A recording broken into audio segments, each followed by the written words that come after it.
Hello, friends. How's it going? Excuse me. Very different setup today. I have fairly just subscribed.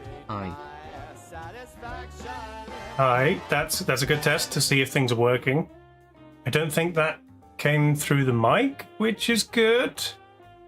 Thank you, VP, for the 12 months. Oh yeah. Lovely. You just put... Oh, yeah, good. Well, thanks for that wonderful message. Hello. I'm showing ears, yes. I could wear headphones, but it would be a hindrance, and if I don't have to, then I won't. Hopefully we're all good. Everything should be working. Is the sound okay? I know the mic is a bit further away because I'm going to be moving around. But it should, in theory, be okay. Nails, yes, I realized my hands were going to be on camera. Little roomy, but not bad. Okay, that's good. I feel like I'm going to be talking less anyway because I'll be concentrating on crafting. But yes, here we go. I came to this this scene to introduce, but I have a special. Hang on, does this it moves? Doesn't move that far that way. If I come over here. Hey, tracking. I've got tracking. Slightly off center because if I come over here, look at all the cameras. I've got so many angles. Look up there, over there, this one, that one over there is a bit lagging because it's wireless. I don't even know if I need that many cameras. Yes, and then also screen capture. This camera up here, I ordered 2 cameras. One of them was out of stock, so I just got this one, and it only arrived today. And then there was, it wouldn't play ball with this camera down here because they're all plugged into the front of my PC, and apparently it's overloading the USB, so I had to fiddle around with that. But yes, also, I have given you control, chat. Is one camera going to be big? Yes. If you type !cam and then number 1 to 5, you can see. There you go, cam 1. It's me. The name of my nail polish. The black is. If you type cam bathroom or anything other than 1 to 5, it just goes back to this. The black is actually, I think my sister got me. It's Harry Potter Deathly Hallows nail varnish. Oh, I've got to show the right camera. It's just a nice black. This is a red. I think it's a cheap one. I don't remember. I like dark reds. I've got a few different ones. So yes, overhead camera. I've got drawing tablet, one camera, buttons, crafting mat. I bought this table. It's not exactly perfectly flat, but it's fine. And then this camera is a GoPro, so it's wireless. It's slightly delayed. It's sending to a server on my PC, which is then, you can see you. I've got one screen out here, the TV back there. There you go, perfect. So this one, I can take off the stand and I can put it inside the laser, which is down there where it lives. I did briefly consider putting it on the table, but it would wobble, and that might screw things up. Plus, it's a bit loud. So hopefully it won't be too noisy. You can see I've got the pipe has to go out the window. When we're running the laser, the window will have to be more closed, but still somewhat open. So you can see over there I have like blankets that I use to shut the hole in the window so that too many fumes don't come back on me. And then, yeah, a lot of mess of stuff. You can see I have so many old bits of wood. I've got like 2 or 3 more boxes of this hidden around the place. I don't have anything to do with them. Just subscribe. Clap. Hi, Lucy. Hello. Stuff on shelves. Thank you for the 27 months. Frog and owlbear. Random craft stuff. Down there. Paintbrushes. I have this guy. Hang on, it's delayed. This guy, who I used to put paintbrushes in, but I've got too many paintbrushes, so it's kind of spilled over into other things. So yeah, I might turn that one off for now until we need it, because it's obviously running on battery. I do have 2 batteries, so I can swap them out. There we go. I think I'll just stay on a blank image for that one. I mean, yeah, that one for my face. It does track me. If I go down, you can go down a bit, but only when my face is down, because it tracks my face. How many cameras do I have? Well, I've got two 1080 webcams, one 720 webcam, which is this one, the lower quality one, and a GoPro. Other GoPros. That's yeah, it might end up going just weird when it's not on, so I'll just turn it off. And then yeah, this is, I've currently got GIMP open, which is what I'm gonna mostly be designing on. Oh yeah, the other thing is I can also control. With this one, I can also zoom in.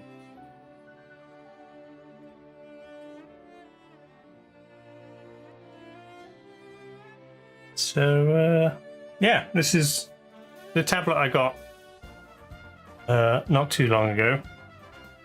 It's an XP Pen Artist Pro 11, I think. No, 13.3. It's 13.3. And it's decent enough. I like it. It reacts to my hand, so I can just... I do have one of those gloves, but I never use it. So... yeah. I mean, first stream I'm going to run through the ideas that I have for stuff I want to make. I've got some things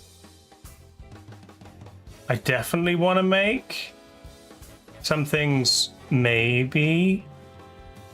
I've got 5 things that are on the definite list. And then like 6 other things that I might do, depending on what you guys think, and also whether they work or not. And if we have any other ideas that are completely different, then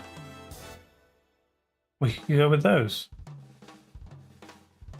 And then also, yeah, there's some other stuff that I figured I could turn on for you guys. Obviously, you can control the cams. Yeah, mic here. You can control the cameras because I might not be paying attention to what's on screen. And then I thought we can do show and tell throughout the week if there's anything you guys are working on. This is I had a thought earlier, like I suddenly realized I should make like a chill playlist without weird like metal songs from Metal Gear Rising. Also, this camera isn't exactly straight. It's really hard to reach. It's beyond reach of me over this table, so I had to get on the table to adjust it. But that's fine.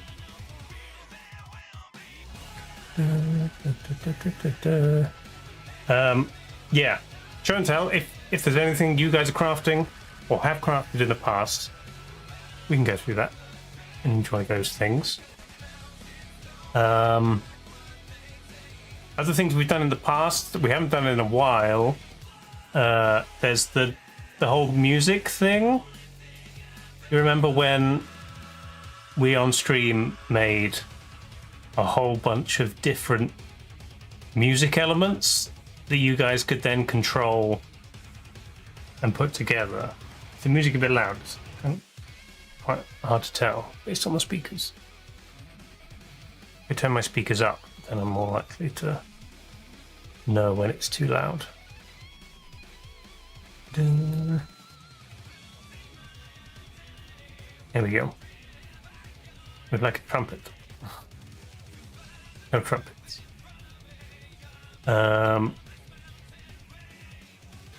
Yes. I can put on the chat music for I think there's some trumpets in that.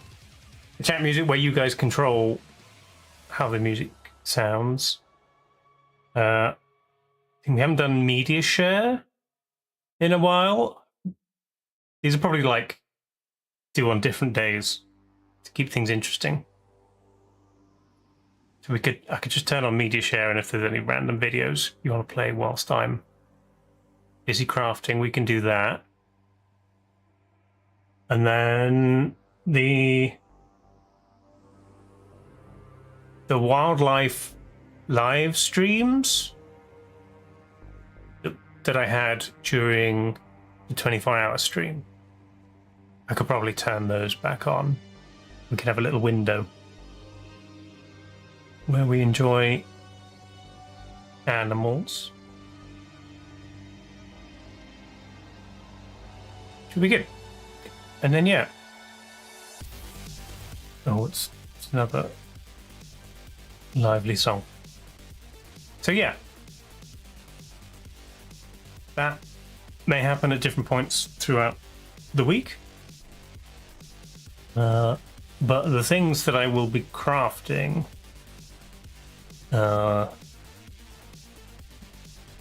I can go through now, give you a rough idea.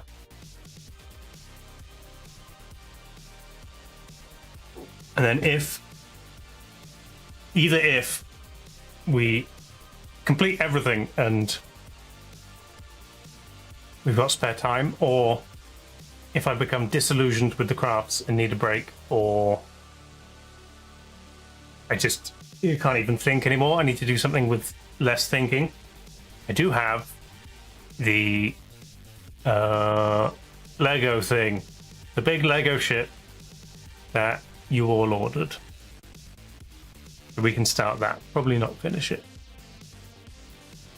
Speaking of, before I run through the crafts, I do have some of the stuff we ordered, not all of it yet. But I can show you. Get it? Yeah.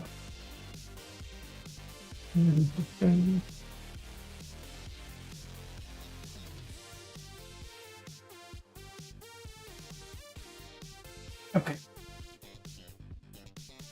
Ba, ba, ba, ba, ba. Get this one, and I can hold up the things.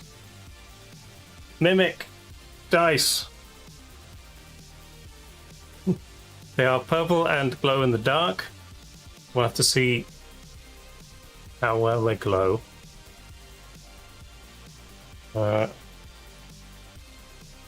These, I put like a nail up here. You can hang back there. I've got 2 bags of dice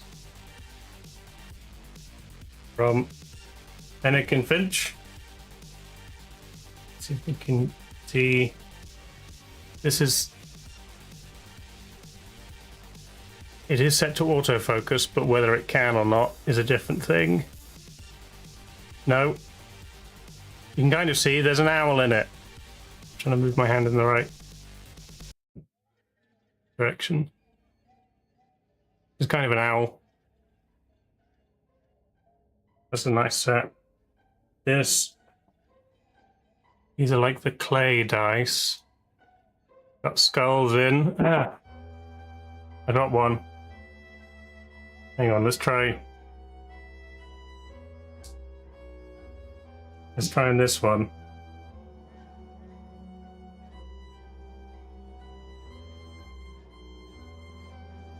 You can kind of see better there.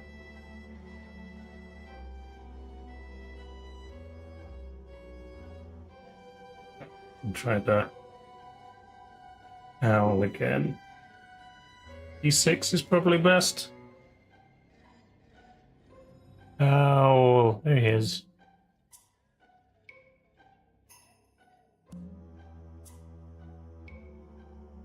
I'm not sure if this camera on autofocus as well. And how good it is. Dun, dun.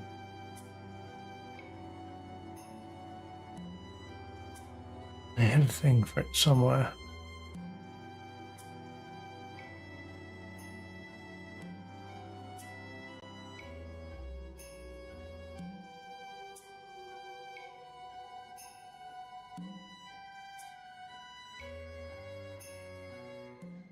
Here we go. Okay. Autofocus. So dice. It came with a nice pretty postcard from Fennec and Finch. The dragon. Like a pretend handwritten note. Dear Dice Goblin. And a sticker, which I presume is for a water bottle. Good berry juice. Not good berry juice. And then I have bracelets. Shark. And snow leopard. Doesn't want to focus on that, it's too bright. Yeah. Snow leopard. And postcards. Meet Charlie. Charlie the hammerhead shark. We can track at some point. Snow leopard. King. King snow leopard. There we go. So yes, there's a trackable. Other things will just be around. Those are not craft things, but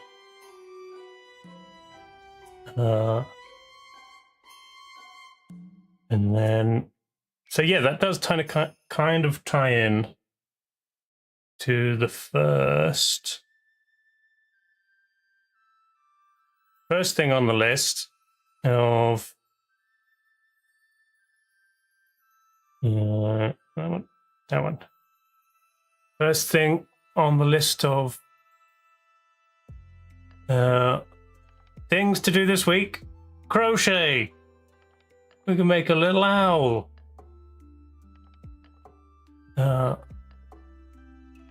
Advanced beginner. It's about wrong. Weekend project. Okay. So that might be longer than a full day. We'll see. Or maybe do bits of that throughout the week. I tried to break it up so that there's a little bit of different things. Some crochet, some laser things, some painting. So that's the thing. Do that whenever. And then he's his own family. Yes. Okay. Next is going to be lasery things. Let me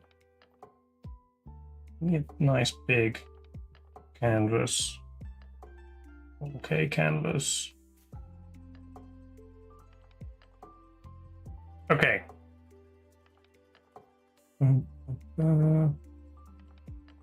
Always touches good settings.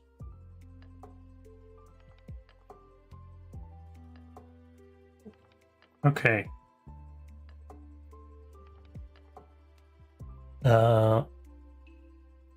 First idea. Oh, it's way too weighted.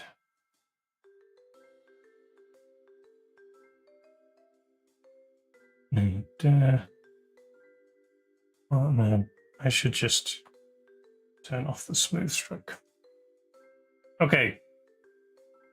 And first idea.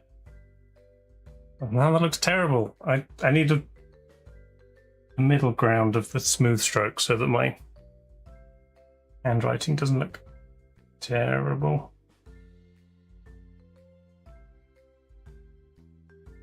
Yes, you can see me drawing here in between those two. So that's better. 3D.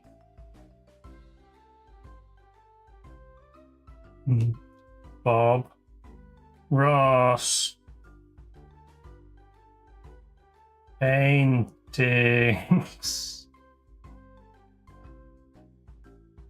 Paintings. Paintings. I mean, there is a text function on here, but so the idea of this is we select a Bob Ross painting that has like mountains and, you know, fluffy little clouds, and like trees, and like a big trees on there, and then, you know, bushes and stuff. Maybe water. He likes to have water. Maybe a little cabin. And then the idea. No, I'm not left-handed. The top one it's flipped vertically. I could flip it horizontally so it's less confusing. Hang on.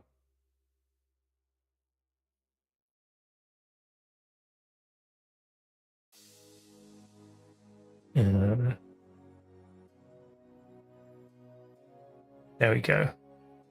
Oh, now that has ruined.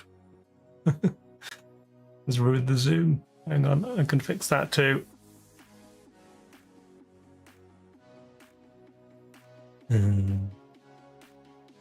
Not that far, maybe. Yeah. That far. Just this. Let's check the. Oh.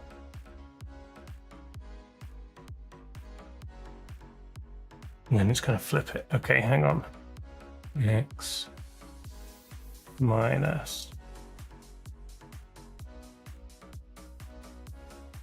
that. No, hang on.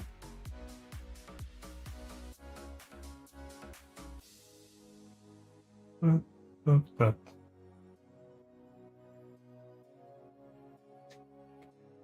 perfectly.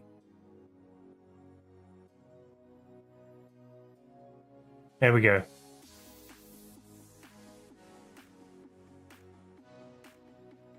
That should be better. So yeah, we take a Bob Ross painting that we like. 2/3 of the time I left it, yeah. I mean, that one's technically also flipped.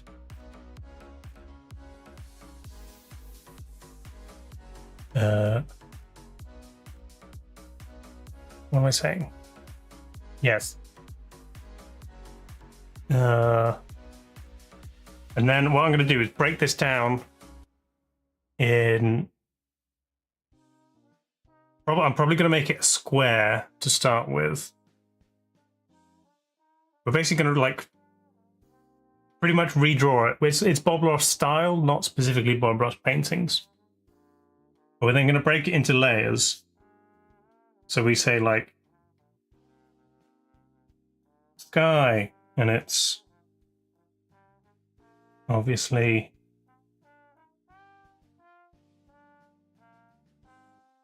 no, I didn't. And it's obviously blue. I'm changing my settings. And then we make another one that is like mountain with like stuff. And then like another layer of trees and whatnot. And then maybe one that is water. We're basically splitting it into like far away cabin to near. And then this one is big tree and bushes. But we join it up so that they're all contained, and then we lose the top of the square. And then we layer them all up, glue them together, and then you have a 3D thing. Probably, I feel like 5 or 6 layers is good. Put some kind of little hole in the back of the first one. Or like behind it so that it can be hung on the wall, or it'll probably be thick enough on the bottom that it can stand up on its own.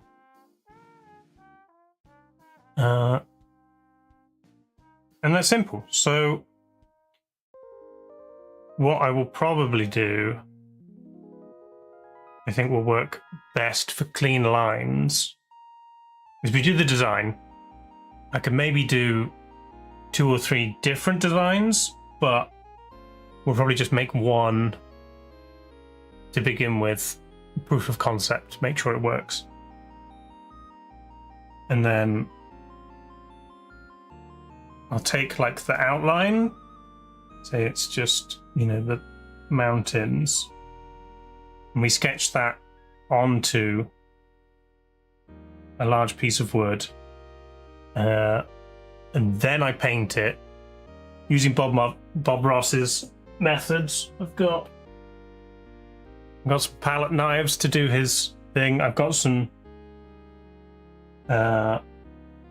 oil paints 3D, yes, not 30. It's my bad handwriting. Yeah.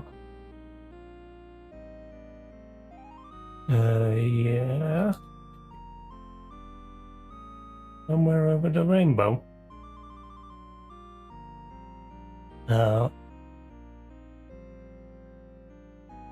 Yeah.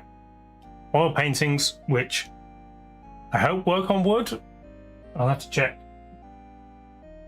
And I don't know if we need, because he has like a base layer of like white or black or whatever he's doing, and then paints on top. And I do have some paint thinner, but it might get messy.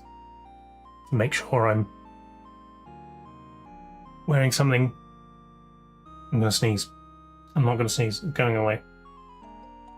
I'm gonna make sure I'm wearing clothes to paint on. Doing that. Liquid base layer, yeah. I assume as long as that is on the wood, that'll be fine.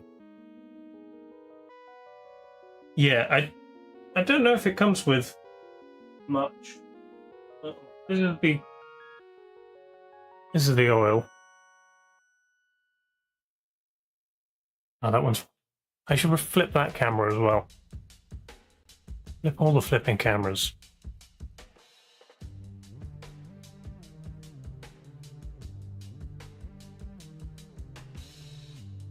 Here we go. Yeah, it's all quite small, so it does have two different whites in it, so we do have slightly more white than others. Doesn't come with clear, but it doesn't have to be perfectly Bob Ross. It's like the ones, excuse me, the ones I did for Shadows Paint Along. They turned out all right, if not exactly like Bob Ross painting. So I don't mind as long as they look kind of good. But that'll be down to me painting well.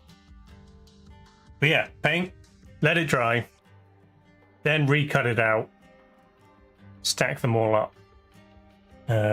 What I should do is also trace like the other layers on it to make sure that I don't put too much paint behind each of the other layers so that it's easy to glue them flat. A little bit will probably be fine.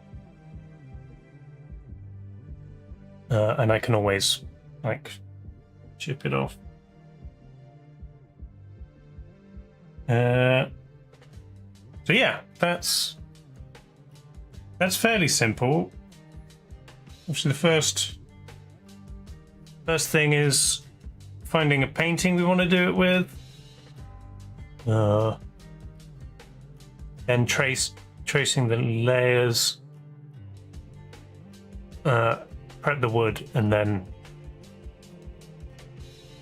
the painting will be a session.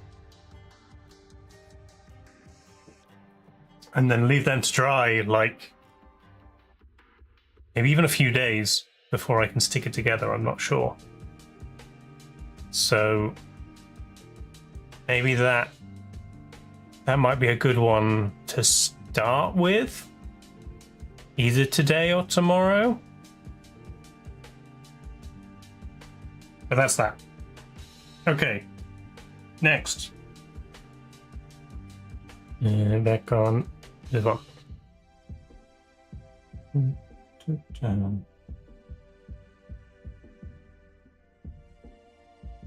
Next idea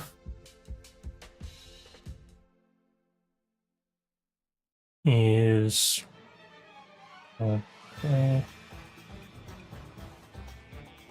pizza magnets. It's pretty simple. I take a piece of wood shaped like this. I then take other pieces of wood shaped like a crust, a piece of pepperoni, maybe a mushroom, other things that go on pizza.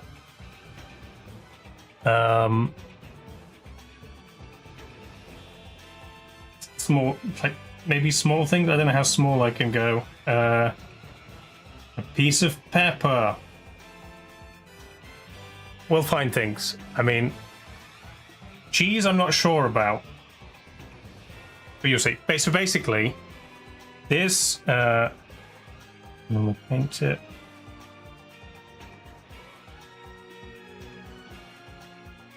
Big. Not so bad. Paint. Just done the right one. This is red. These are obviously the correct color for whatever they are. Crust.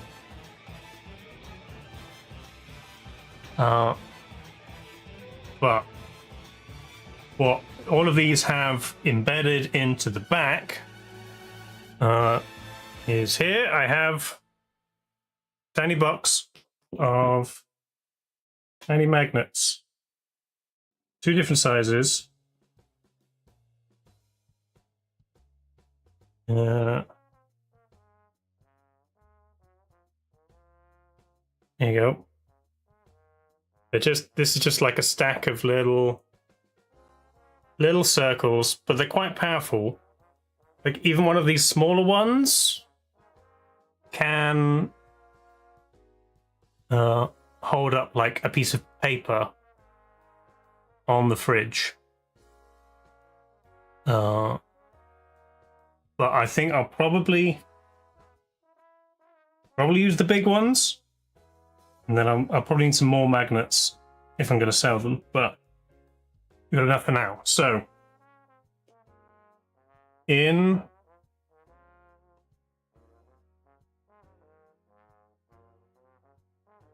the back of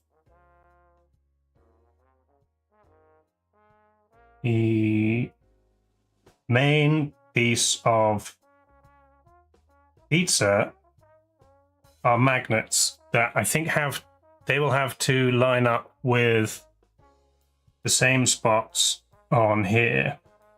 So that basically you put the things near it and it should, as long as they're aligned properly, they will snap together. That's why I don't think we can do things that are too small. And then essentially you have on your fridge a big piece of pizza, and anytime you want a magnet to put, like, you know, a bill or a photo or whatever, you take one bit of the pizza, you put it on something else, and then you can put it back on the pizza. So it's one big magnet, it's multiple small magnets. And that should be pretty easy to do, because it's going to be a simple design painted in, I think, solid colors. Whether I put cheese on this bottom one is a question, because I don't know how well I could paint something to look like cheese. It might have to be like splodges of cheese. We could do it like, we could have one that is a splodge of mozzarella or something, and then it's like kind of cheese colored. I don't know, that might look terrible. I want, ideally, the things that we take off the pizza are still recognizable. as what they are. I think mushroom is easy. Pepperoni, I might have to put some texture on it so that it's not just one red circle. Yeah, they've usually got like darker edges. We could do that, and a bit of texture. The cheese, I think, is the problem with the cheese is that it would be on top of or underneath everything, and I don't want to put another layer of old cheese.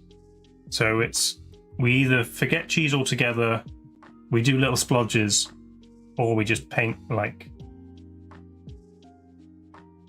bits of cheese on there. But we can mess around with it. That's a pretty simple design job, pretty simple cutting out, and then it's just painting it, working out how to do it. And then yeah, I've got how many magnets have I got? 5 stacks of like maybe 20. 100 sounds about right. Well, I've got 100. And then there's maybe what, 12 magnets on each pizza, maybe 14.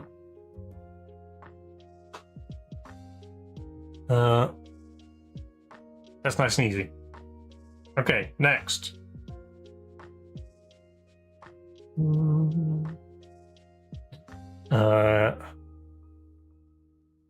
Next is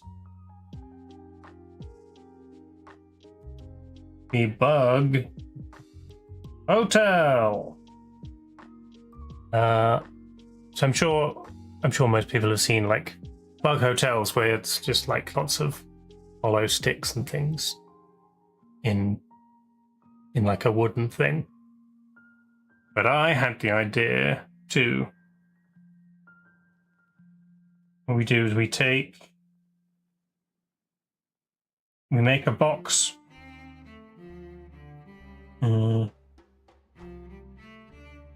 Box structure.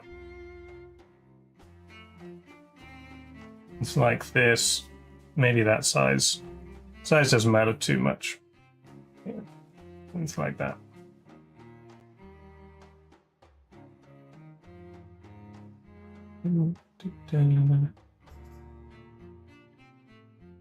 How does 3D work? There you go. Perfect. No, not a roach hotel. Bug hotel is somewhere designed for bugs to actually live. That you put outside. So they've got somewhere safe to hide. I make a box like this. We then make a front panel that has this, but then in like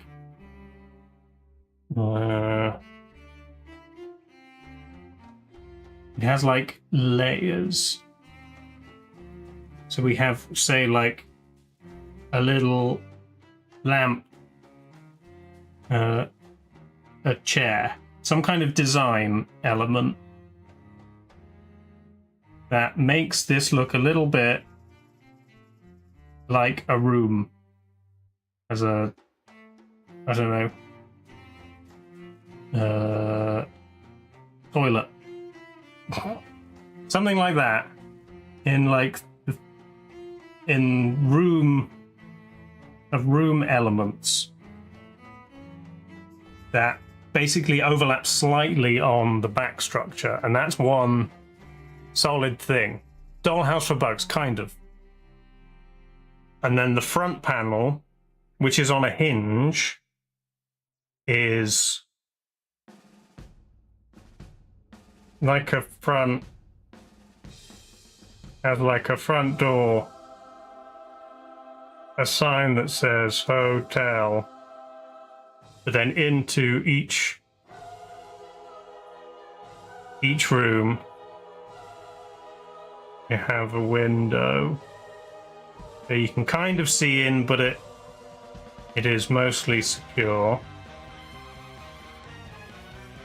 And then there's hinges.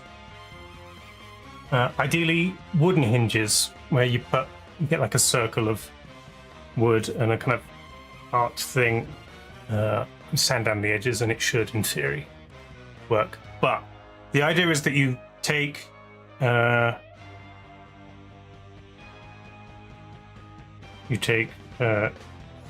sticks and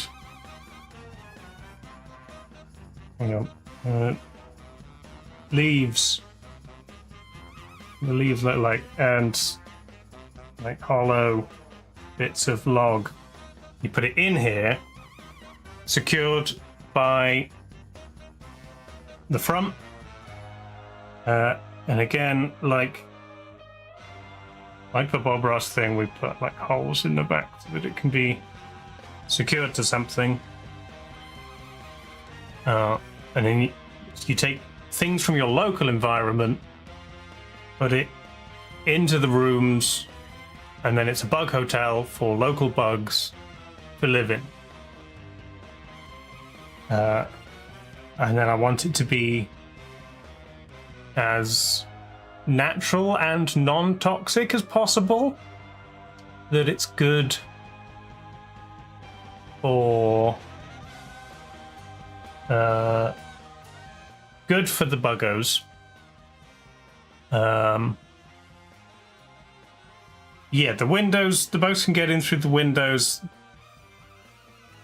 and I don't think the front's gonna be like solidly on. There'll be gaps for them to crawl in. You know how bugs are, they can find their way. I think the glue is going to be the only thing, but I think once that's dried, that should be fine.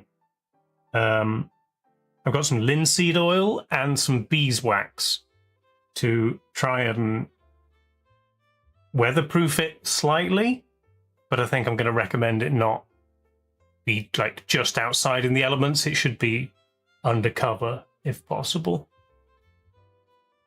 But bug hotels are meant to like slightly decompose, the ones I've seen, but they're made from like bigger wood.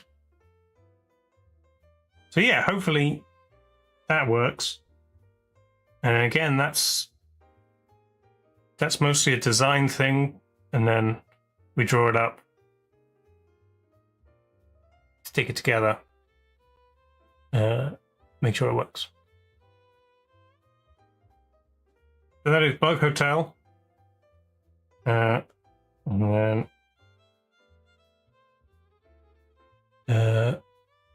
next is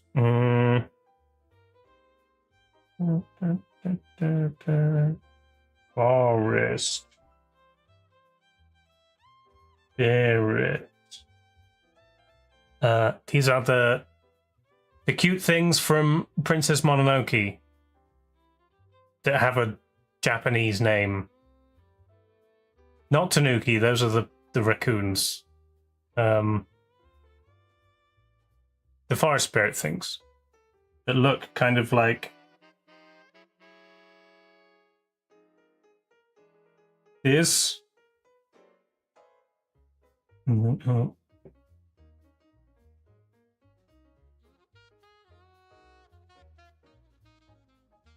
of just look like that. The clicky guys, yes. And then it's gonna like just sit down here. It's gonna have little feet, arms. I'm not sure. Maybe to the side. Maybe. It's like same as the feet.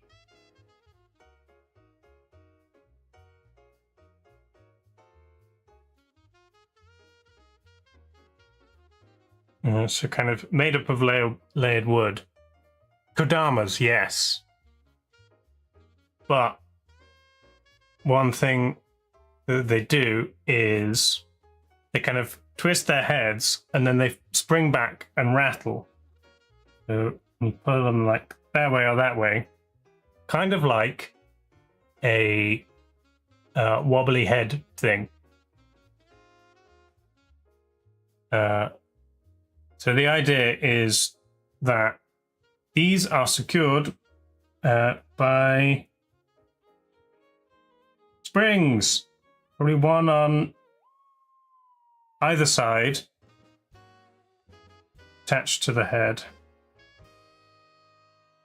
so that when you pull it, the head wobbles, but then there's also just a little circle of wood left unsecured in a cutout space within the head of the forest spirit. That in theory, when you pull it back and it goes, the head will rattle. They make a really satisfying noise in the movie. Whether I can get it to sound like that. Either a circle of wood, or I do have some ball bearings if the wood doesn't make a nice enough sound. So I have some springs. General selection of springs. Some compression springs, but mostly expansion springs. So if there's one of these on either side of the head, slightly in tension, so that they can go one way or the other, then I hope the head will move. The other alternative is to put it on a few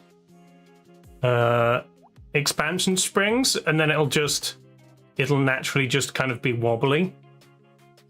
I don't know which will work better. It would be easier with the expansion springs, because with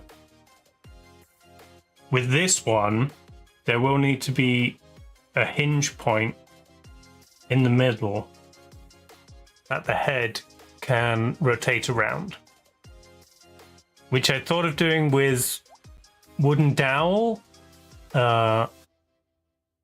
with some kind of hinge oil on it, so that it doesn't get stuck too much. I don't know how well that would work. So yeah, we might have to try it a couple of different ways. We might need some experimentation. Maybe just taking some offcuts, cutting them into close to the correct shape, but make it very rough. Cooking is crafting, sure. Especially if you're making up your own recipes.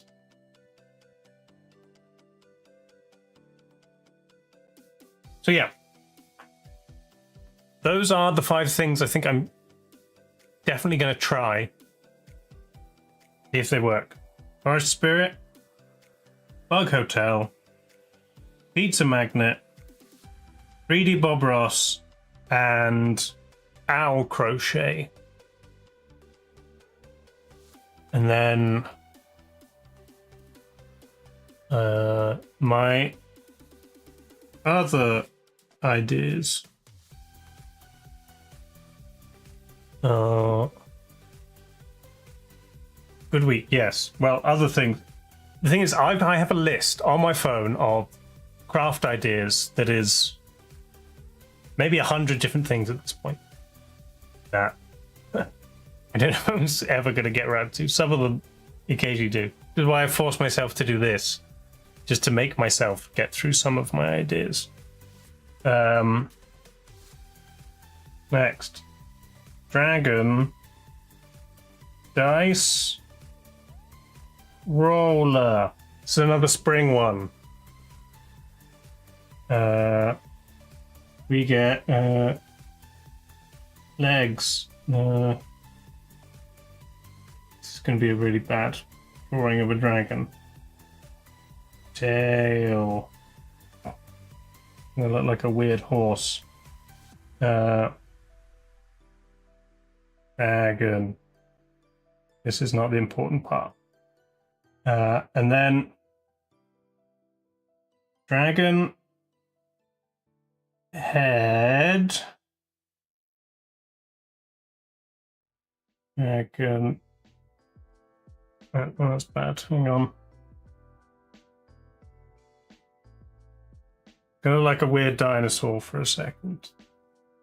But imagine teeth.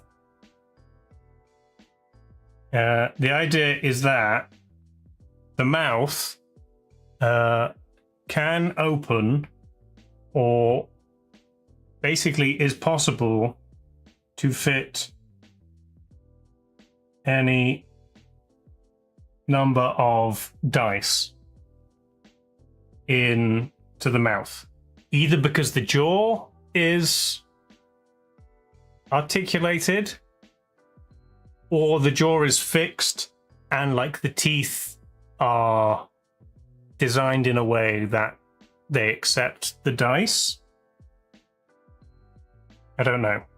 Oh yeah, it's got to have wings. That's the bit that makes it a dragon, right? There you go. Now it's more like a dragon.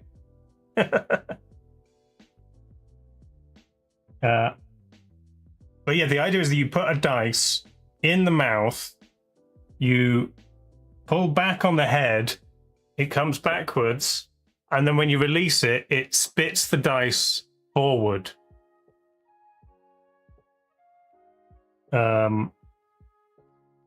This is not to scale. The head will actually be like the size of the dice, which is why I think the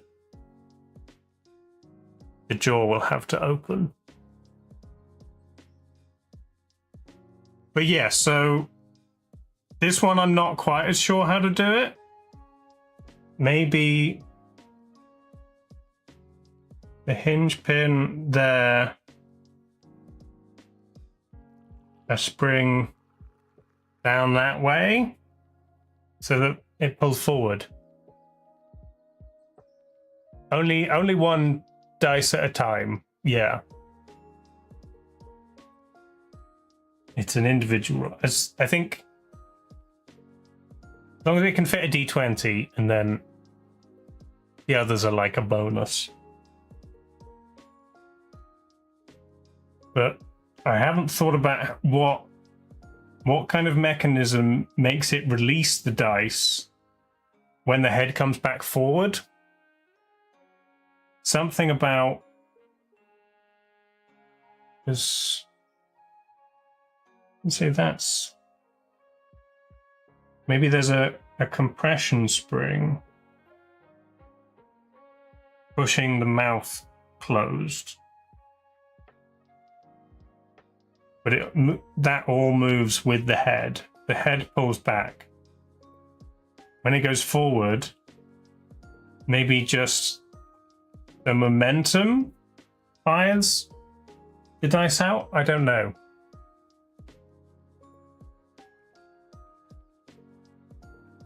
So that's a trickier one, and I'm not even sure if I could make it work, because I'd have to make the thing in order to see if it worked, and then just continually make some. But if I made the head piece and just like a body it can attach to, it would also be, it would be two 2D bits of wood with struts in between holding it together, and then maybe the wings stick out. I had even thought maybe you pull the head back and the wings also go out slightly. It is essentially a dragon-shaped dice catapult, but whether I can make it work or not. because I want it to go back and then release the dice forward. That's a more complicated one. So yeah, maybe I'll make a very basic dragon head attached to a very basic body to mess around with.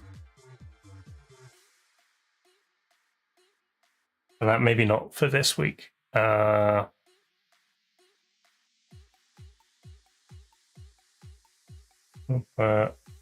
Yes, this one is something I'm gonna make. I'm definitely gonna make one of for my sister's birthday, because she doesn't watch the stream, so it's fine. This is a 4 memories thing.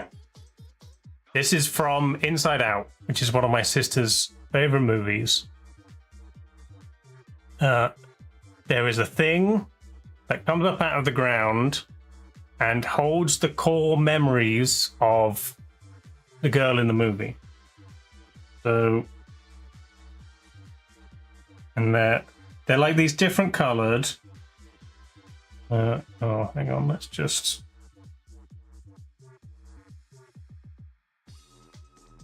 I don't know why you keep doing that. Is it the smooth stroke? No. Force? It's the force, okay. Didn't put enough force on my brush. Okay. So it had like these marbles. Oh, it's a terrible color. Better yellow. And green.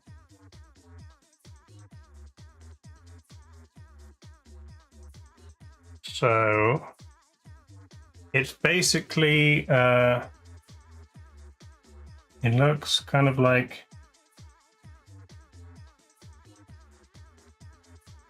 this, but better.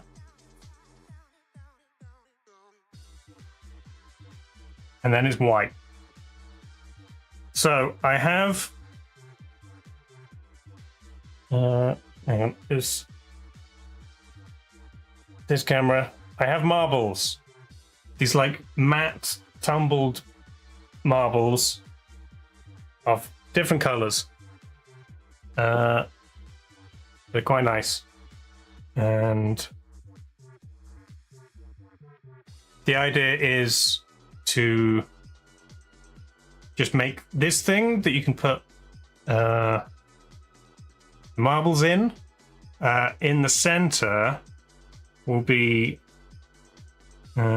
this, like an LED light, which I already have, that go with my TARDISes. And that turns on by screwing down. So if that is attached to this top part, you can basically screw and unscrew it to turn on the light and release the marbles. So it's kind of simple, but because it's a 3D structure, all of this is made of 3mm plywood, because that's what I've got. If I had a lathe, I could make this pretty easily. But I'm just going to layer up wood and then sand down the edges and then paint it. So that's something I might try and do this week, or otherwise it's a future thing. I've got until like November, which is when my sister's birthday is. And if I don't finish it by November, I will just finish it for Christmas.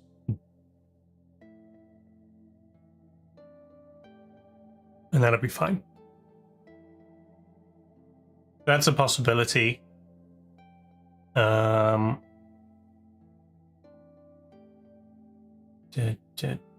yeah.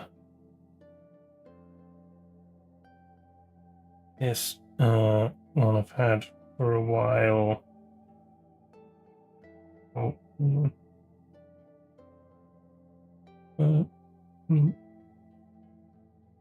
Hobbit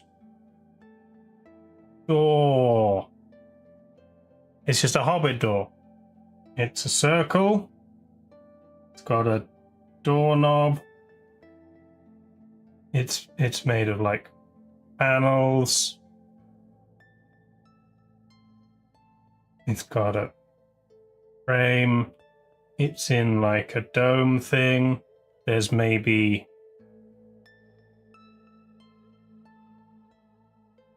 some kind of grass element. This is all probably kind of 2D, but it would be nice if the door could open and then maybe there's a photo frame behind it. Maybe it's just an image from The Hobbit or Lord of the Rings. There'd be like plant pots and stuff.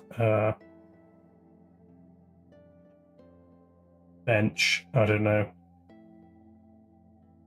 Maybe a picket fence.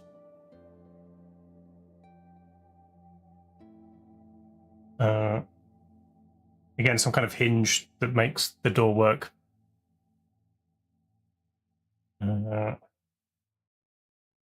Pretty simple, just kind of layered stuff, making the door work. I had another more complicated idea that was the door from Howl's Moving Castle. That when you twist the doorknob, it changes to a different location. And somehow, twisting the doorknob flips like probably like a cube or a rectangle, a cuboid with different photos on 4 sides that flip, and then you open the door and you can see the scene, and then you close it and it flips again. But that's more complicated, some kind of fog system. I also think putting it on the doorknob, which the door also opens, would be incredibly difficult. Unless the doorknob just has like a cog on the opposite side of the door that then combines with something when the door's closed. But I think that's more complicated than I'm willing to do, at least at the moment. But that's an idea. And then the other things is I want to experiment with using the laser cutter to make prints. Where I make a design, I laser it on,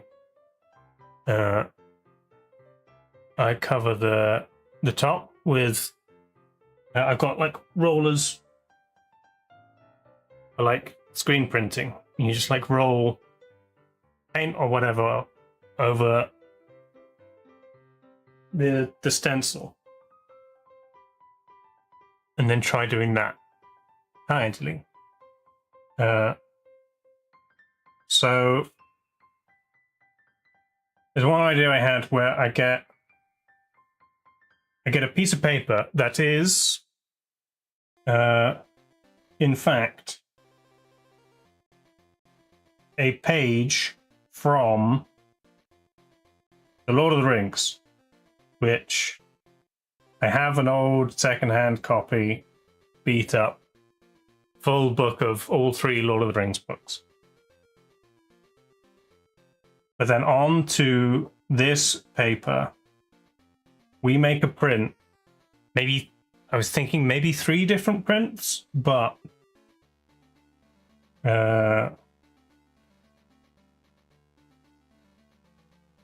just being able to stamp onto the page maybe some kind of grass hill. And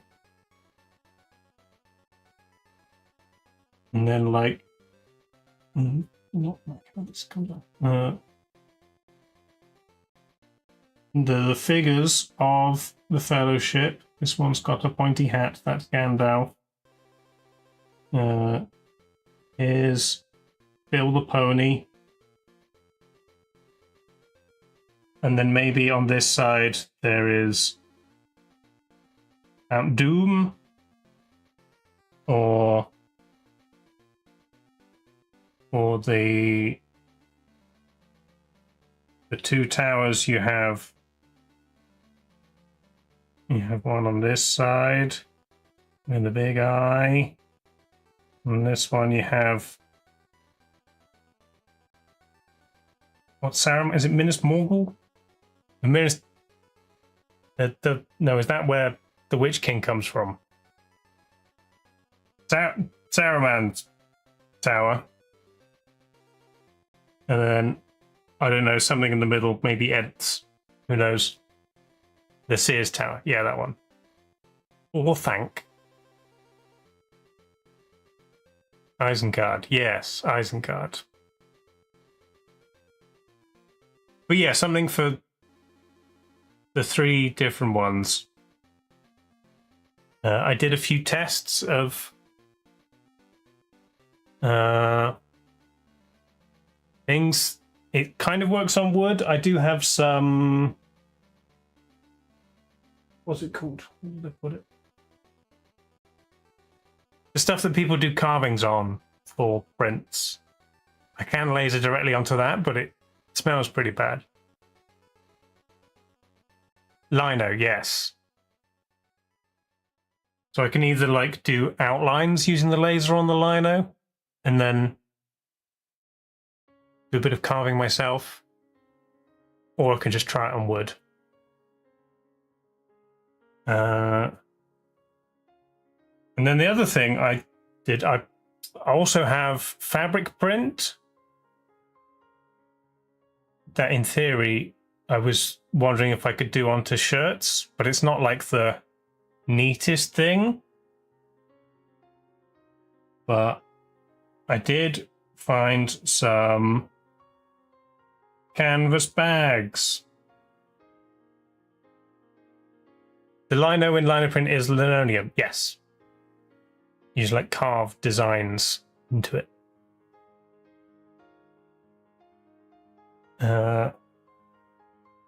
The only idea I've come up with for a bag idea is a little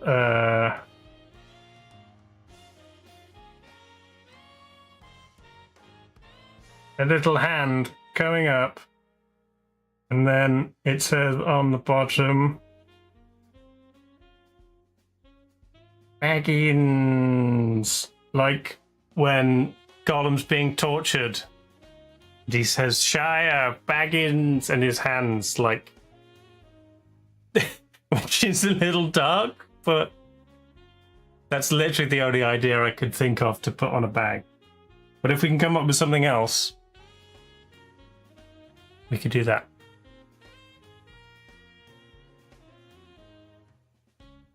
Bag of holding? Yeah. I could print the entire 5e 5th edition info for the bag of holding. Wizards of the Coast might sue me, but I could put like a fake pockets on it. But we're just writing like bag of holding, lots of little text.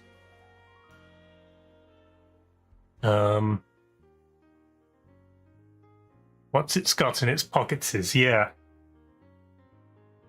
What's it's got in its baggins is.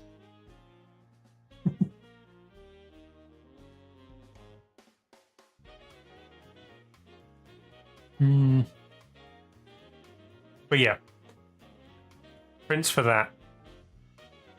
Mess around with, see how well it works. Yeah, and then there's other random ideas to make, like, is what I thought the Jokers from Balatro could be simple, just like 2D wood things to make from colored wood cutouts.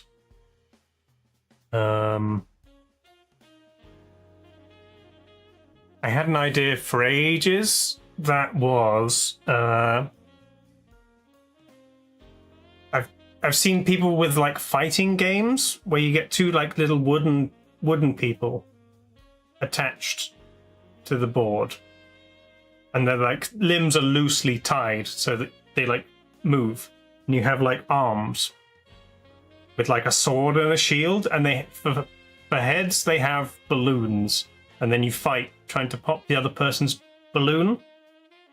I wanted to make one of those where it came with like a full rack of different weapons, of like one-handed and two-handed weapons that could all be grasped by these figures. But I couldn't work out how to make the hands work for all of them. Yeah, Rock'em Sock'em robots with weapons. What else? I saw people playing,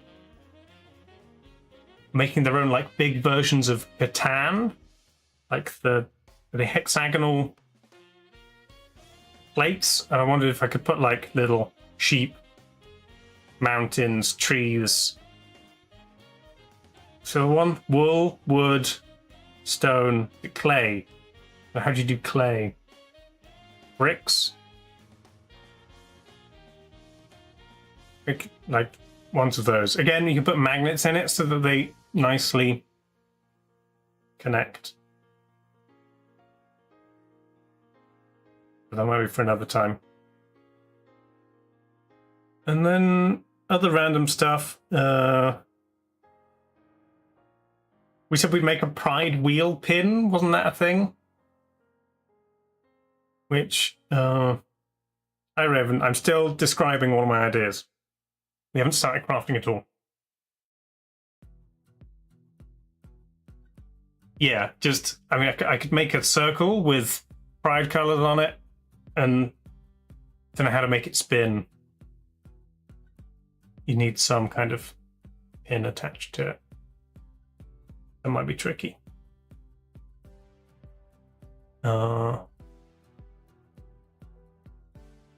But yeah, those are kind of the ideas that I thought would be doable.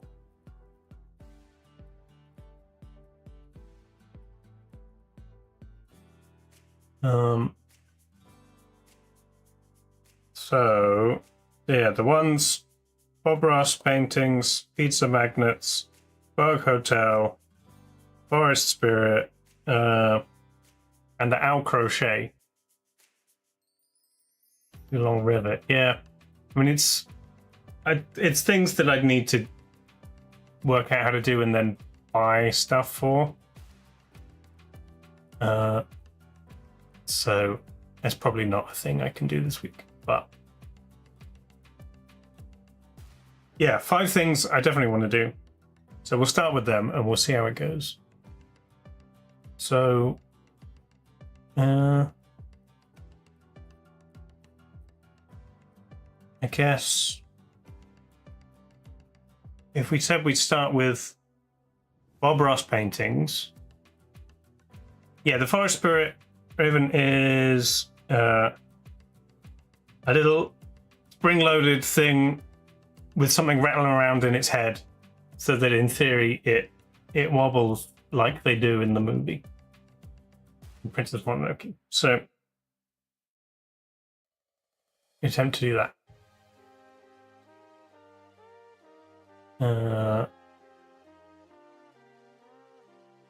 But yeah, I think if we're doing doing this, we want to start early. So, Bob Ross paintings.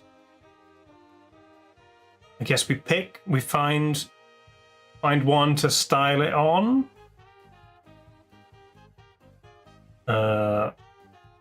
Work out the elements, and then can set the laser going on the outlines, and then maybe tomorrow we try and paint it, and then leave it to see how long it dries before we can stick it together and try something else. So let me save this. Week ideas.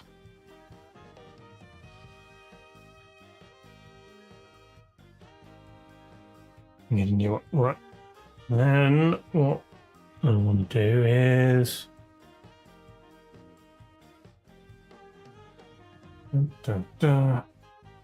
Bob Ross paintings. We just want to like browse all of them. There's a lot of them. So,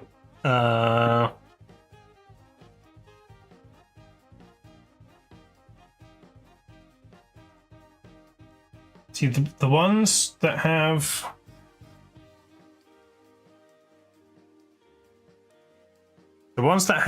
water that goes from like the back to the front, I think. Oh no, it's not going to be ripped off fully of Bob Ross. I mean, it's all his style. But I'm sure there's people who literally rip off Bob Ross's actual paintings. So yeah, if we can avoid one where there's water that goes all the way from the front to the back, that would be good.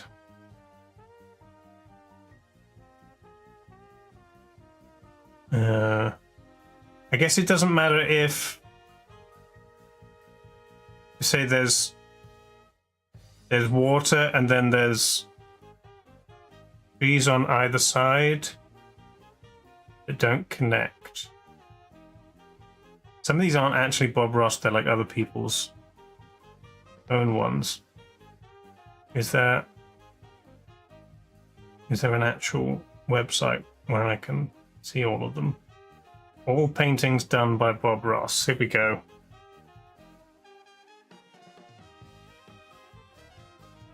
Yeah.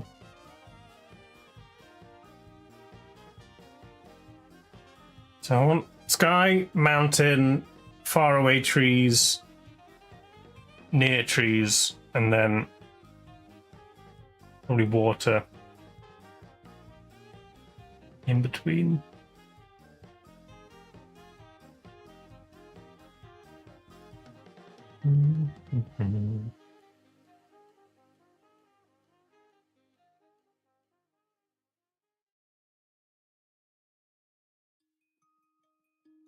I mean, Bob Ross's thing was like literally follow along with me and paint the exact thing that I'm painting.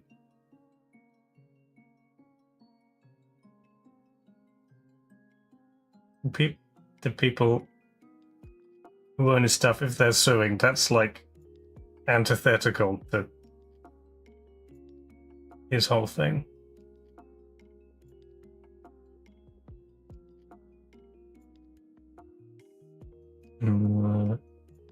Mountain Splendor, maybe.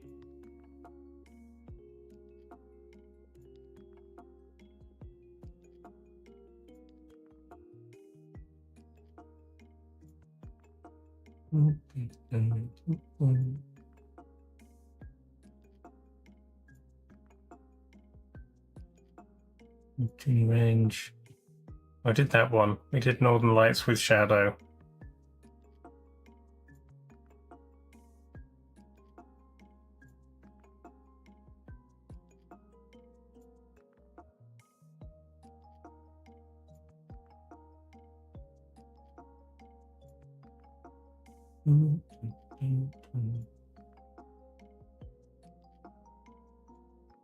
Like enough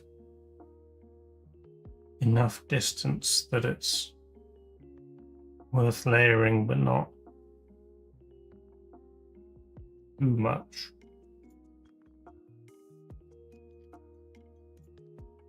One maybe?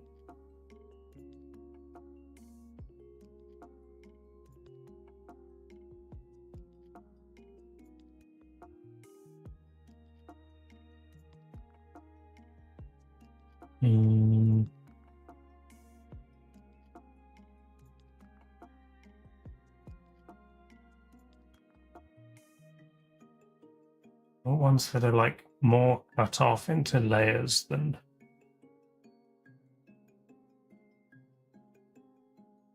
things coming from far away and getting close.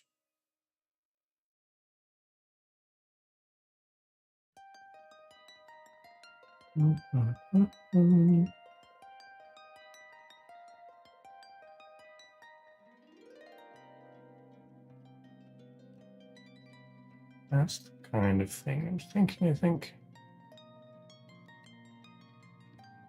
that's quite good. I'd say less mountains, a few more mountains lower, and this hill's a bit higher. Then water, then trees in the foreground. The one on page 8 called Lost Lake. Okay. Yeah, that could definitely work.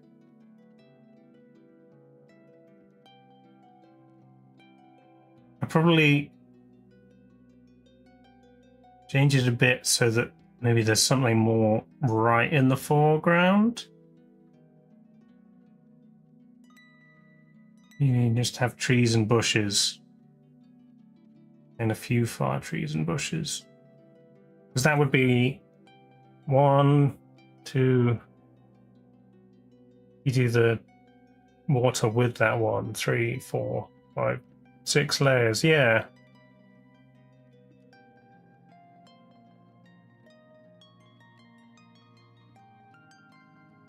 Went to a different pink. This one. I don't want anything too spindly in terms of branches in stuff that could break like that.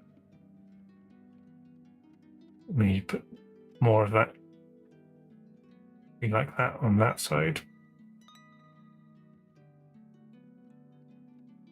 You think anything like those 4 would be good? This is maybe the simplest in terms of shapes to cut out.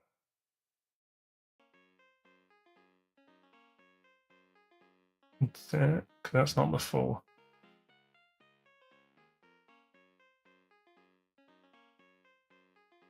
I'm gonna full image. That's not it. This is other people. That's on the PBS website. That must be the right one, right? I can't watch the video, but that's the full image.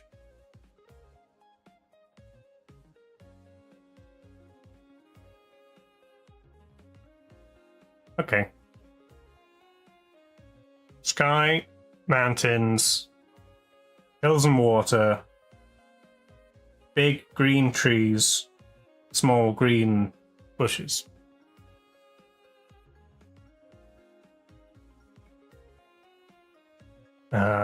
But in a square. One thing I did think is that the very front layers could also come out of the edges. Oh, I should say. That's not the right thing.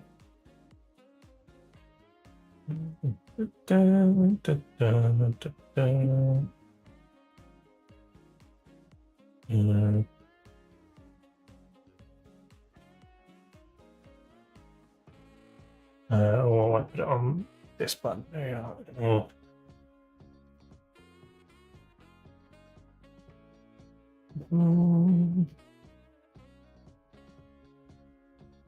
There we go.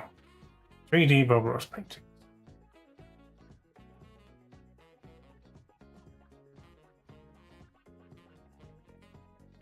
So yeah, I think we redesign this in our own way.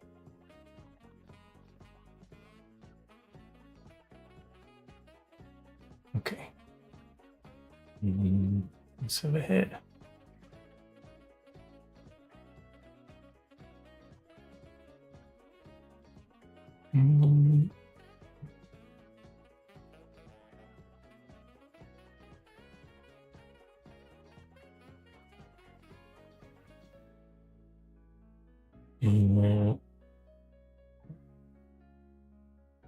Here we go. Cool. Put that. It's our inspiration. On this side.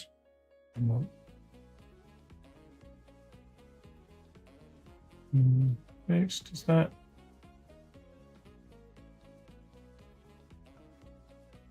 Not fixed ratio. Give some space because I think trees go off the edge. That might be quite nice.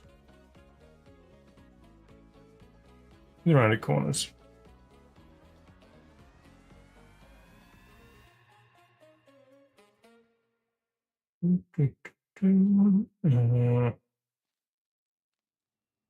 Fill selection.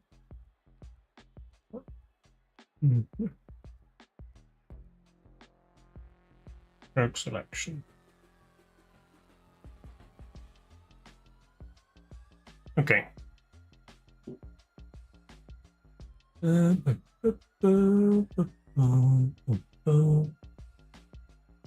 wanted a dragon in the background. I feel like I wasn't going to put a dragon in this one. This was more of the mass appeal thing, not just for nerds. We're going to have some stuff that regular people like. Everything is improved with a dragon. Tell that to Rivertown, or whatever it was called.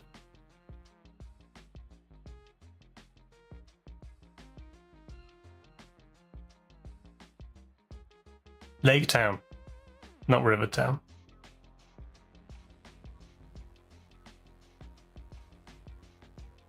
Okay.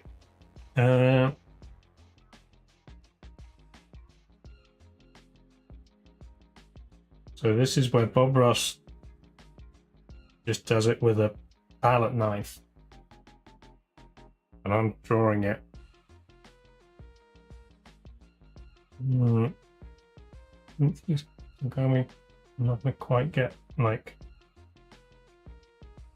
sharp corners.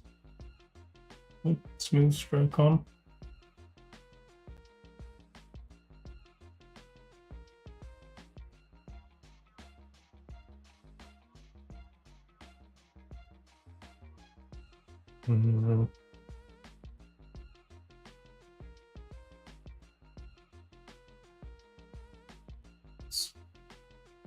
I almost want it completely rough. Leave that as a guide. And no smooth stroke.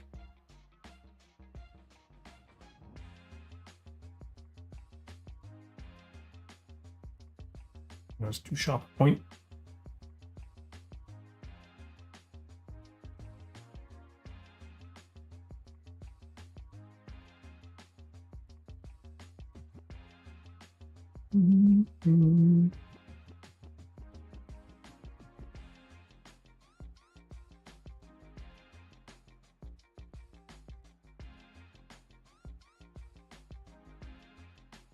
Maybe that was.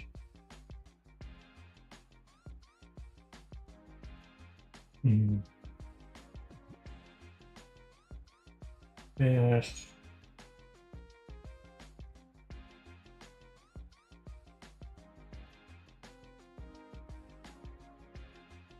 Getting perfectly.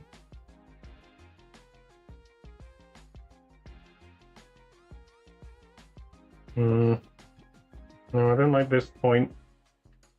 It's a bit weird too.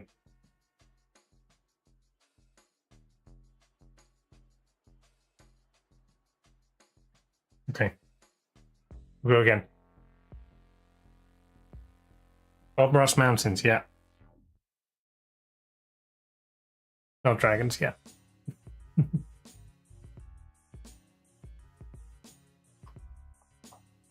Little bit of smooth stroke.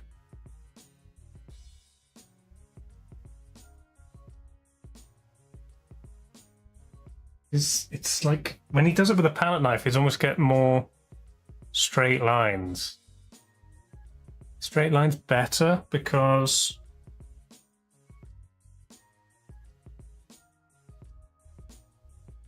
he looks further away.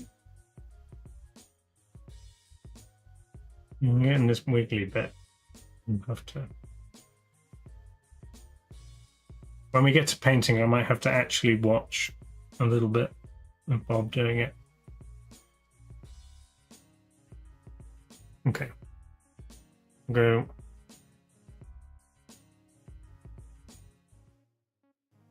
We'll go straighter lines, I think.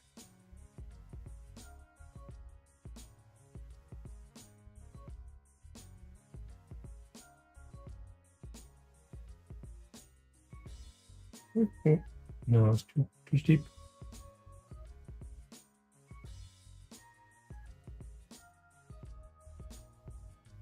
Too sharp? Yeah, maybe too sharp.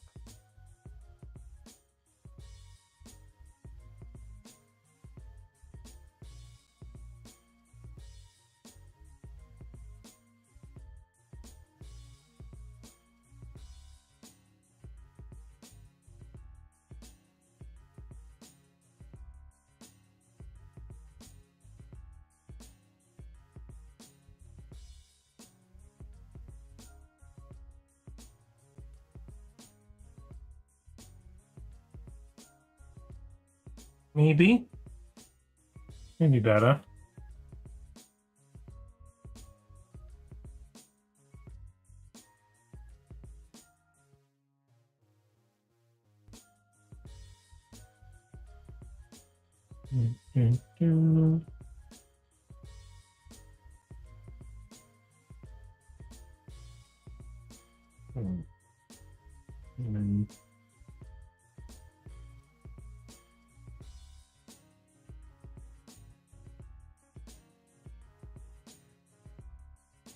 Oh, that was a bit weird.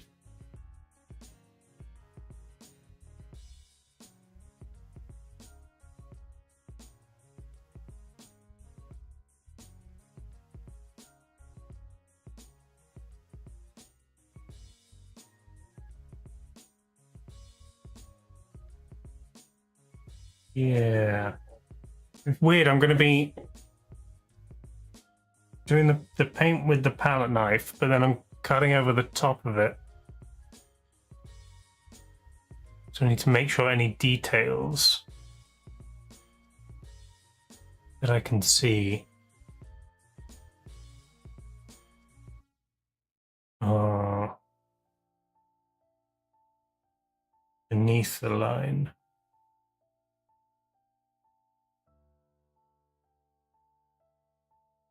Bit odd.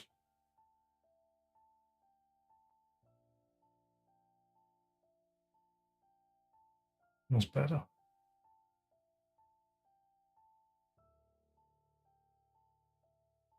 Okay, and then maybe a little lower, actually.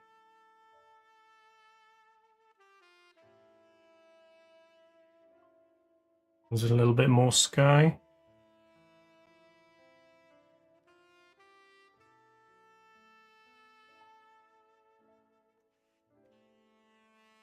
Yeah.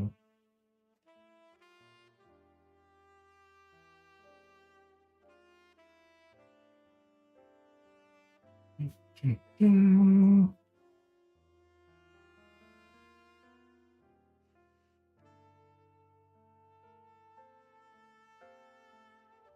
mind too much about this. This is just for the cutout shape. Okay. Mountains. And then hills that are kind of just grassy. He gets the like just the dabbing like misty clouds area. So I think we can get that.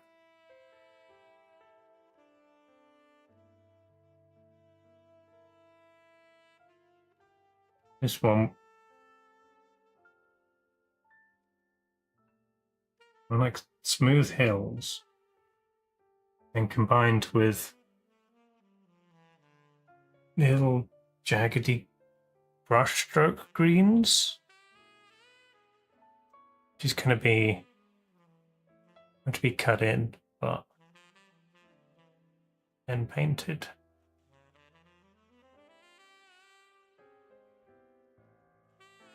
Is it better to do smooth shape and then paint on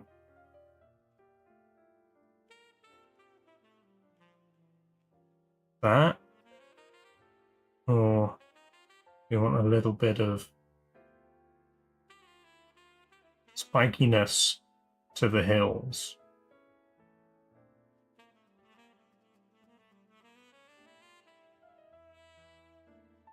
I think probably smooth and then paint on the spikiness.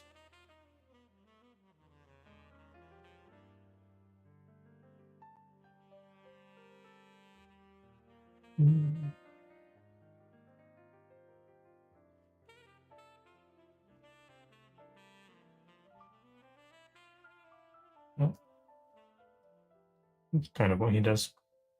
A little bit smaller.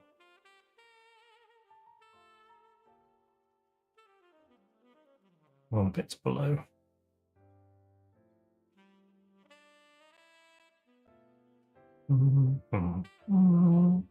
What even is that there? Something.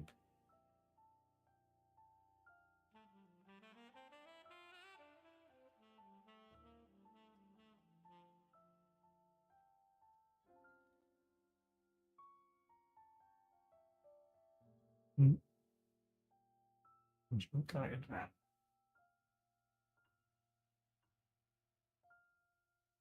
Yeah, I've got things. Oh, no. Okay. You guys hear me when I'm muttering to myself? I can lower the mic a little.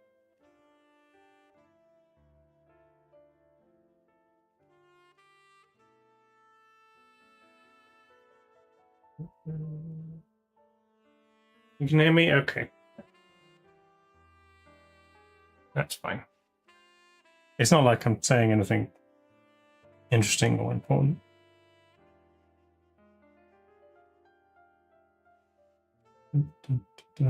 Why does that suck? New thing.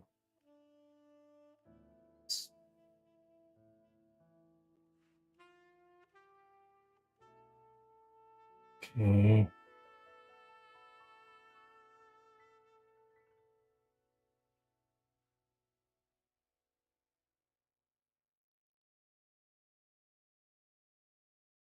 Okay. Hills.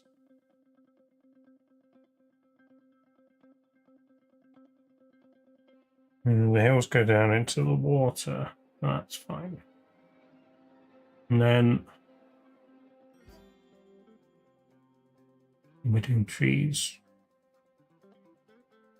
I think these trees, maybe the ones in front as well, do come out of the frame a little, not too much.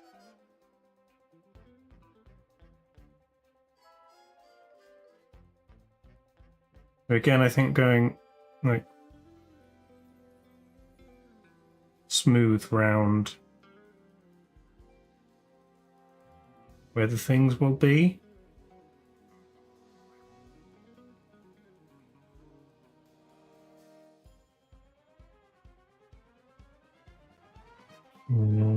Okay.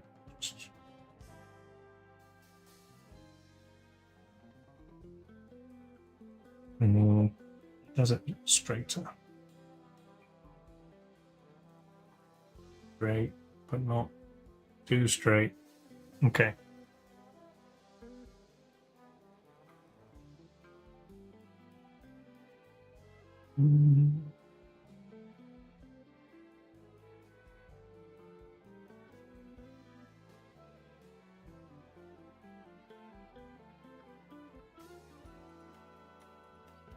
There's like now it's going to be.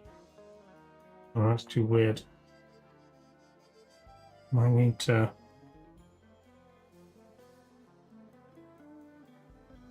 I'll actually just do a little trace of this just to see. Oops, it's gonna. Yeah, more like that.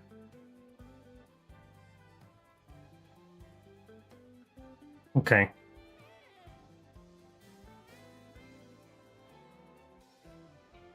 Let's work out what that's going to be.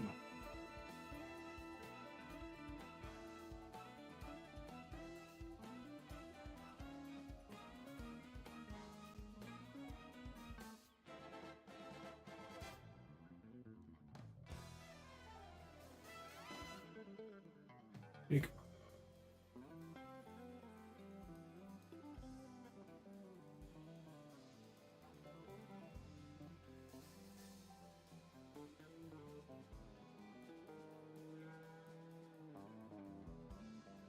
And I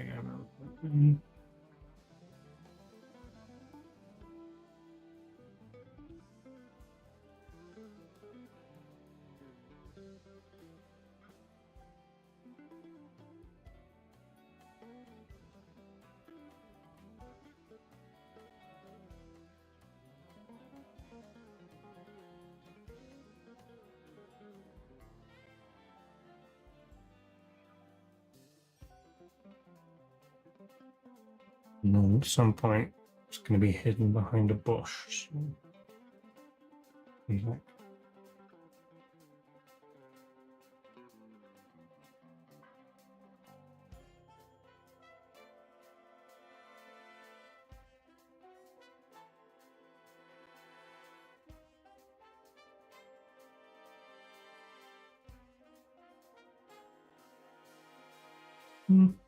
kind of.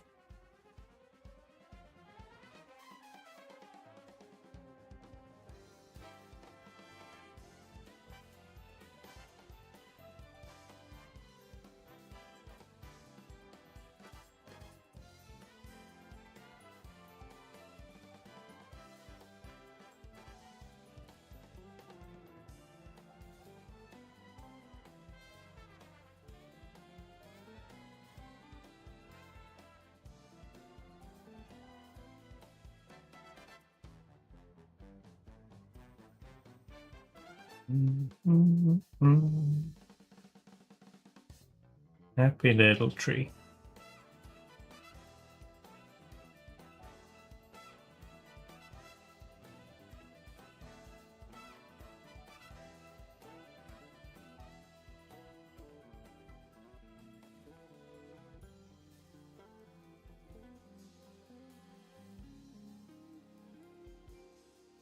the one thing that Bob doesn't do in the episode is like plan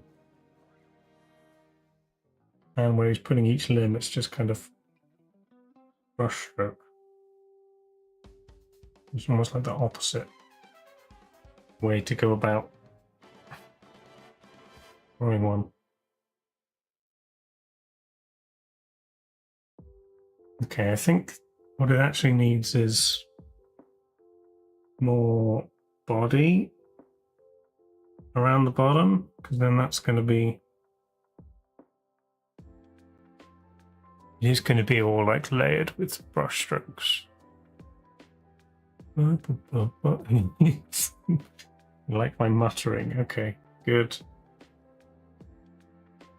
Because if you look, once it gets down to here, the actual outline where there isn't really anything, there's only like a few big branches, so what we're actually looking for is like that.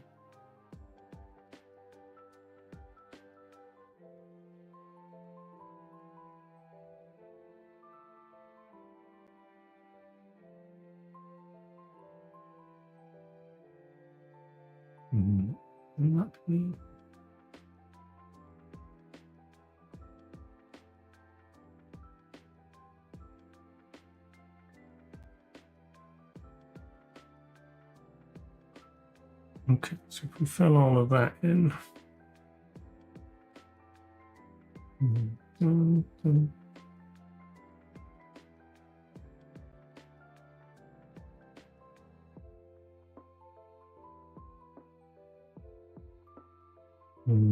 Active layer, that's what I want.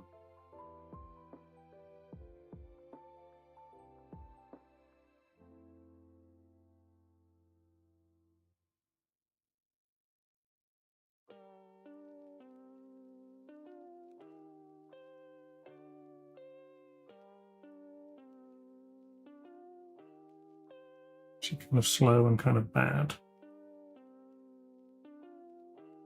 Line up detection. Want that up or I want that down? Down. No, that's also bad. Don't understand this setting. Maximum gap. No.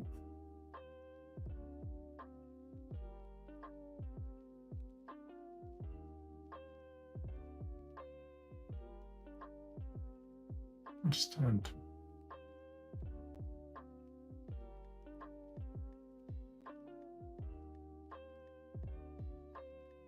Just myself.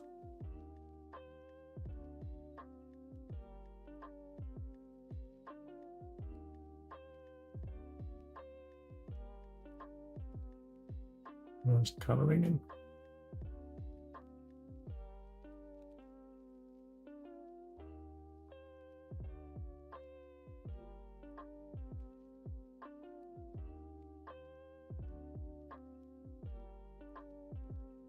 And I could, and you do want a few holes in it. Does it look too much like just drawn squiggles, or does it look like the outline of a tree? And I could just get like a JPEG of an actual tree and draw around it.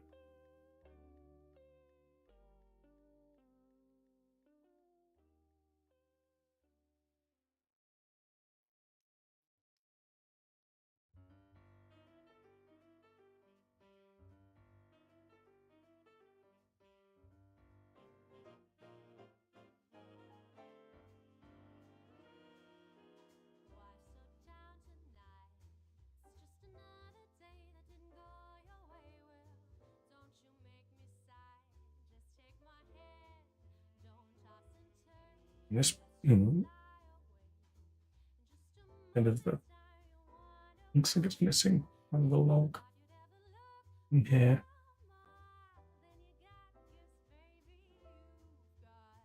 So if that's painted in the same way that Bob's is, That look like a natural tree?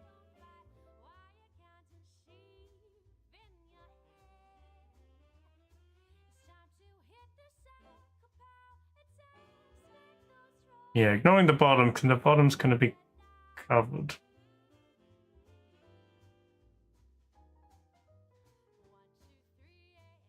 And then a little even smaller.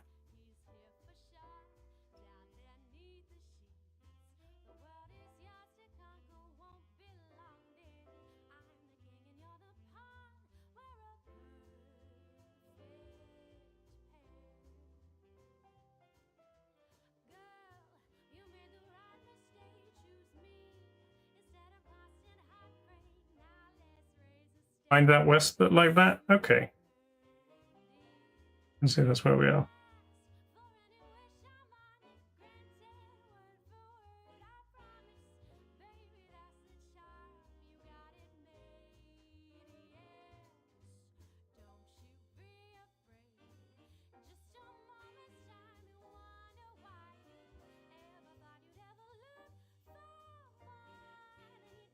Okay. And then go again. This other one on the other side.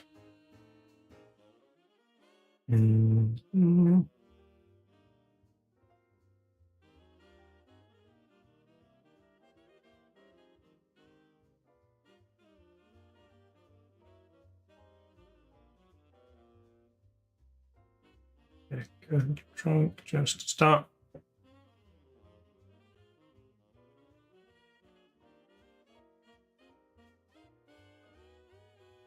And hear the music.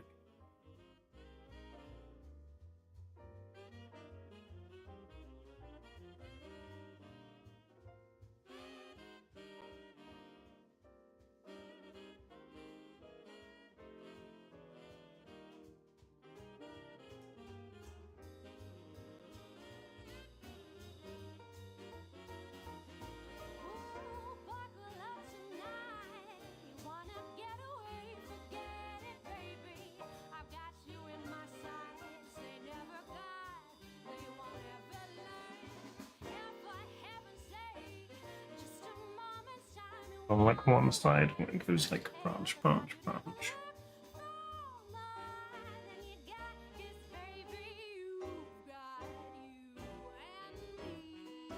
Okay. Touch a bit and then be by that.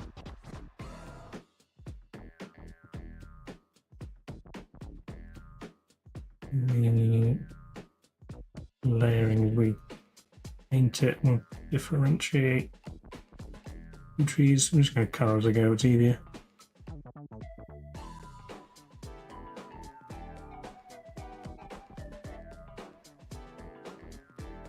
A few more holes.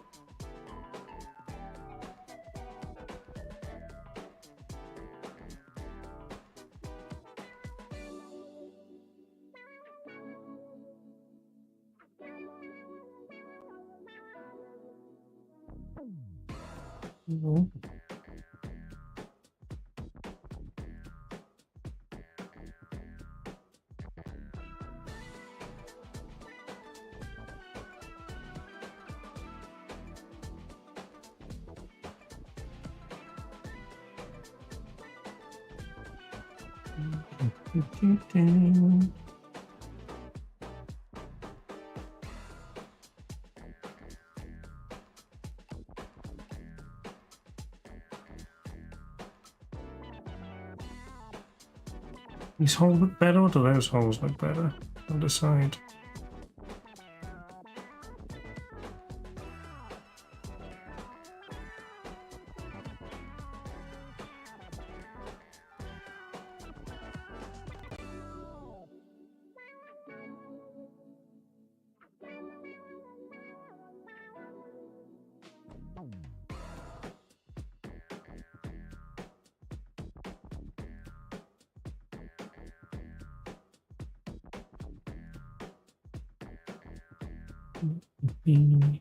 I can't think I'm really mad.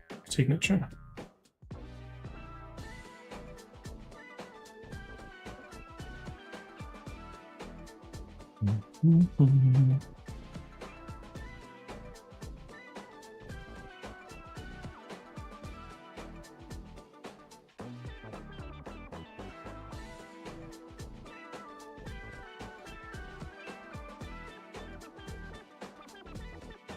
Oh, they're too small. They won't even show up on the laser.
Down here now. It's a bit.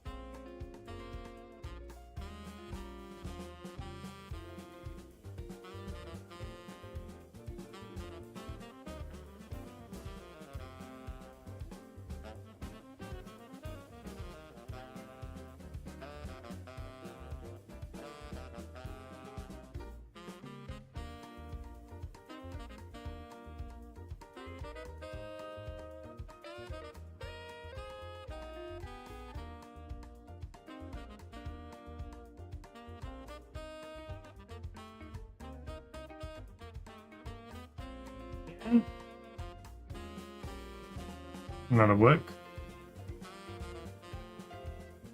And then one on this side.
Wild, and yet not too uniform either.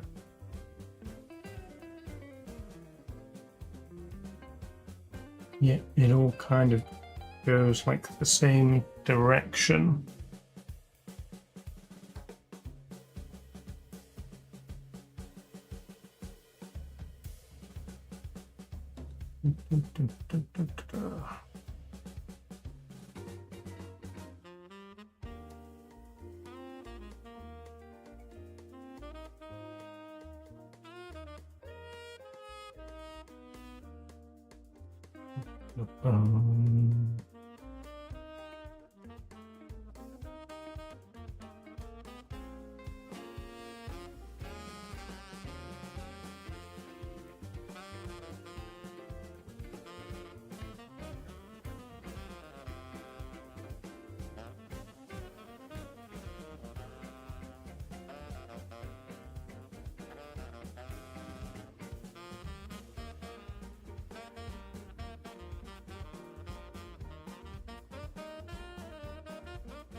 This one goes a bit lower.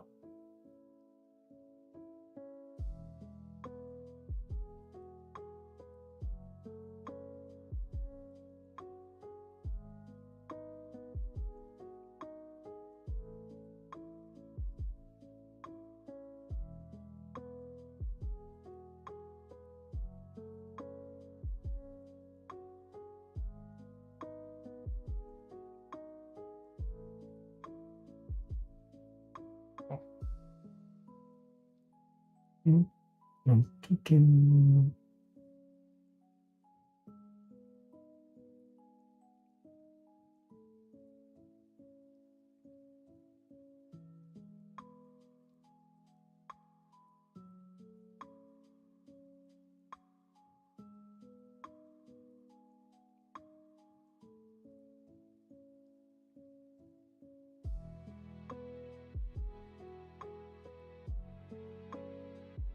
Coloring in, but only in black.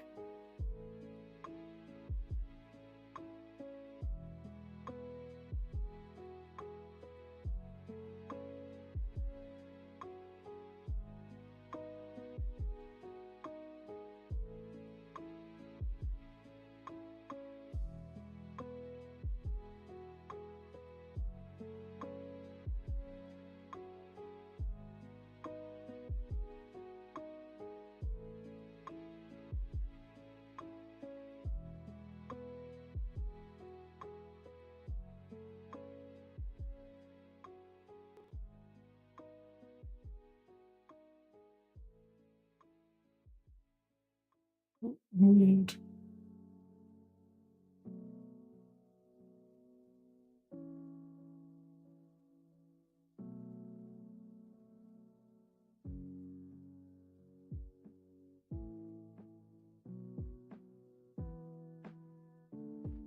One sec.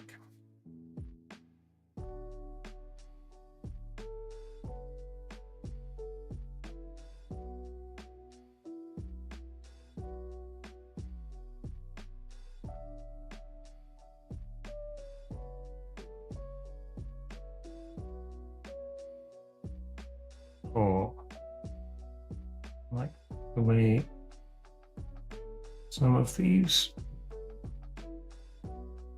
ones look.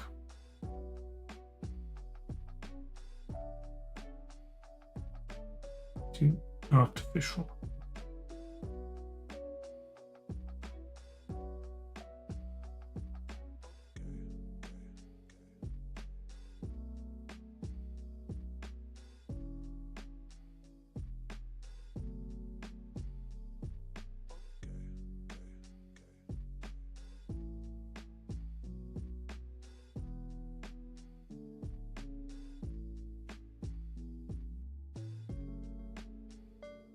Better.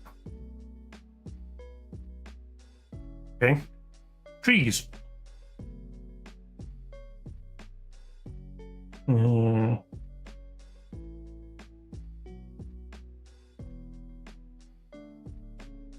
then bushes coming low into like a V here, going up there, coming a little bit off, but still want a flat bottom.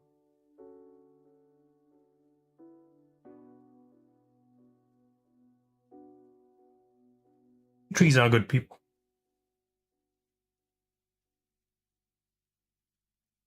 Okay. Trees. There.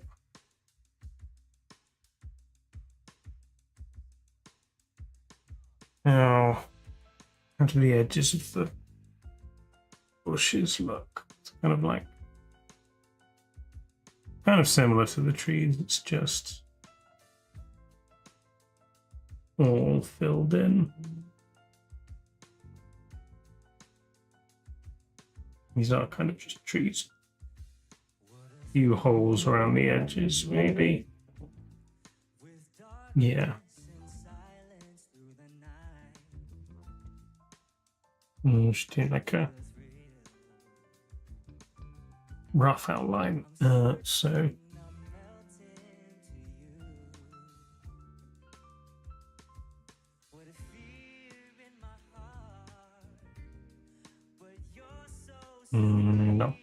What?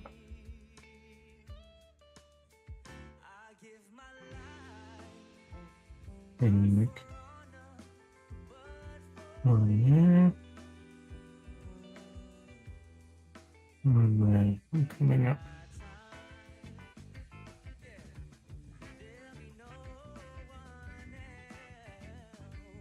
And then oh there. And then lower.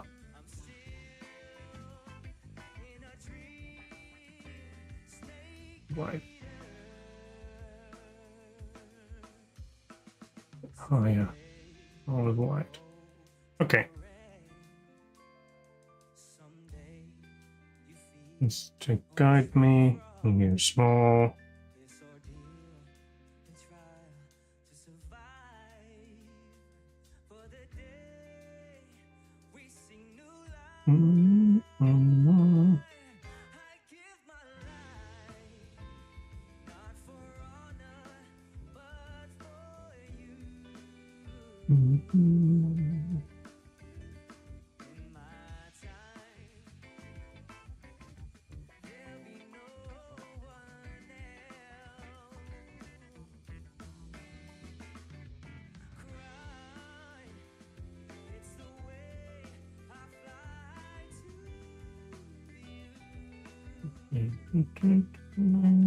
Get to hand.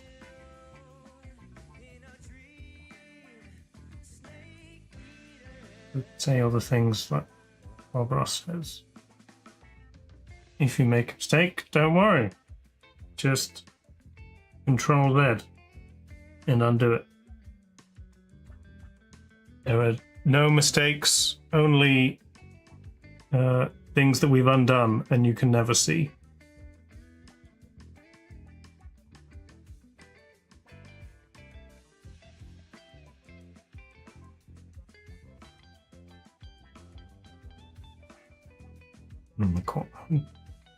That up later. Okay.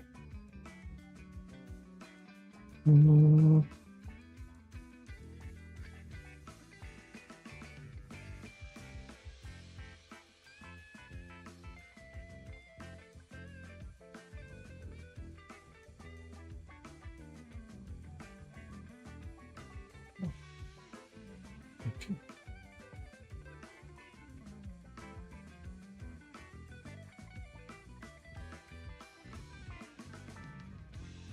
How well's this gonna fit in? Not bad.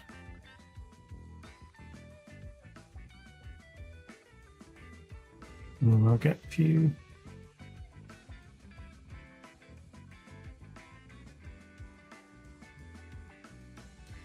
Holes artificially put in.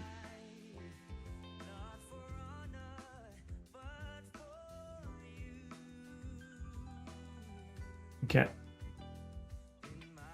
this on the smallest. And like this. And one bigger.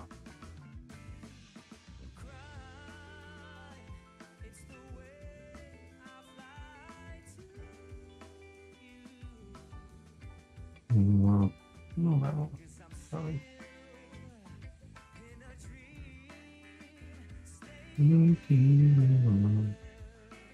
Sometimes if I want like a really random looking cat,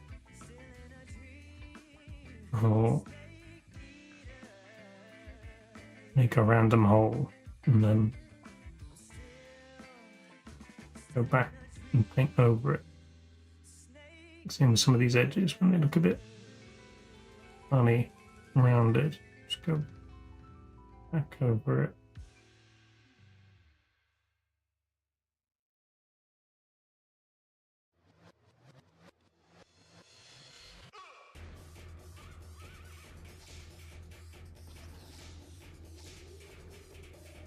Maybe more here. Just subscribe. For how? 27 months, thank.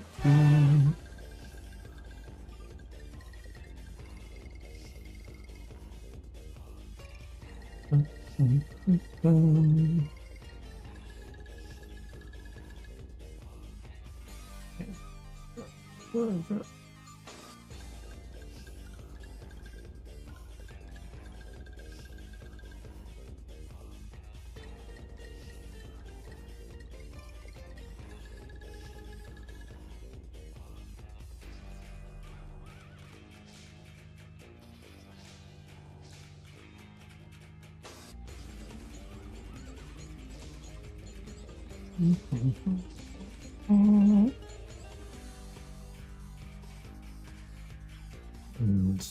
too much.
Okay. That'll work. These bits here look a bit funny. Oh, yeah, he's got like little ones in between. Well, that's what we're missing.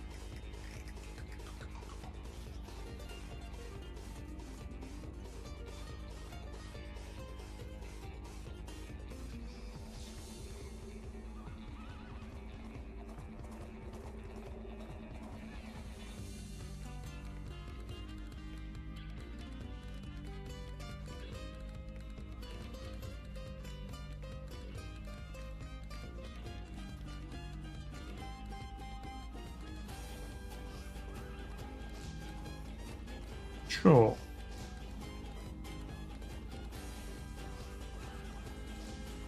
Okay.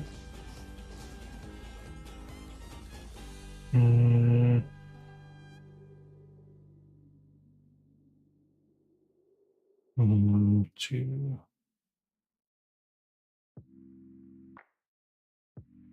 How's he select? Next.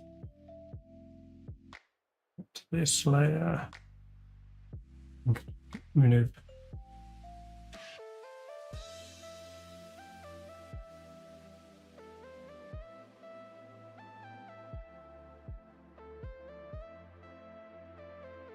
This bit.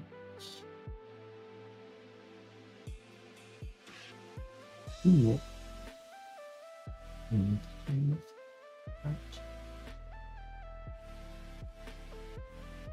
Oh no, that was my guide. You can just use that together.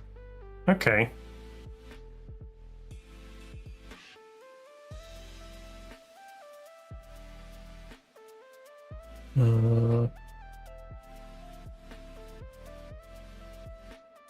So what the actual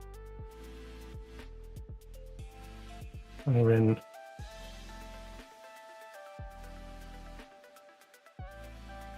mountains to solid. So now we've got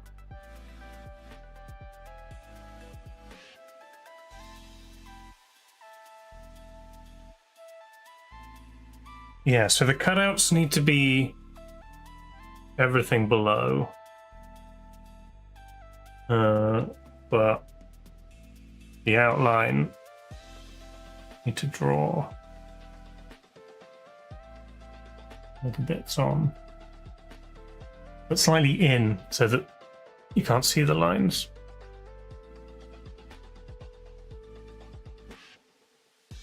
So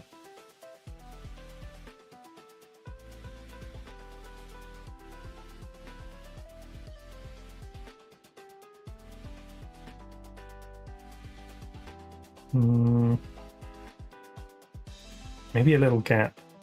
Okay. Oops. And those will stand out a little bit more.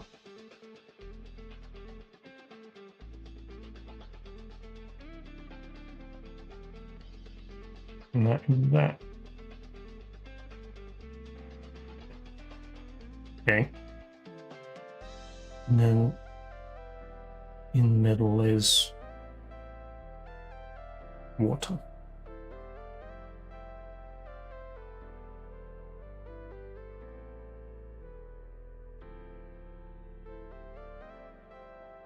I think that's what I want. And then it's just working out what bits we need on the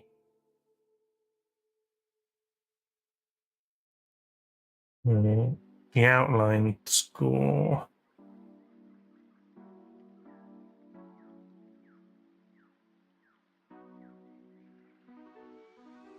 Because I don't have to worry about anything more than one layer.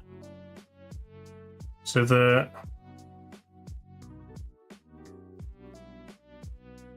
oh no, actually,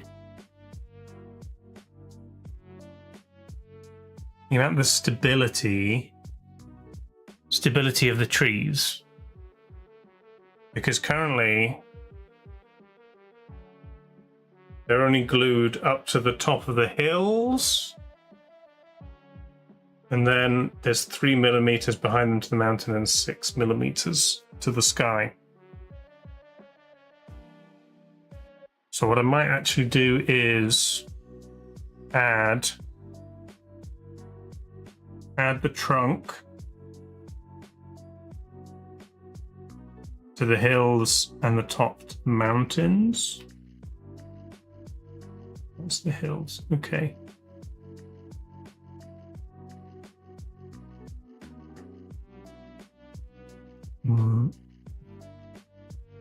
Slightly in, but this will give some stability. In fact, maybe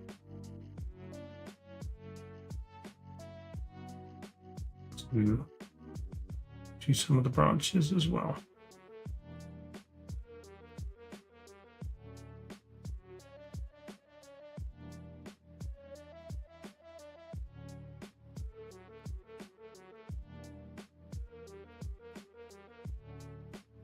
Matter if this isn't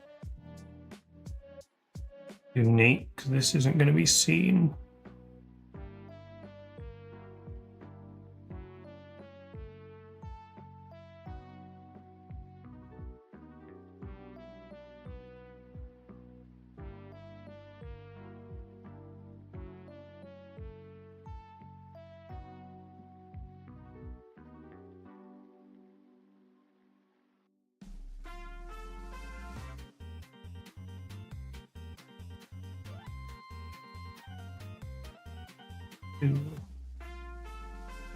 The sky, just so there is the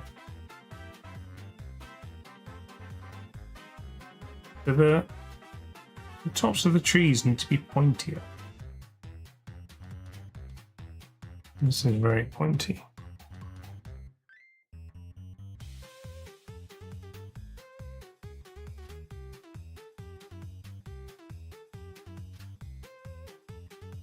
A bit more pointy and uneven.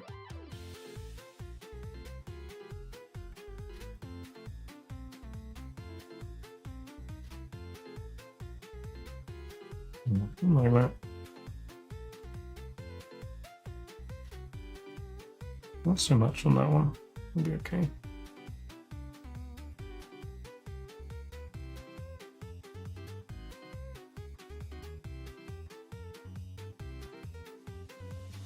Yeah, like that.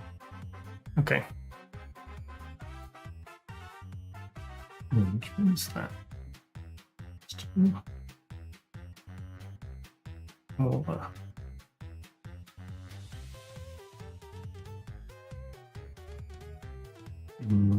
Do that.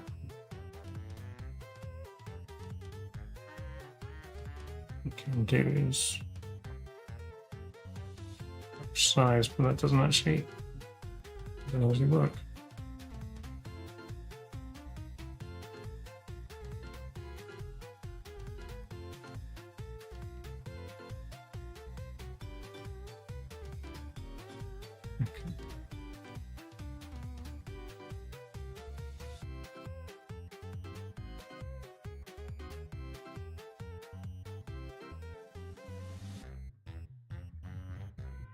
Okay, and then we're doing the same for these.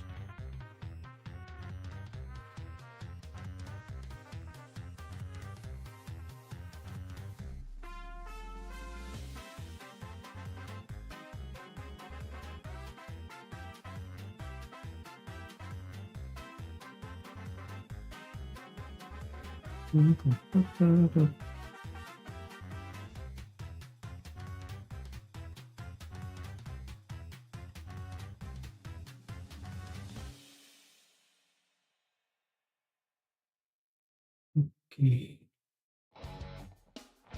Here's one.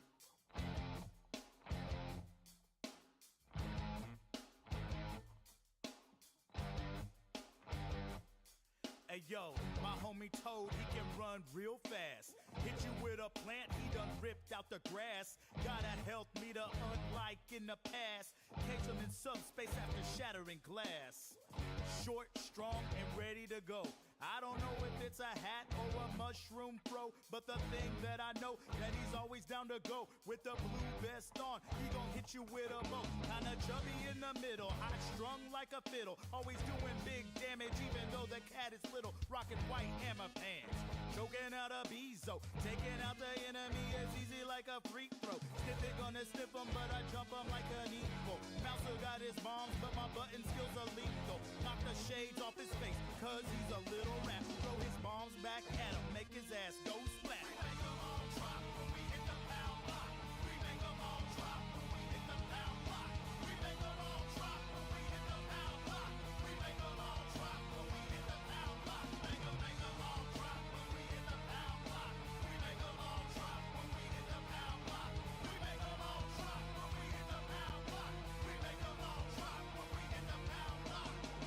Now I gotta give it up for the princess, looking real good in that long pink dress.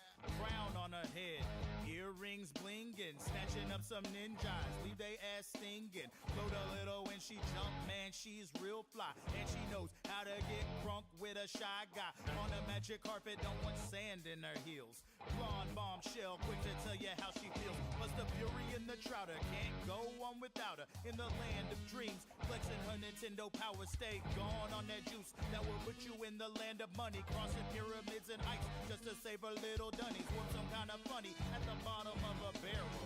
Princess Peach, rock the flyest of apparel. Take a cherry out the sky, no she's super fly. Jumping across the quicksand, have you saying oh my. We make them all drop when we hit the pound block. We make them all drop when we hit the pound block. We make them all drop Between the pen and the mouse, because something a bit easier.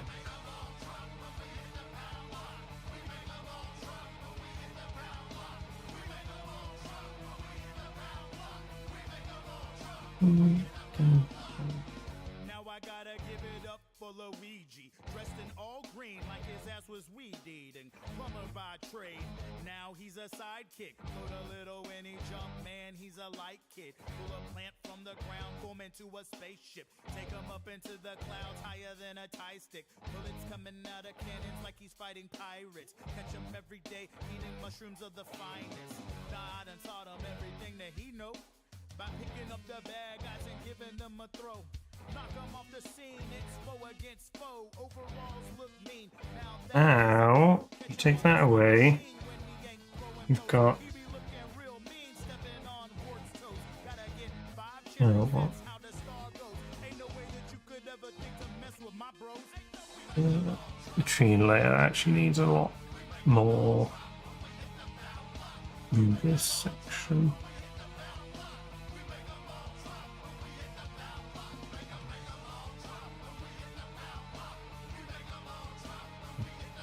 There.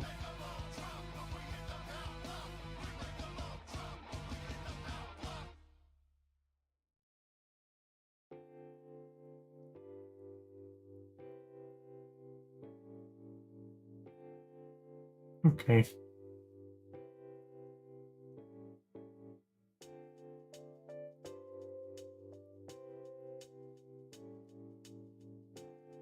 Okay.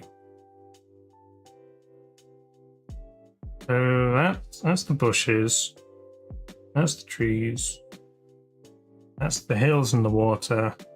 That's the mountains, and then that's the sky.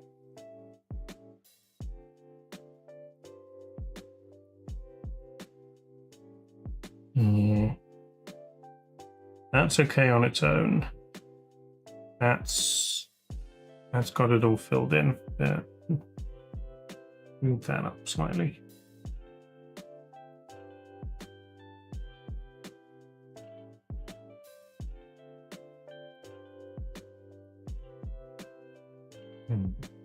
Okay.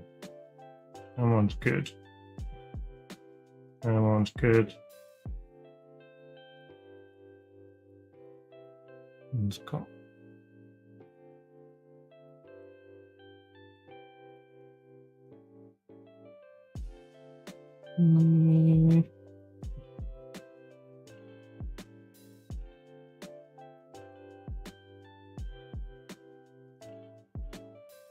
Okay, so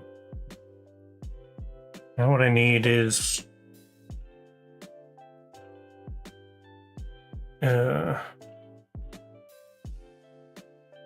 outline of the layer above the one I'm painting slightly reduced.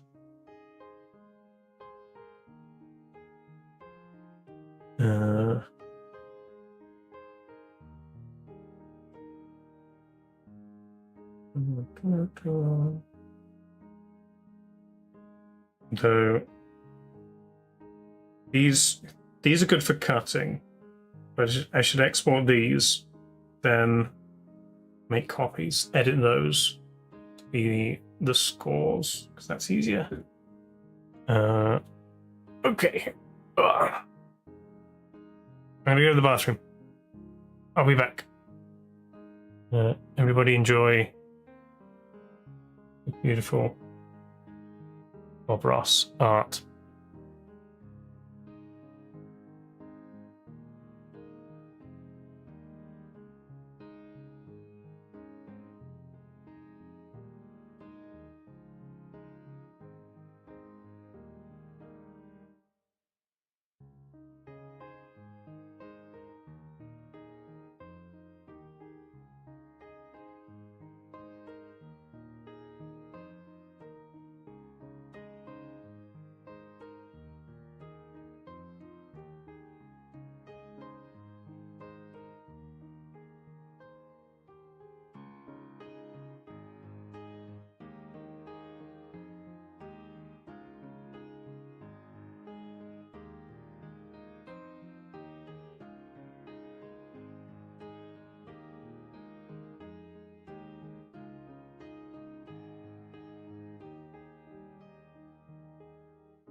And too hunched over using the tablet. There's no bathroom. I'm gonna pay money for that stream.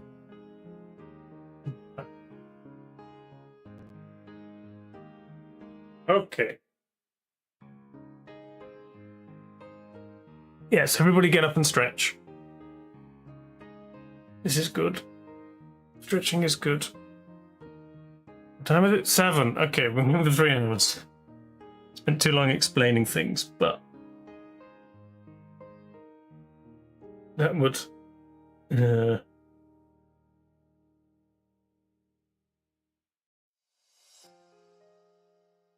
in theory save time. I don't have to explain things in the future. Pay money for this stream? I mean, that's your fault. You don't have to. You could be here for free.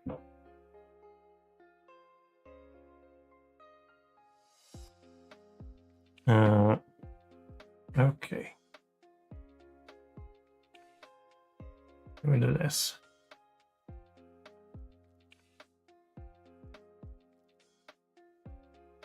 So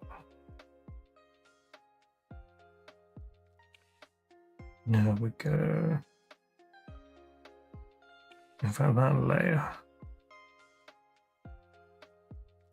And it wants to be full.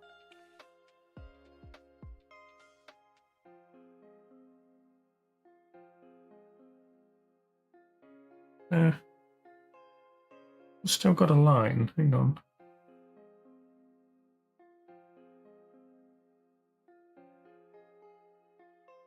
Or was that?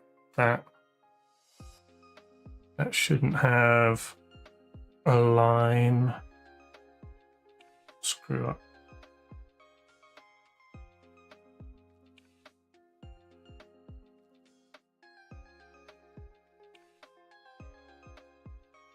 It's just the guide, right?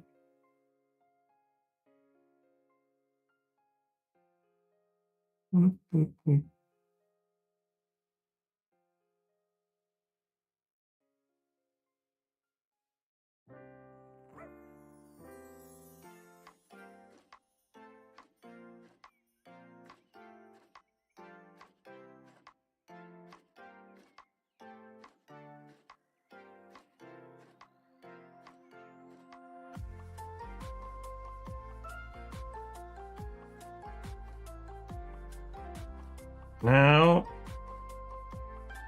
you can't quite see what I'm doing. Hang on. I'll move this. You can see exactly what I'm doing. There you go. So we go alpha to selection. That selects everything I've drawn in, and then convert it into a path. Selection to path. And that makes like a vector of the thing I've drawn. And then I can export it, create folder, BD, Ross. And then sky dot SVG.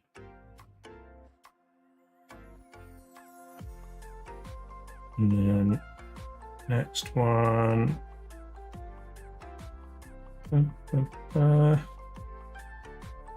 Mountains.svg. This one. Hills. Yeah, this is still cutting right.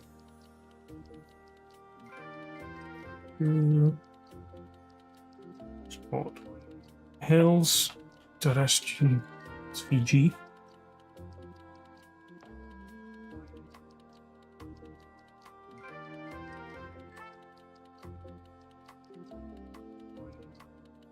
Trees.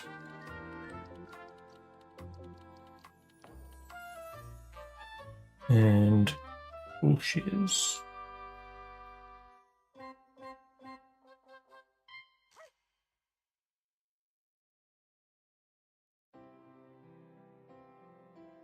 You want to just check how the holes look. Yeah, they're a bit small.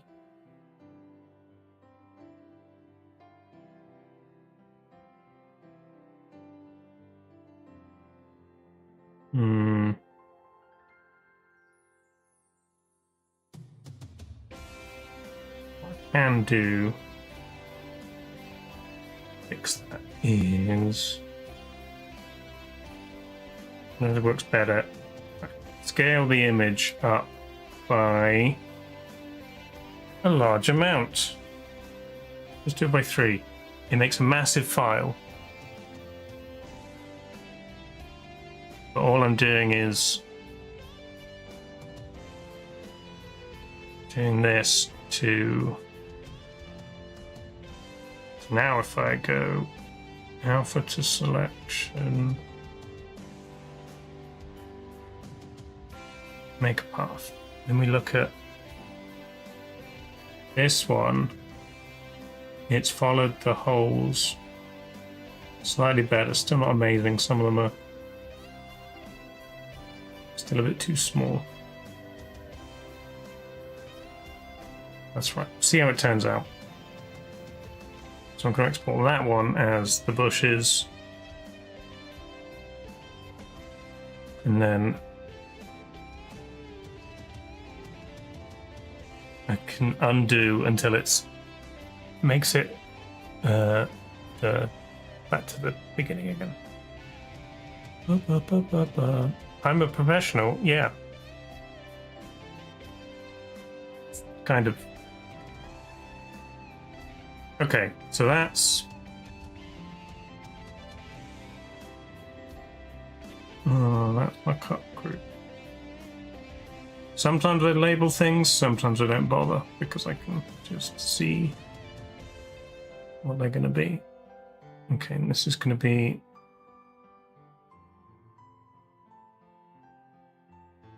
the scoring.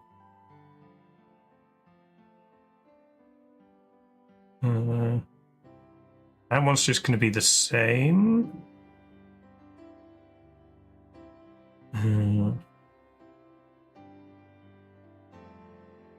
This one we want to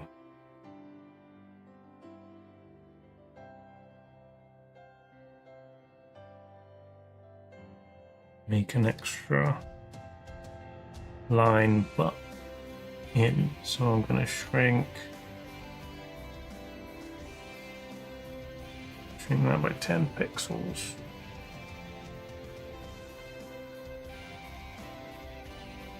No, I'm going to shrink it by 20.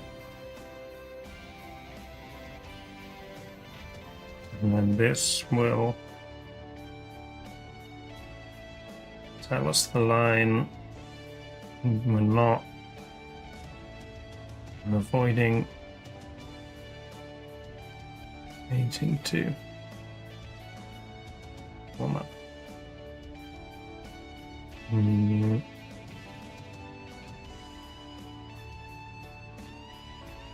Hang on. No, that is right. Yeah.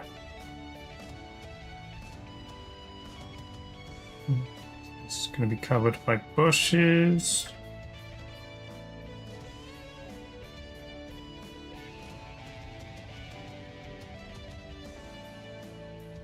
But I still want the bottom lot to be there for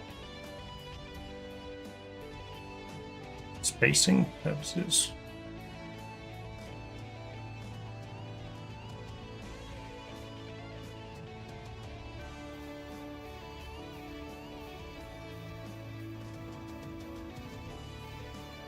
Now,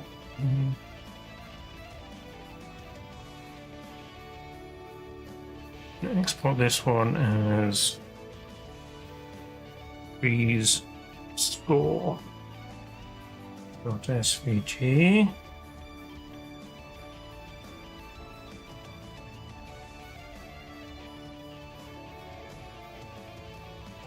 And then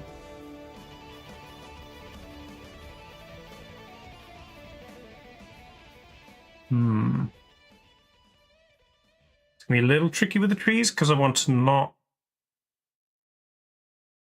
not paint as much underneath them. But there's a lot of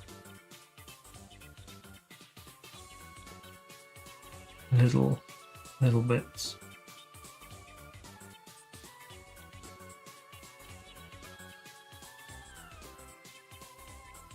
It's probably fine. I think I'll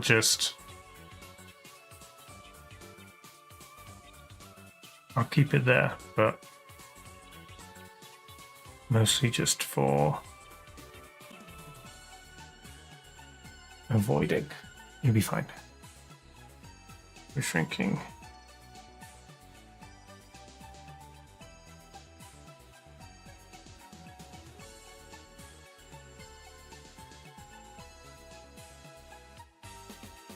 And then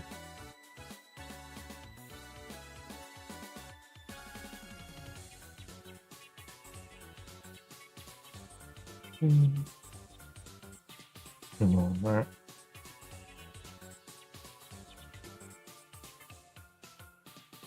Okay. And it tells us where to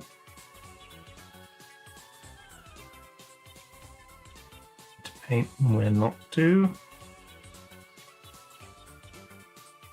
This one is now Hills score.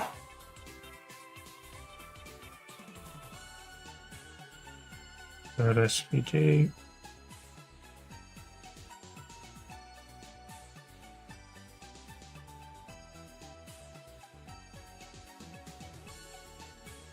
And then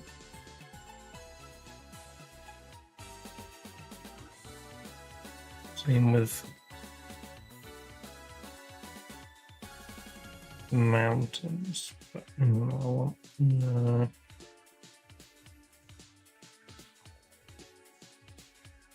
this one.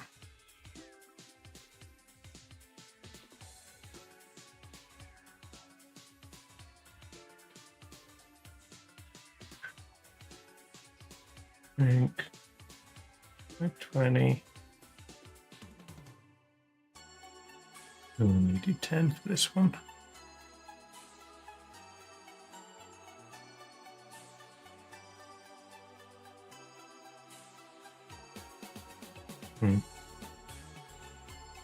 Fine. Mostly for the bottom, but a little bit for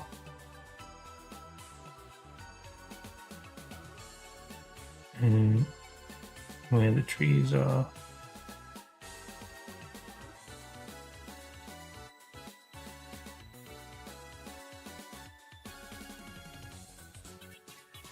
Right.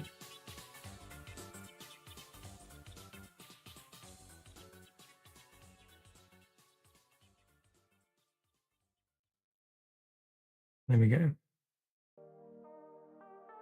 And then mountains score. The score for the sky is the same.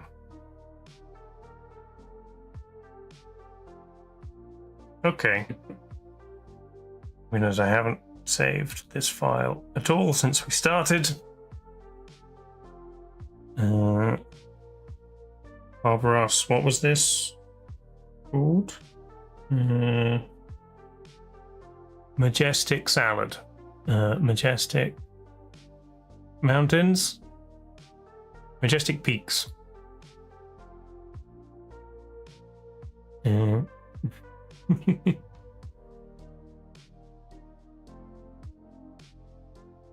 Majestic peaks. Okay.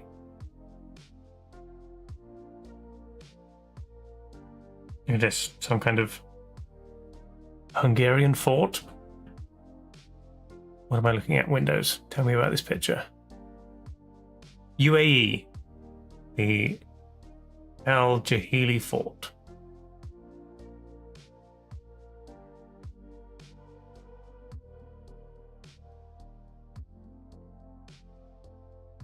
Okay. That is that. So okay, now bring them in to the Xtool creative space.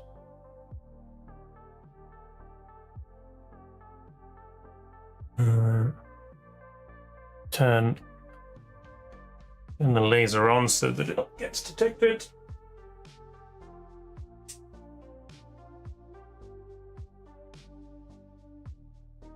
Oh dear. Dropping stuff.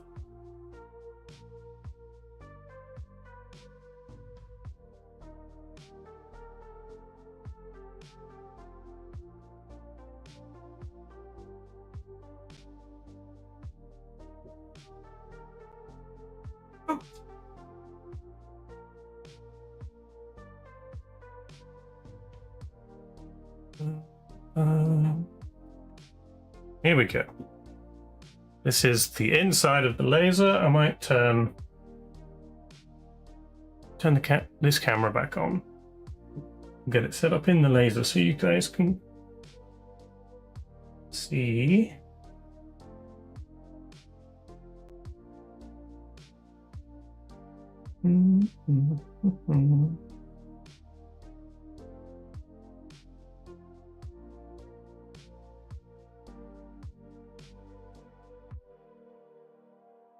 And take it off the stand. Laser cam, yes.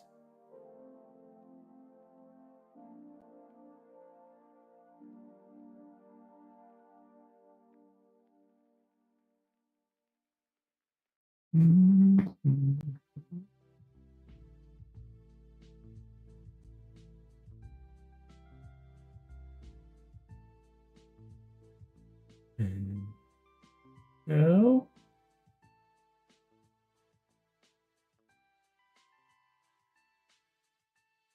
There we go.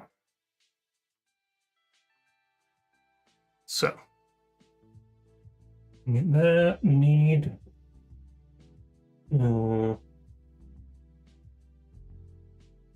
5 pieces of wood.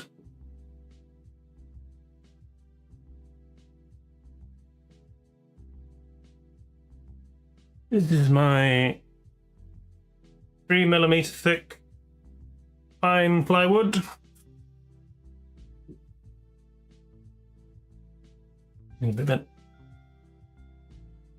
I'll set you up in here.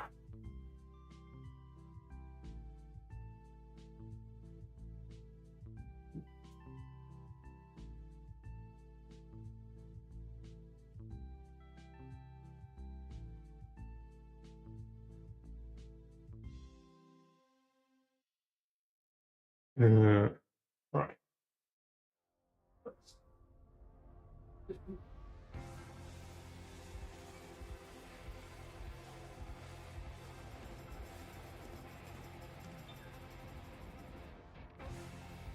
I think you'll be able to see. Nah. Yeah, it looks pretty good.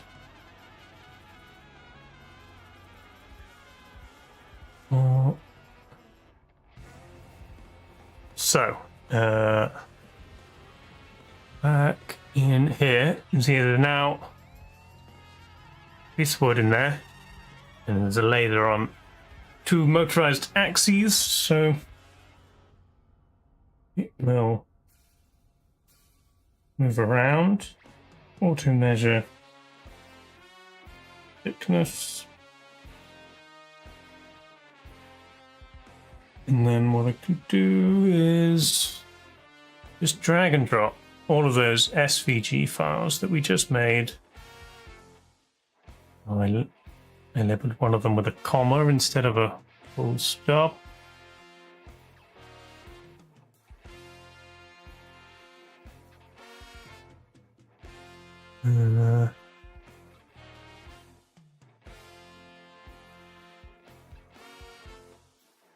So let's do separate, the scoring separate from the cutting. Display original. Okay, it's big. Make them. Oh, I see. Yeah, that one. I remember that one's That was twice as big. That's fine. We can make it fit. I'll take one of those. I'll put them in red to cut. Hide them for a sec. As I bring in the score.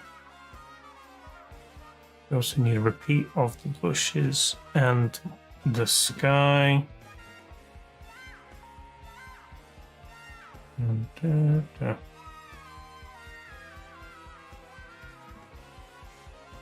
Okay, first thing is to get these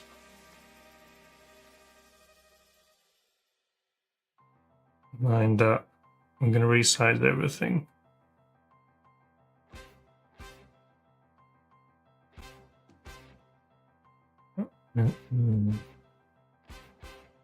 Like these two.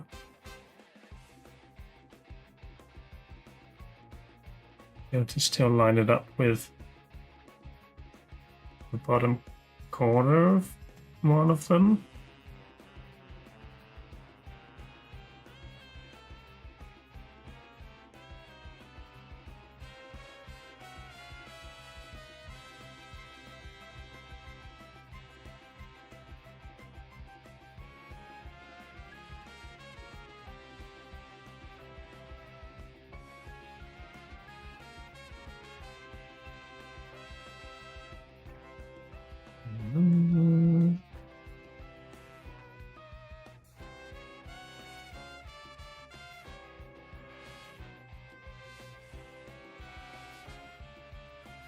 On that side.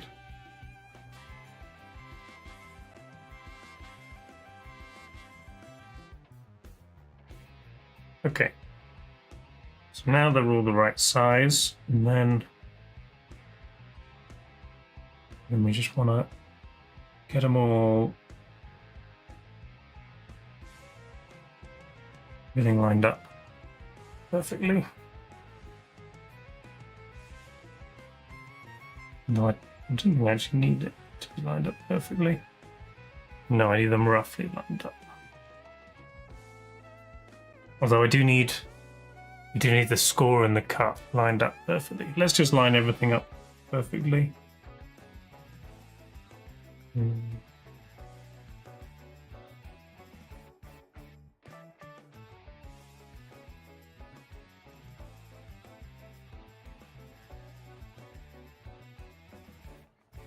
I'm just select the red one.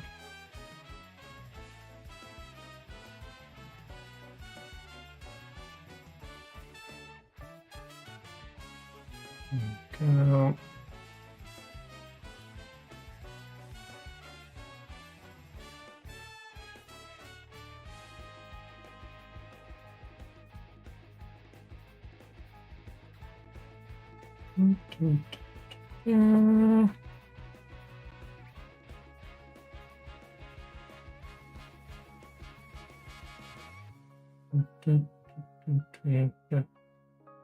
That's good.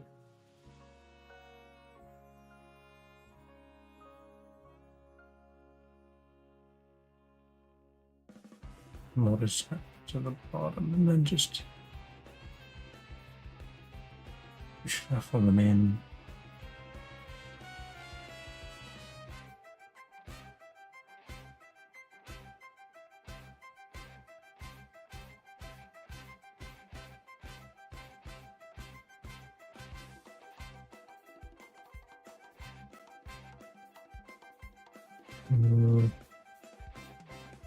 Is that a little line on that one?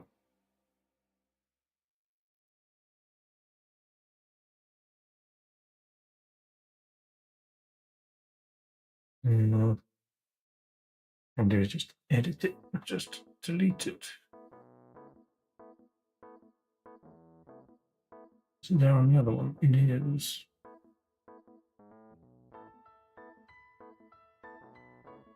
In theory, you can design everything in this program. It's just more difficult. This is the program that came with the cutter, which is an Xtool M1 50 watt, I think.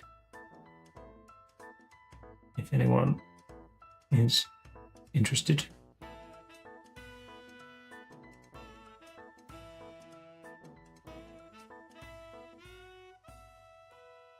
And take this.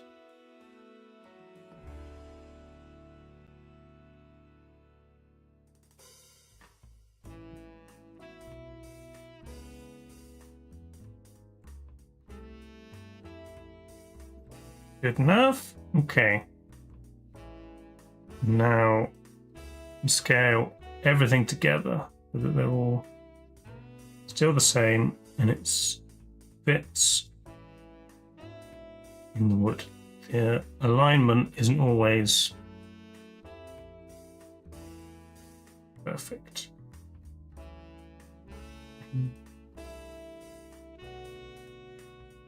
So I leave a little bit of space. Normally goes down. Not that much.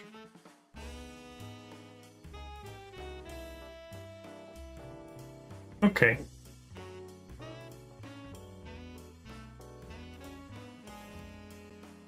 Lines should be different. Okay, so now red was cut. So we can turn that off. Hide it. And we're going to one at a time score the black bits.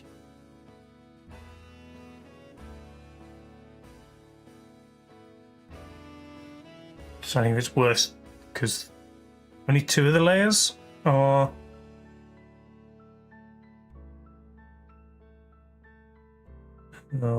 there. Go over the edge. So if I hide them, then I can shuffle the others over.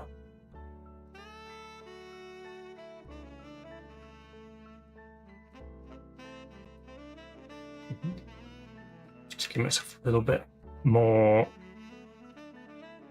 blank wood on the end.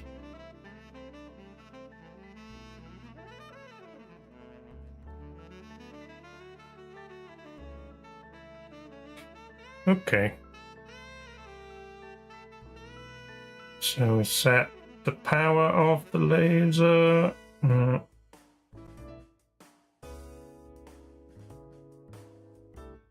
Like 20. 20 should be enough to see.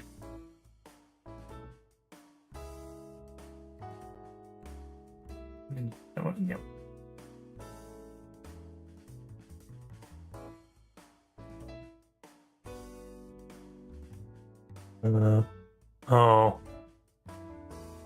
I'm now just thinking about the best way to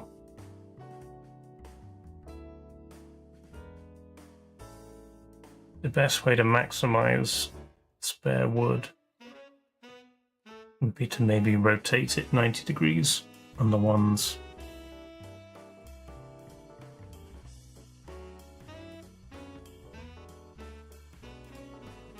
that don't extend out the sides.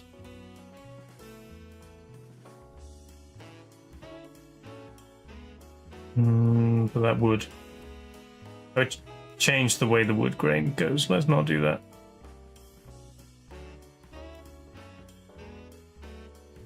Keep it the same. It's fine.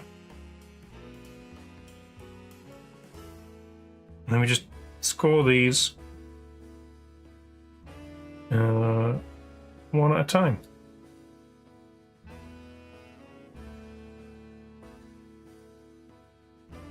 It's 20 speed, 100, or near enough.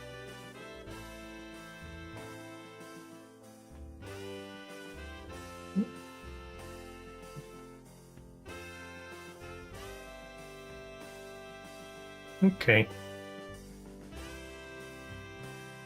That one first, and oh, it's. Can you see it? Oh no, it is still there. We swapped laser cam. It is a little bit noisy. You might be able to hear it.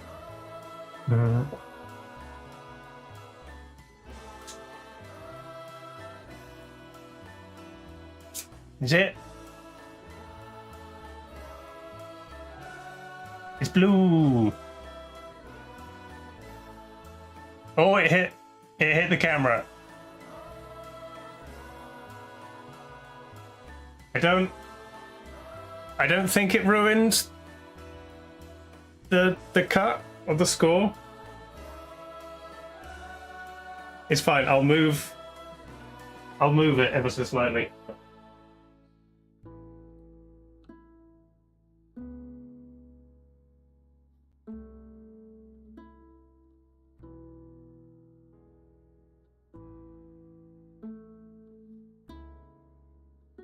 Where?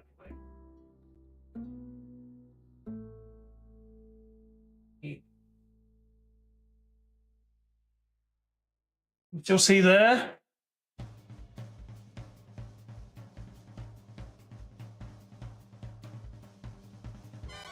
Hmm.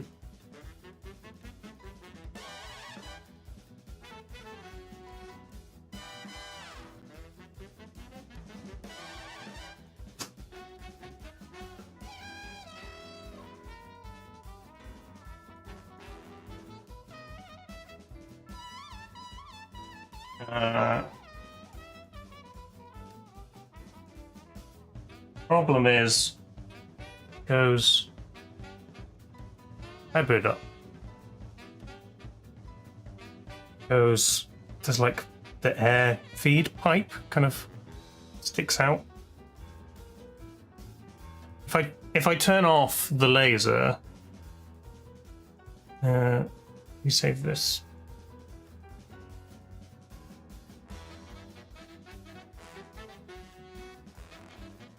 Just beats. I turn off the laser, then I can move it around without damaging the motor.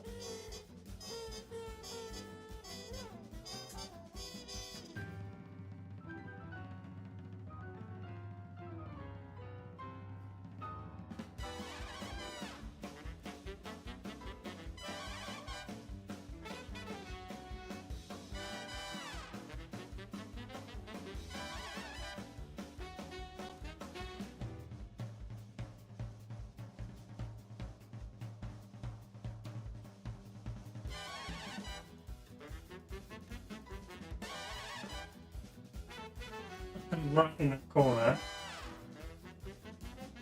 It seems like a good spot. Slightly lower.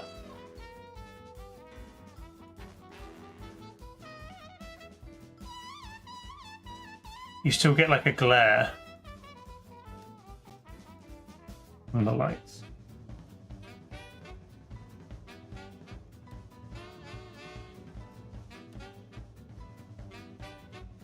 There we go.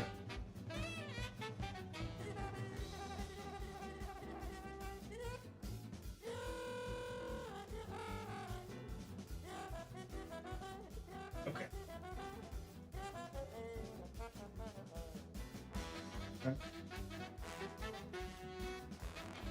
That's Sky. Oh, hang on, no, Sky. Oh, I did that wrong. Sky should have a score in it. Okay.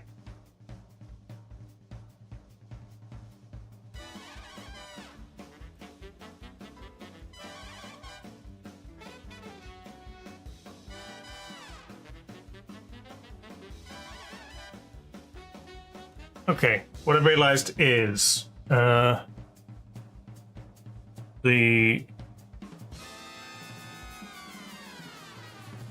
Sky outline needs the needs the score of the mountains in it. That I'm not painting.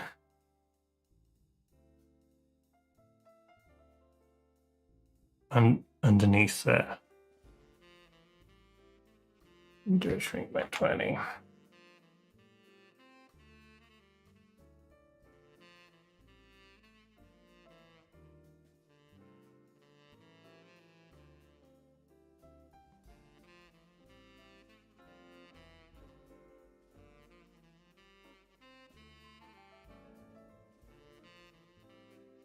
Okay.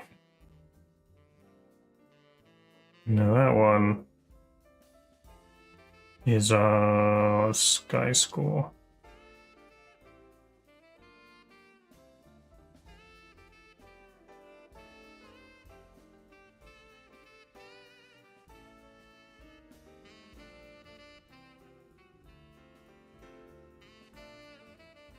And then we need to swap in that new file for that one.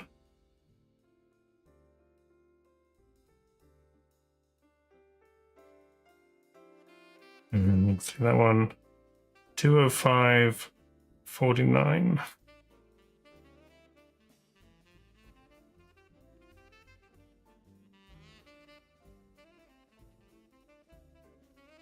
Okay, line that up. Perfect. Perfect.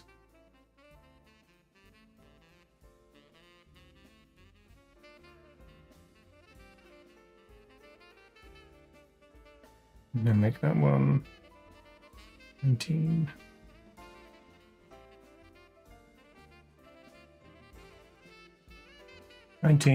100. And then we'll go again.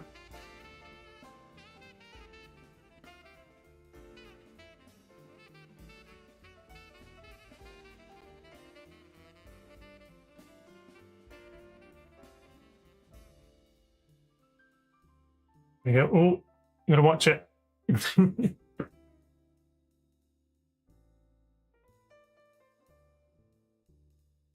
Nice and fast because it's only doing a very light outline.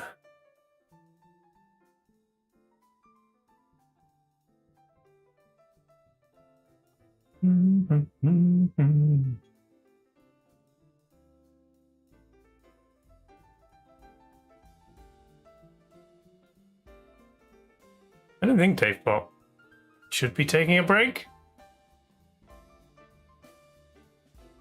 His timer's on.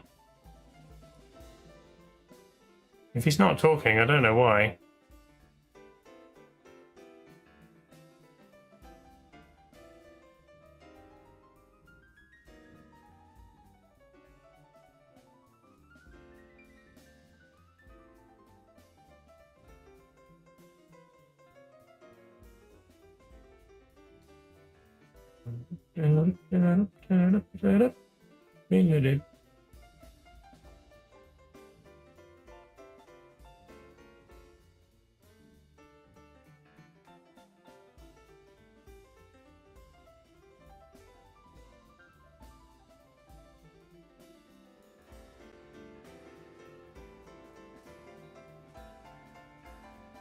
Yeah, I'm just checking something.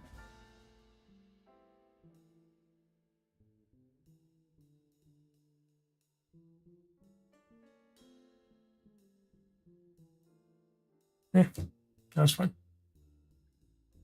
Okay. What about next one?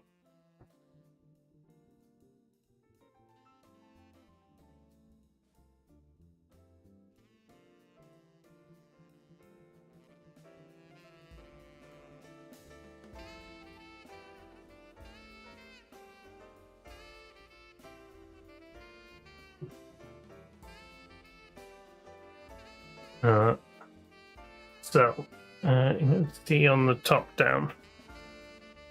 This is now is quite hard to see.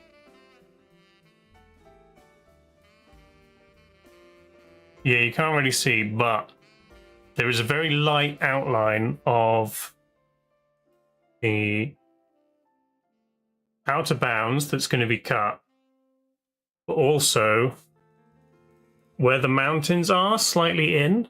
But this is the sky, so I know to paint sky in that, try and avoid where the mountains are, and then it'll just cut the whole thing. And this next one is going to be the mountain one.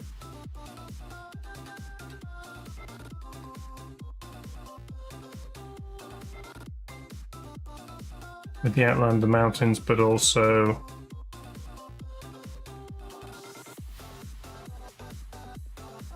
where the hills will be, to try and avoid painting. So we're just painting in this bit. Not too worried about the little bits of trees.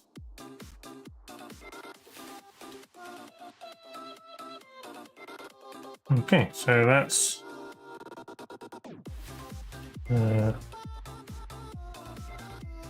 that off. Turn that on. Go again.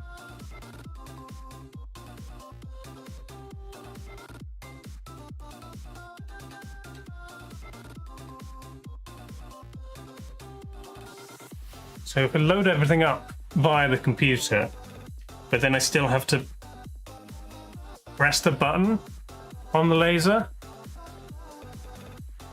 So I've been thinking about getting, you can get like these remote controlled buttons that I think they're made mostly for like light switches.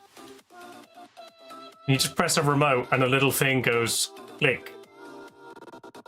And that's kind of what I want to stick on the laser. Because I only have to bend down to reload the wood, which is annoying.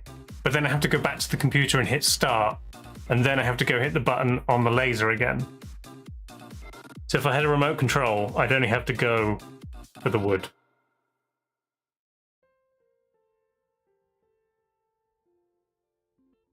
Okay, another nice quick.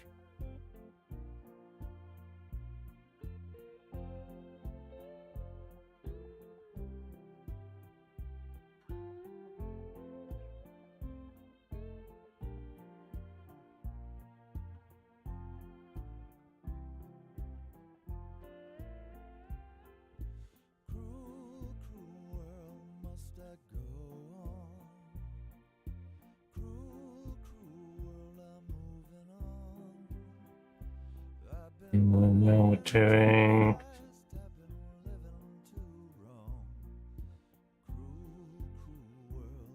the hills and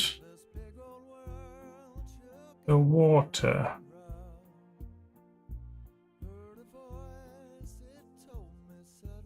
Kind of big holes in it. This is mostly going to be painting over the trees as well.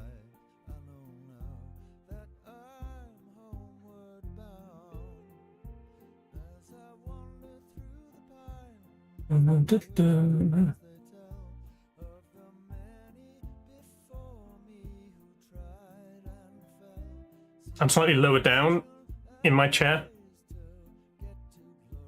so it's marginally easier to get to the laser. So annoying.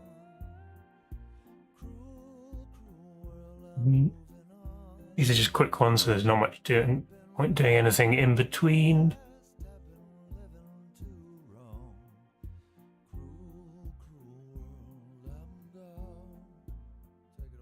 You see the tube running on the side of the laser.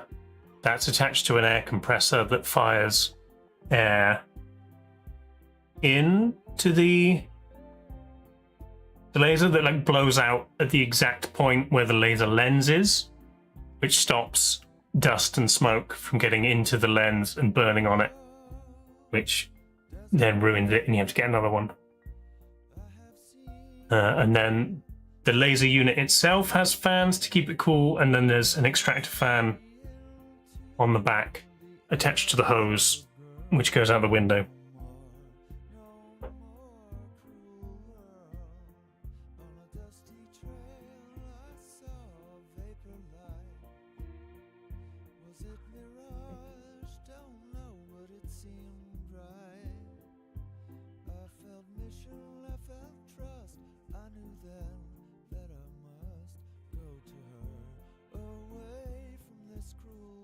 Okay.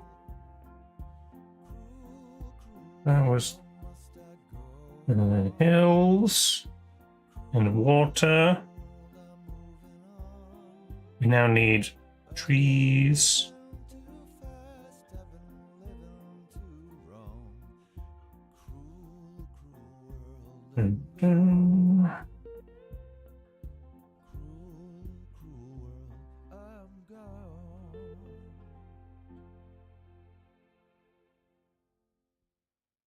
This will take a little bit longer, there's more crinkly edges.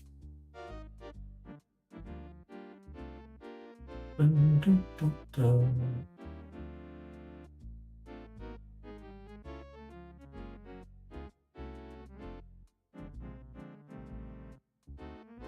the exhaust tube at the seagulls. Yeah, it's not like blasting out anything.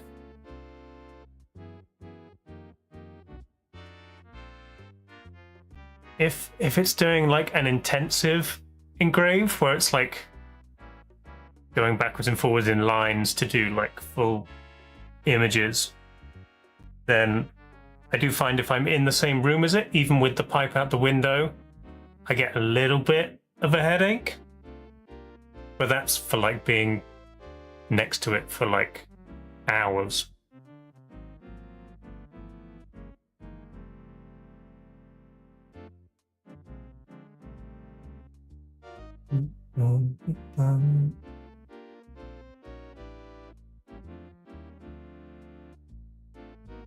When it's doing like vector lines, it obviously follows it in the most, what it works out is like the most efficient pathway,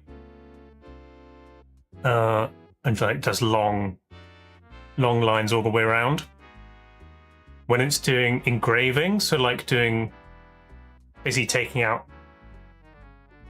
a whole area and leaving some, and doing different powers of laser as it goes over different parts, it just goes backwards and forwards, line by line, a bit like a printer. You can kind of see it like opening and closing its laser a little bit as it's swinging around.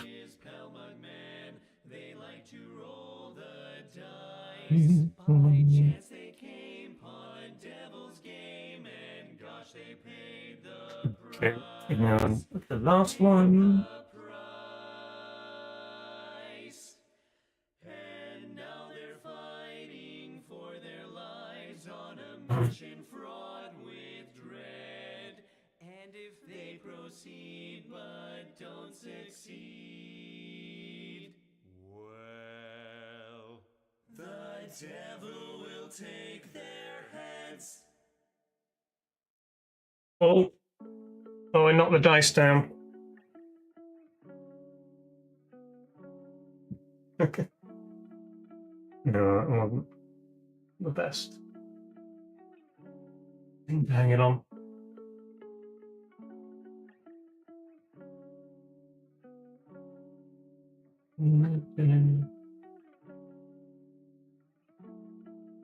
Okay, and last one is the bushes,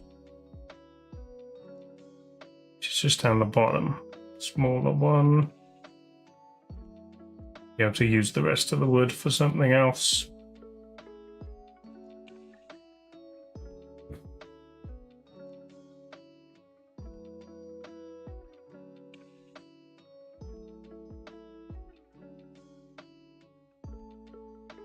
Yeah, there's just like an LED strip so that when I open the roof, I can see what's going on. It's interesting how they stay on while the laser's going. Even though I don't really need them. I suppose it is like orange on top, so you can kind of see through. But most of the time it is hard to see what the laser's doing.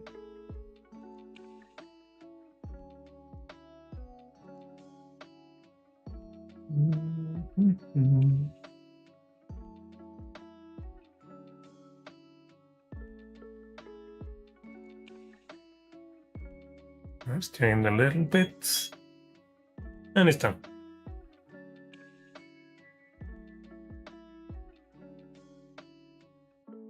Okay.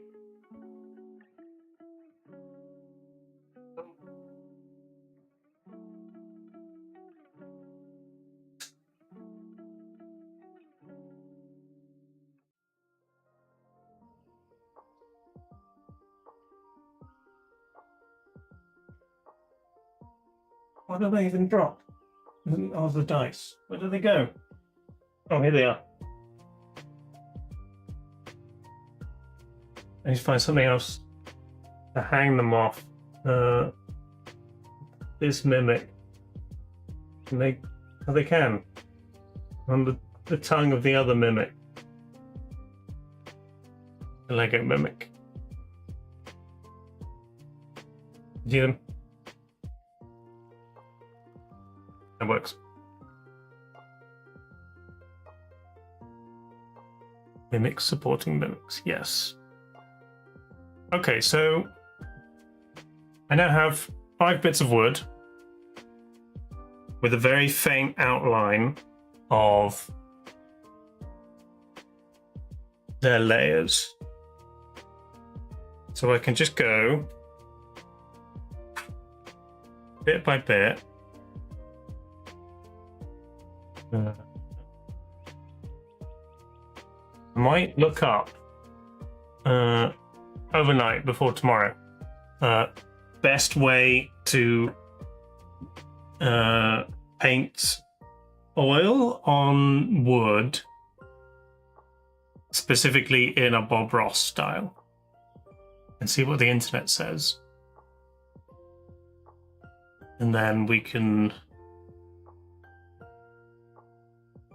do that tomorrow, let it dry, and then cut it out, layer it up.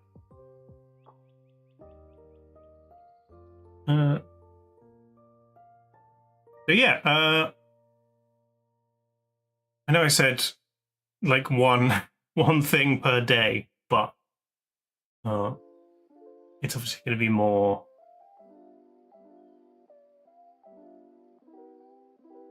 Probably finish stuff towards the end of the week.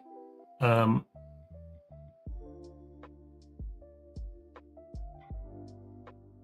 to think what to do now. I don't know if my brain's on enough to continue like drawing, designing things. Maybe I'll try and start the crochet, because I feel like that's gonna take less brain power. Maybe that's like the go-to after doing other things. Go back to crochet. Oh, I could check. I haven't checked Discord for other people's projects. Let's see what. Is anyone posted things? You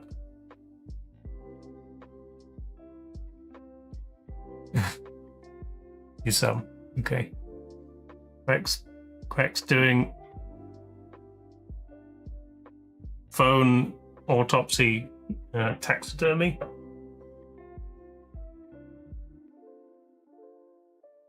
I like it. And then Andy Pants has spotted I did briefly show him at the beginning. Maybe you weren't here, Andy. Come on, this cam. Here he is. It's a Toby mug. Classic British thing, but a pirate. But his head is full of paintbrushes. What's it say on the bottom? It says, it's just got the sticker of the charity shop where I bought it on it. See if it's got, like, who made it printed on it. Nope, it's blank. You've got a ponytail. I'm finding it all over the place. You know, like some British pubs have hundreds of them on little shelves. Mystery pirate, yeah.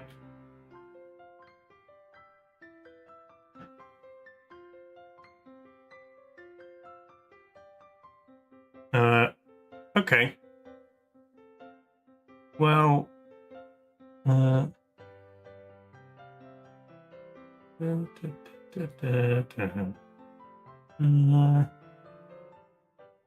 guess Steed bonnet, maybe. Okay, let me turn off the laser and this.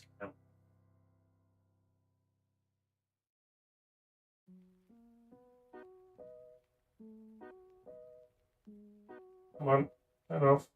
There you go. I get stuck on a picture of my face. No, it's gone. It's great.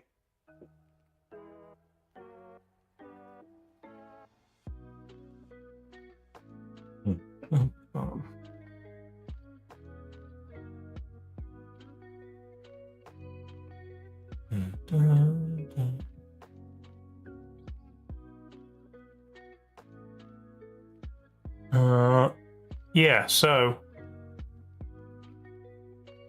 let's get the owl.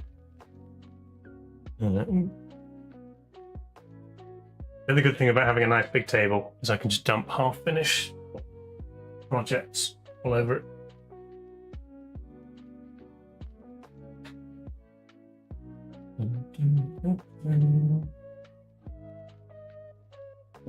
And stuff under it as well. That's so useful. Stretch the back. Everybody stretch. You do have a crafting voice chat in the John server. Yeah. Go sit in that if you want. Were you part of the great re-discording last night, Andy?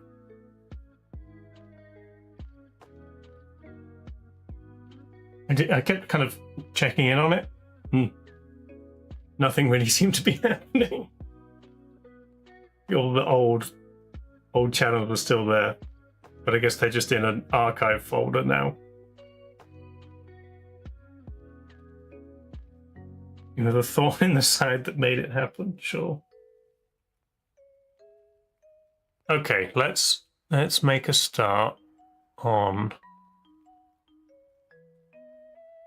the owl crochet. Oh, I can save this. Where was it? Oh, no.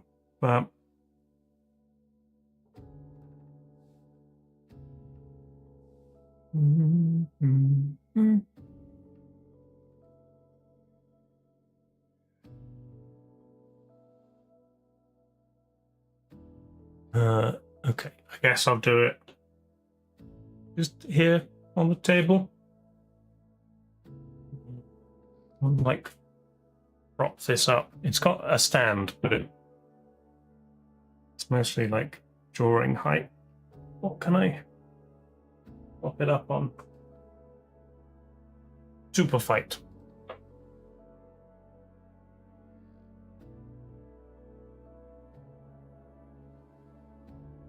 Here we go. Can I get the wheel to scroll?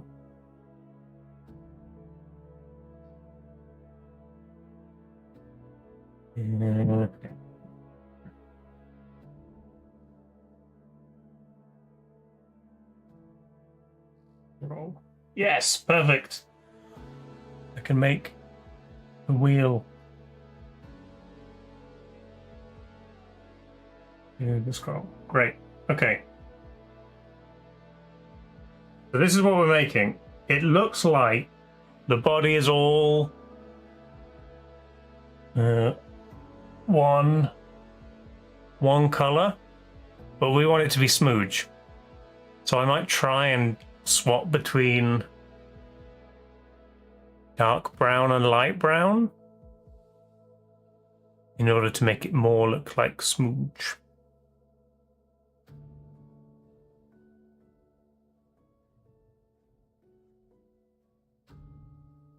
So yeah, colors for cape and hat.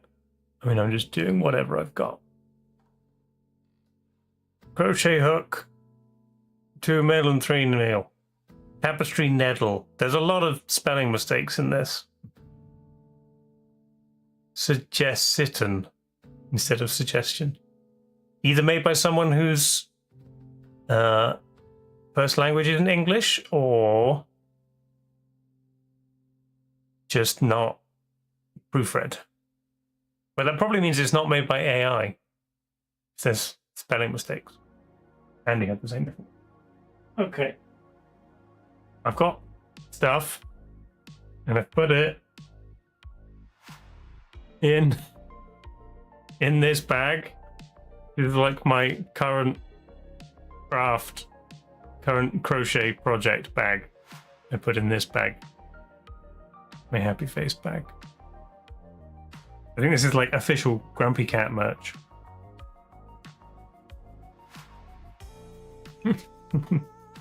Okay.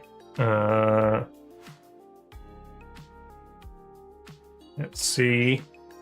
Selection of needles. This is too big. This is a 17. 15 mil. I don't really use these big plastic ones. 11. This metal one with a stitch counter on it. That's 4.5. Okay, maybe we're going really small.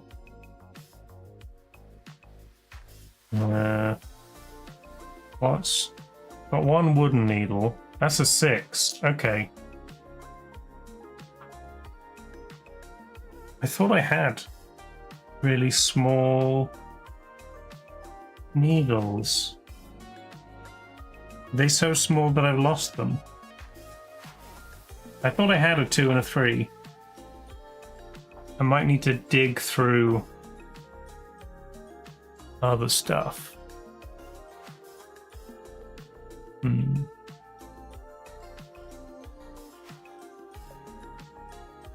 Yeah, I could just make it bigger. I think it'd be easier.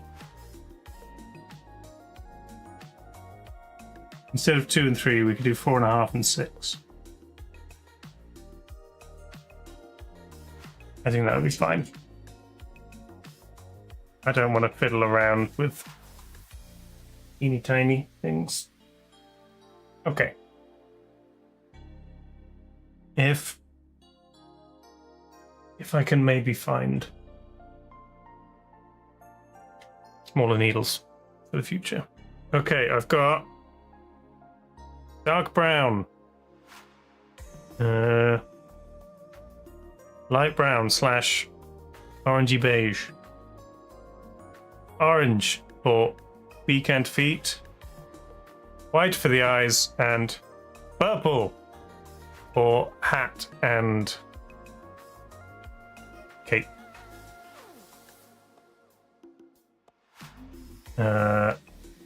So what do we start with? Starting with the body, okay. I guess let's see. Let's see how well I remember how to crochet. It's been a while. 6 stitches in a magic ring are... I'm going to remember how to do a magic ring.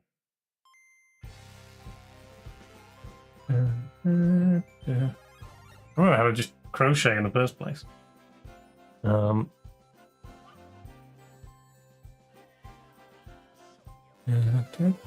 do have a book.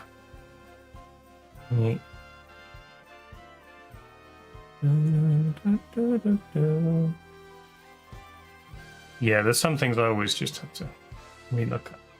Because Magic Ring you do like once per project.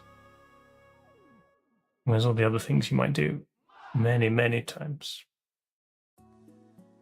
Give me the end.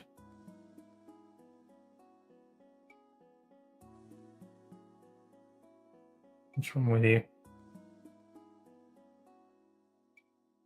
It's through the thing.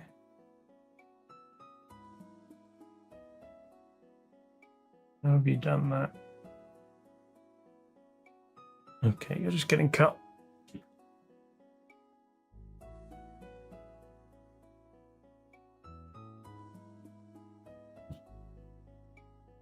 Okay.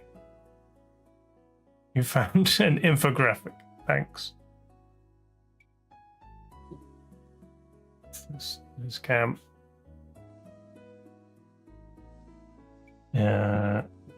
XML.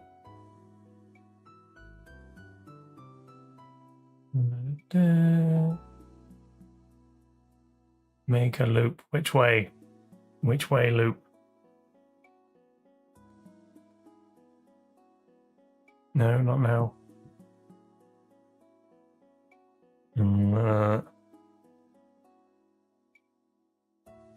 Loop. Through.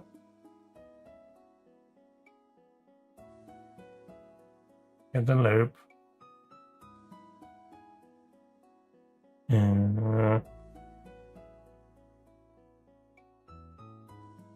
And for that 2, 3. No, because that, and then how do you make it a...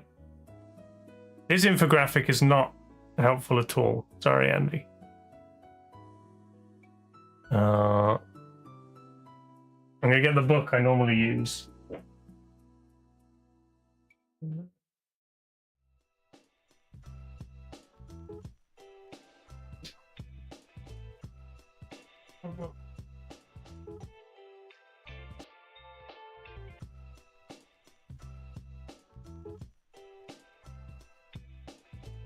Anyway,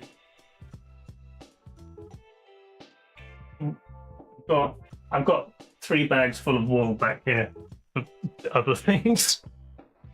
This is the book that taught me how to crochet, and I've still only completed 1 project and half completed 3 others from here. Got there's a Jigglypuff. Completed Jigglypuff, and then I've got half finished Charmander, Psyduck, and Gengar.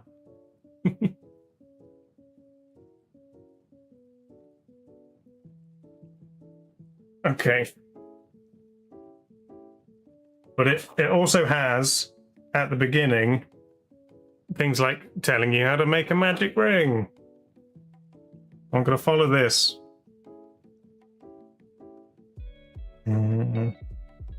Andy Pants 26 has thrown a teapot. Why?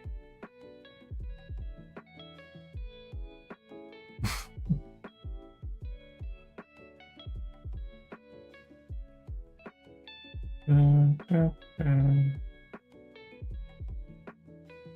through.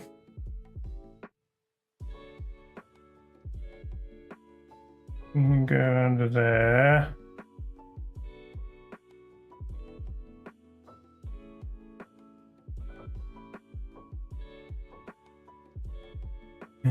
Yeah.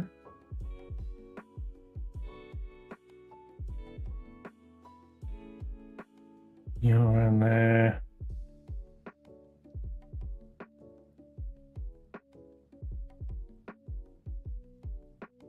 Okay, and then that's one.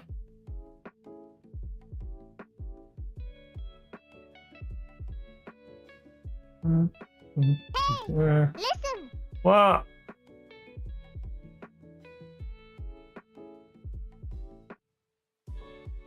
Oh, I'm not doing painting. Shh, that is true. Okay.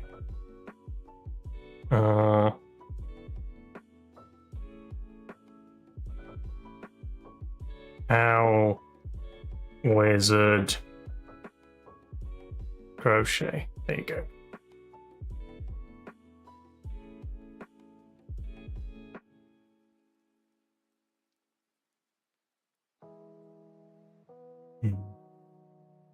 Wait, okay. Okay. How many is that? Just two.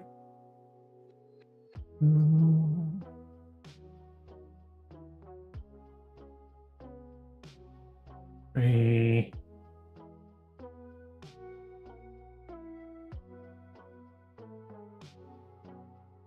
Four.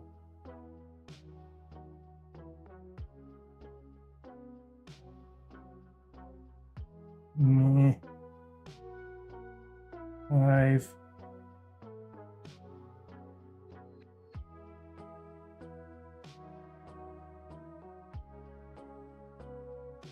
And 6. Okay, and then all this to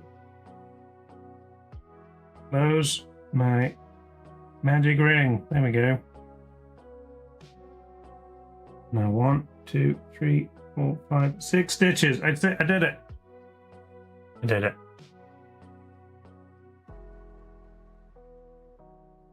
Okay, Pokemon book. You go away for now. Okay, 6 increase, sure. I should put a stitch marker in. Otherwise I will just lose count. I could also maybe use one of these line counters. Yeah. Go.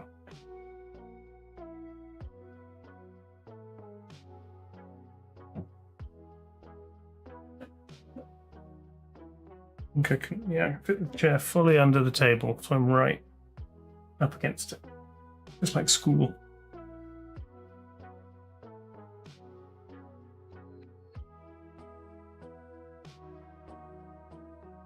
Okay.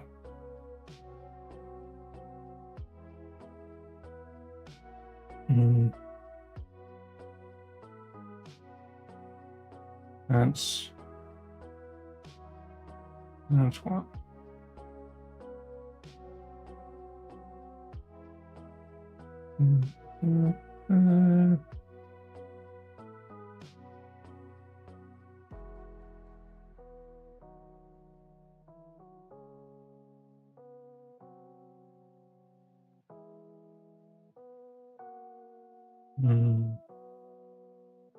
Remember how to just do regular stitches efficiently. Yeah.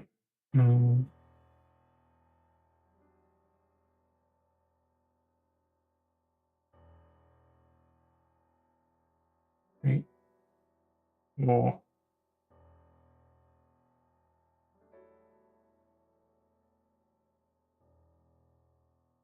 Nine. 6.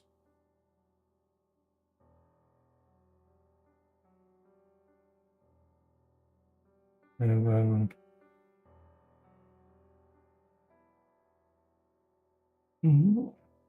8.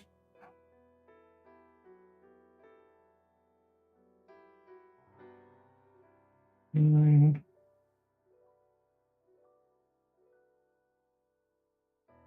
And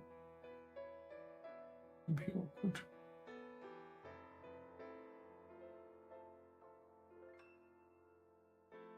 And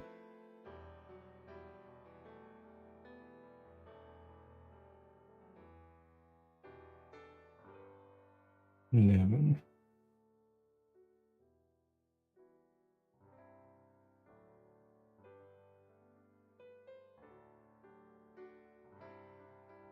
Okay.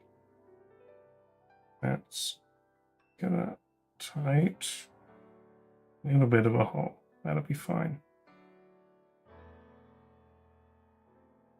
Okay, and then round 3.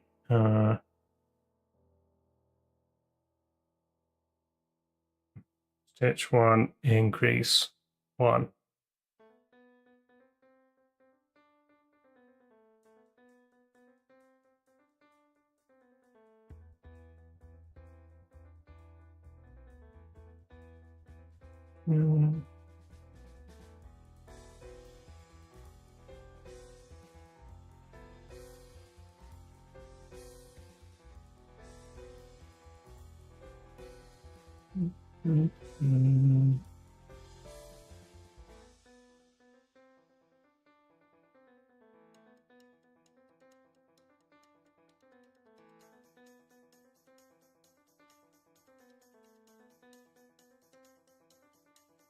Yeah.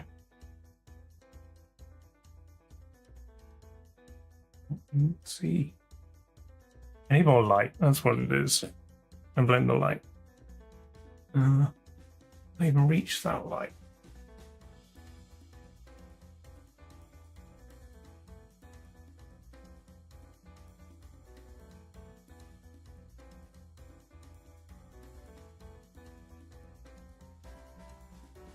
Kind of.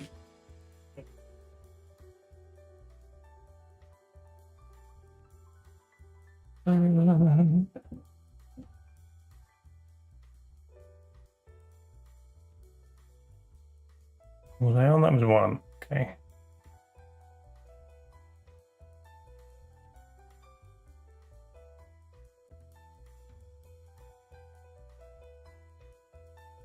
Mhm.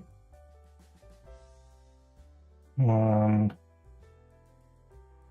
Increase.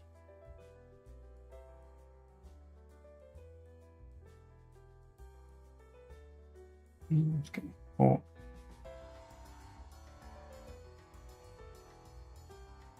Anyone like wax their wool? Or they use it? But that makes it so much easier. I can't even see where the next stitch is.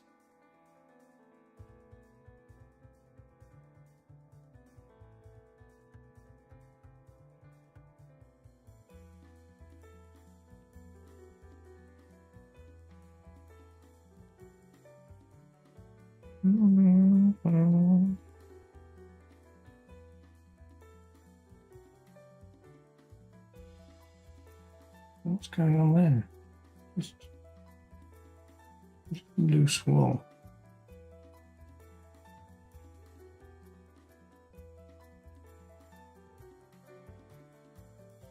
Isn't stitch right?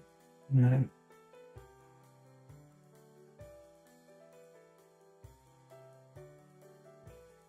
Mm-hmm. 1, 2.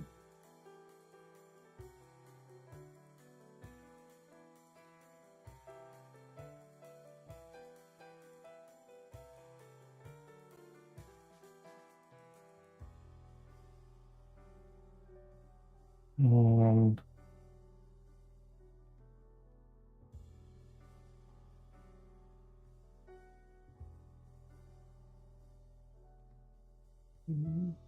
mm,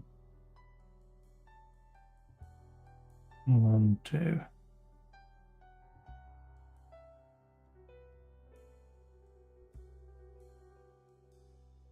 One. Once I get the muscle memory back, and then it's just finding the stupid stitches.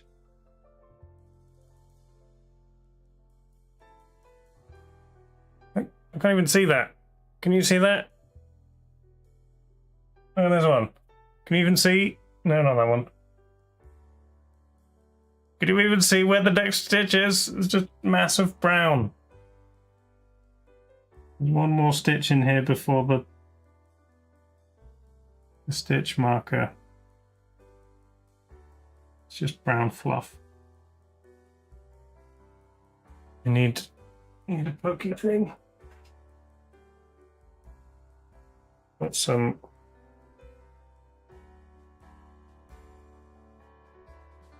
here.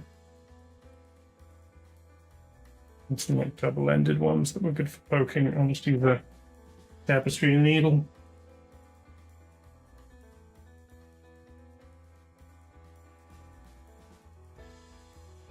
Okay, which one of you is a stitch? That's half a stitch.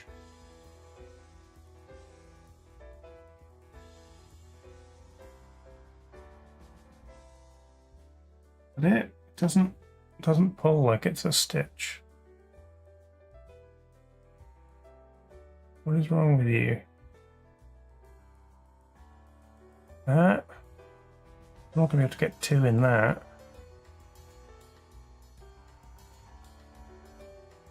Yeah. Just all coming apart.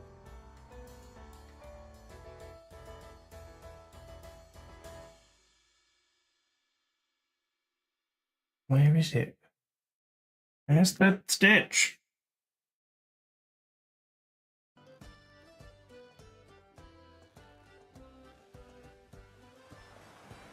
It's in this previous row. Got it? That might be it. Okay. Still tight to get two into.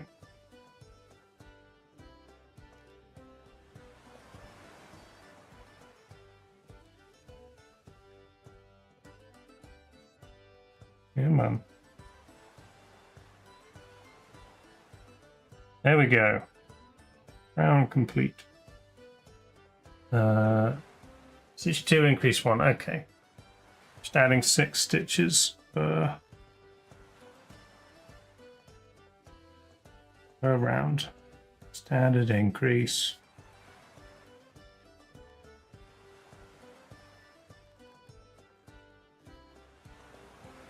One.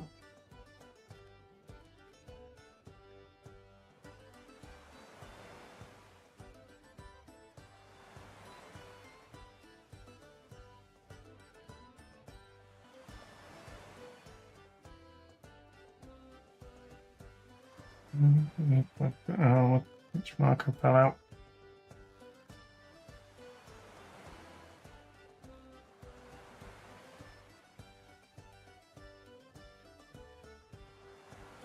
Okay. 1, 4.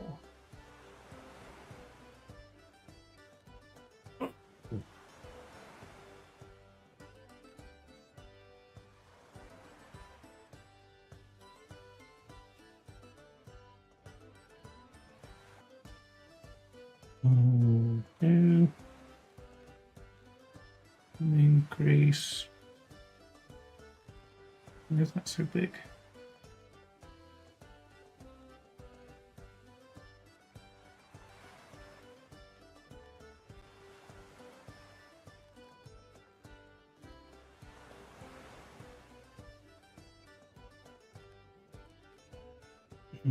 Bad, bad.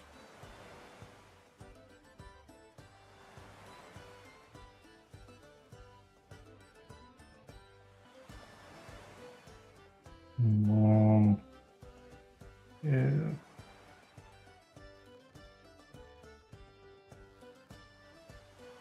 Okay. This gets easier once it gets bigger.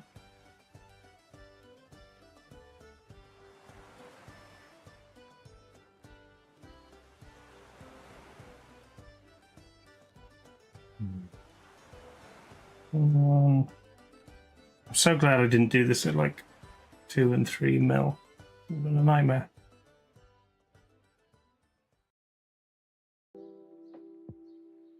Enough finding these stitches. Yeah.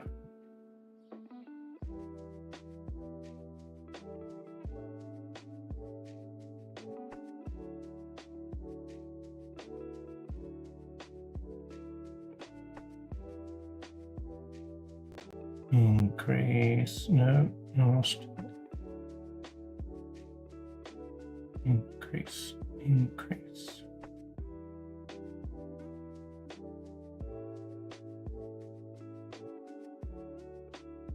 Yeah.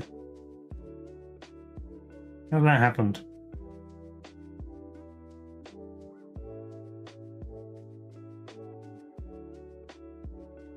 There's not three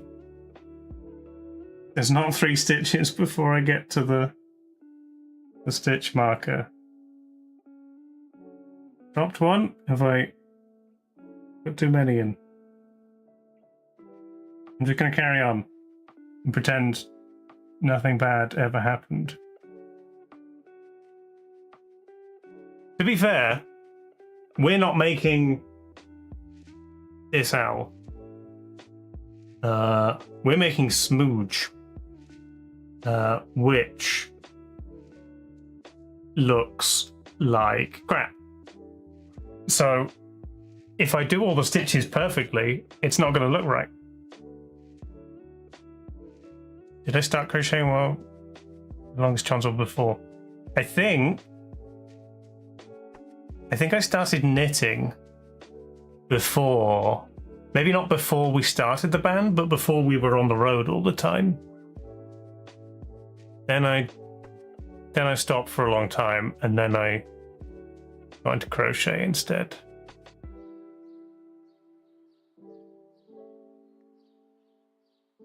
Yeah, we're going for deliberately wonky. Okay, there was just like one extra at the end. That's fine. I don't know if I added 6 that round. I might have only added 5.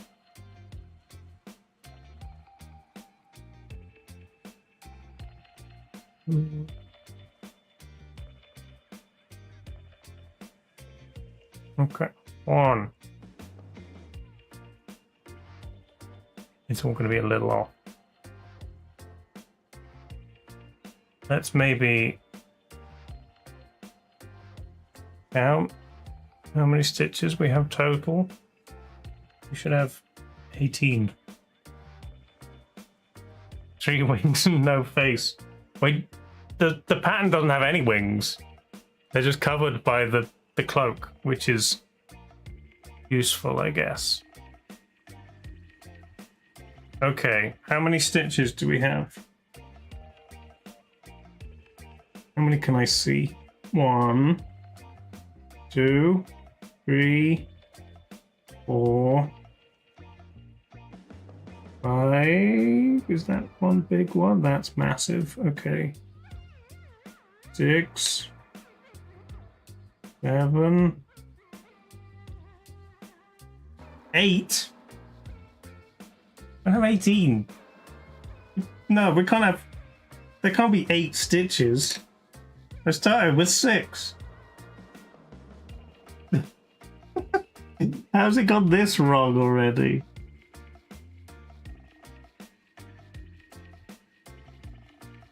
Why are there just massive? What's going on? How many did I count last time?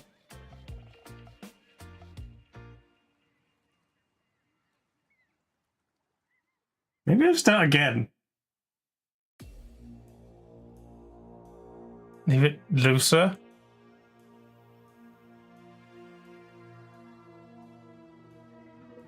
Because if I'm going to have 18 stitches and I count 8, that's... I must have skipped so many in the last round.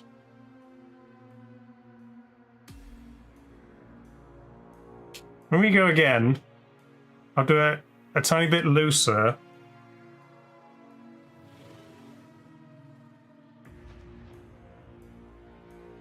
And we'll see. Okay. We do it without the first stitch marker. And therefore we don't even know how long. No, I don't think I'm having a break, Andy. I think I'm gonna go until I can't do this anymore. either because of the light or my brain, or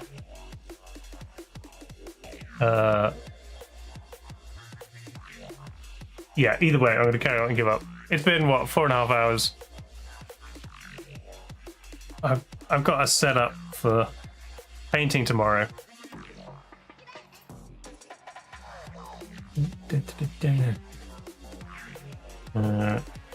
I'll start earlier tomorrow, probably. Maybe like 2 o'clock. And then maybe we'll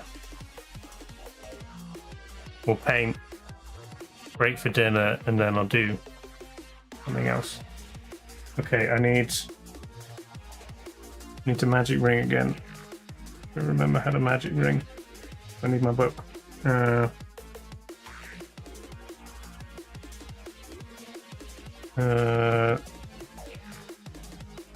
First loop. Oh, what are you doing? There we go.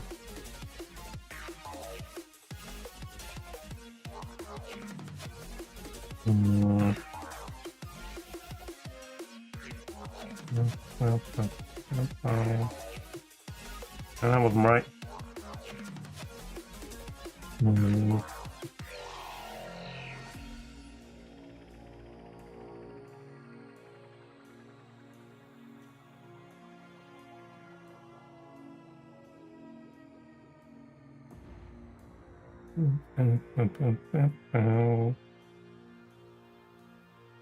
Okay, 1. What's that? No, that's wrong. That's not going to pull through. Yeah, look. Ah. Okay.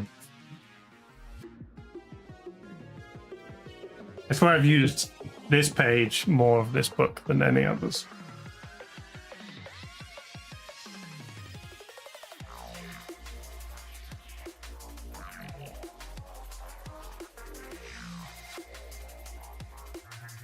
Okay.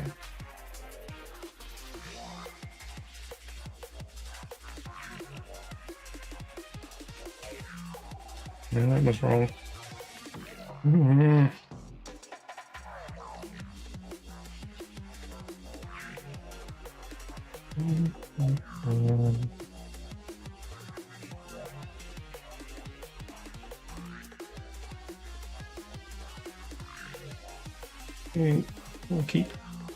I'll keep losing it.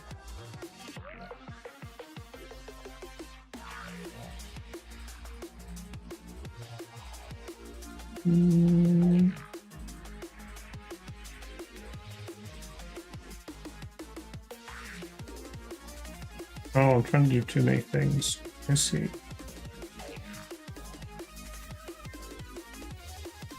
Okay.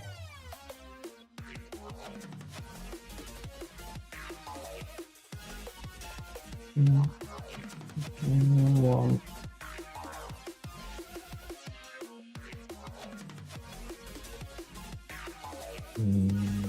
Two.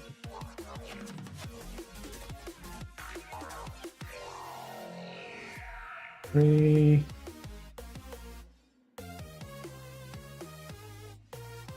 4.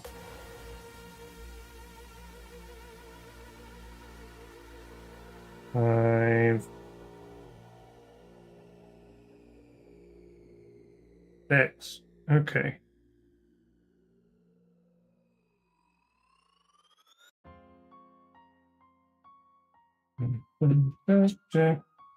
Before I started crochet, I was doing circular knitting.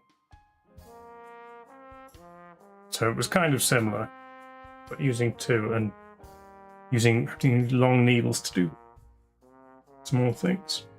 A lot of pulling things through. Okay, now we need to increase all the way around. I'm going to count as we go. Each marker.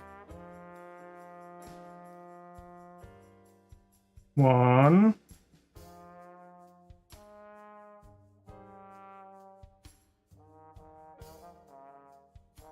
2.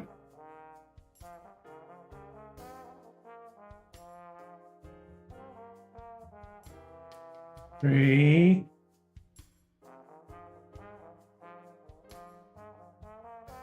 4.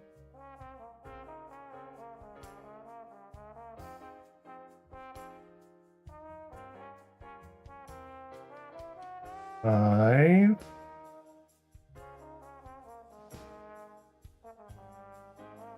6.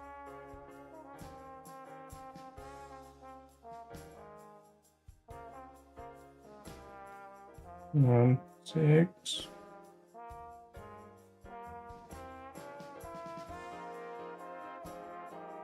7.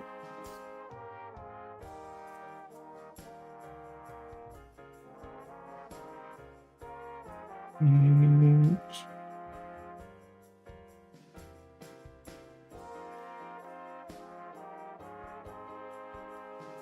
9.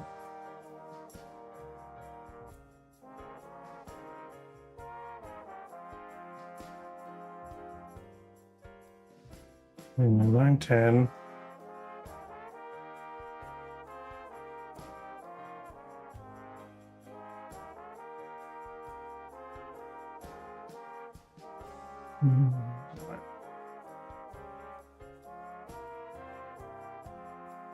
'And then 2 in that one. 11, 12.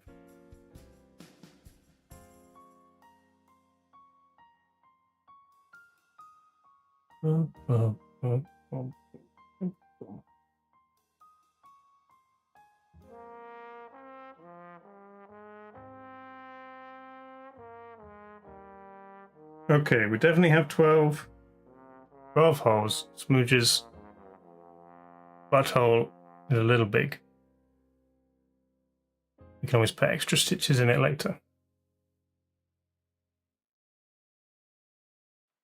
Da, da, da, da. I'm holding the needle differently. Yeah, probably.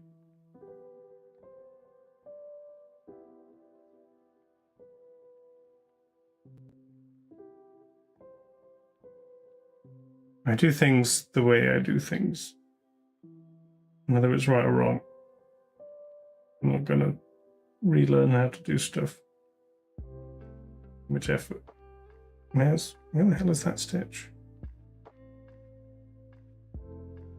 I've lost the next one looks odd already. Here it is. Okay. Right, this is up to 18.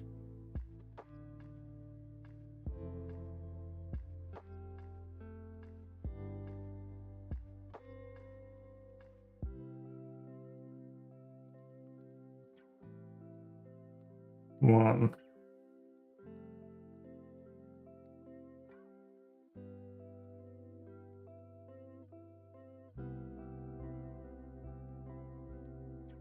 Let's me half the stitch again.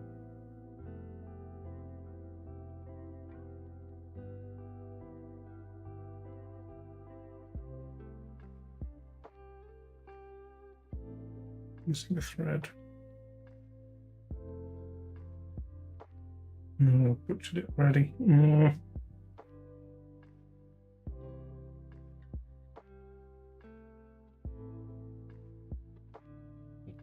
Fix that.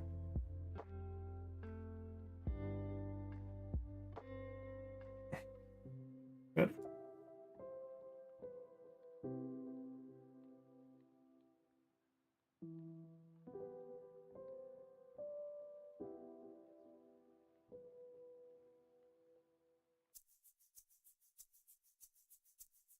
Okay, 2, 3.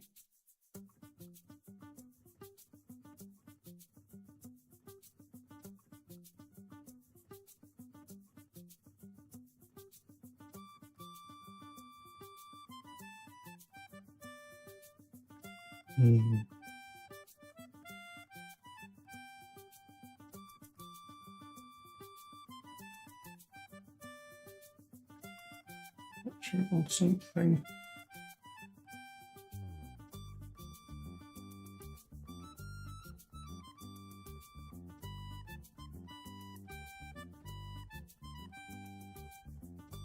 4.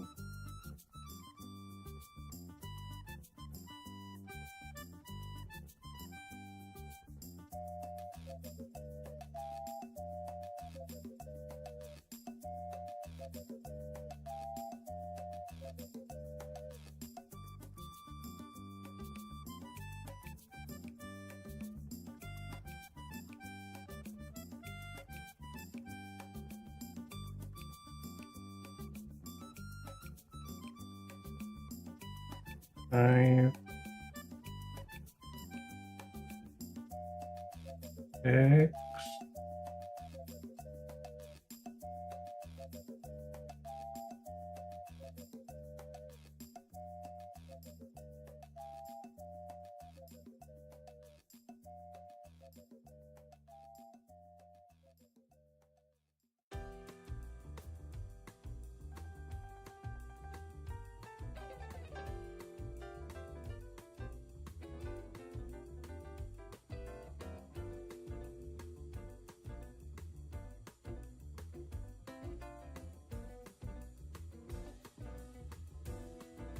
Hang on. 1, 2, 3, 4, 5, 6, 7, 8, 9.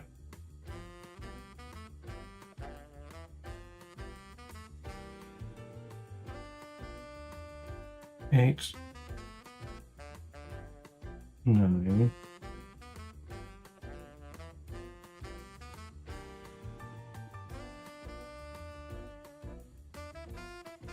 And that's 10.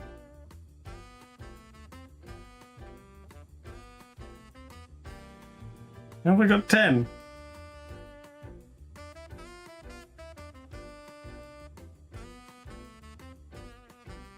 I should have had 12 at the beginning. Why isn't it working?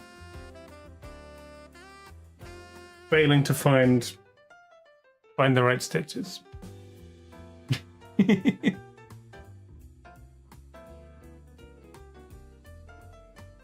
We definitely had 12 before I started this round.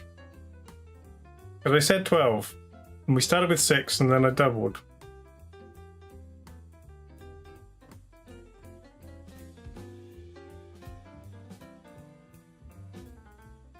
Which would have a pointy butt if we don't have 18 at this point.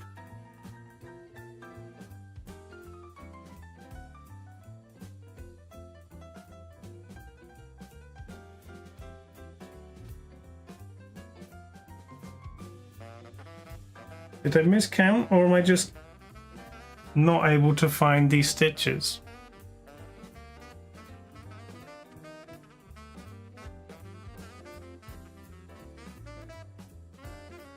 I think even with the light on, that I'm losing sunlight quite rapidly. It's getting harder to see. We just need like 12 stitch markers, put them in every single one.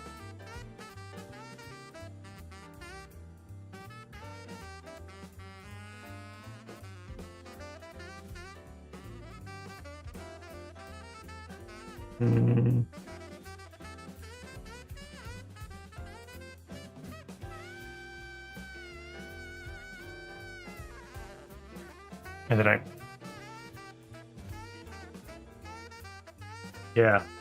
It's dark wool. It's also cheap, so it's kind of falling apart.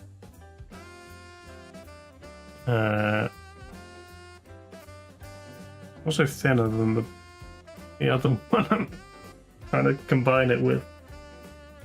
I don't know if I have any more brown. I don't think I forgot to increase, because we counted together to 12 on round 2, and I'm only on round 3, and it should be at 18, and it's at 11, which doesn't make any sense at all, since I definitely increased on this round.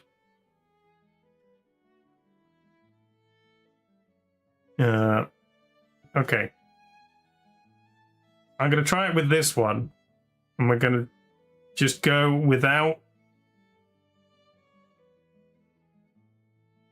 I'll try it without swapping. Not that I have started swapping yet. I'll see if it's me going insane,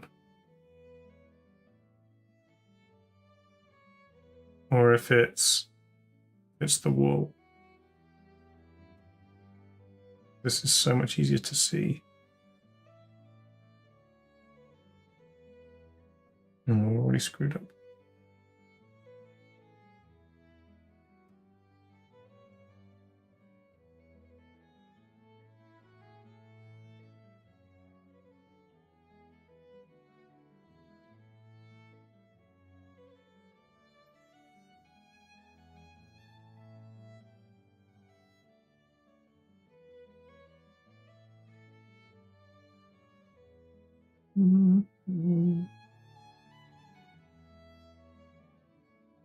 Yeah, what? That's right.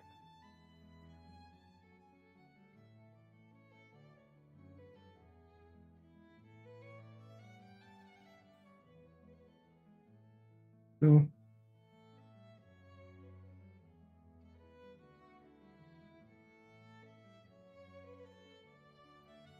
We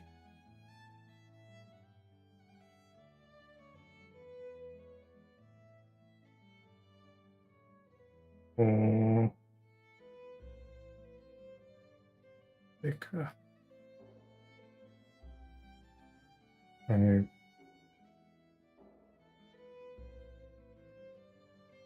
six.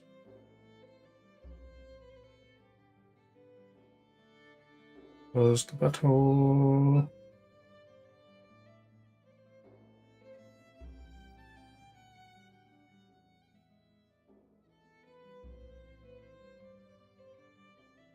Okay.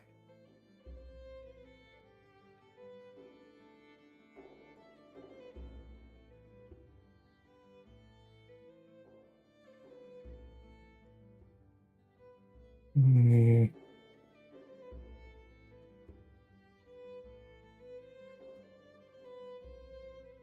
One, and we'll mark it. Oh, was that weird?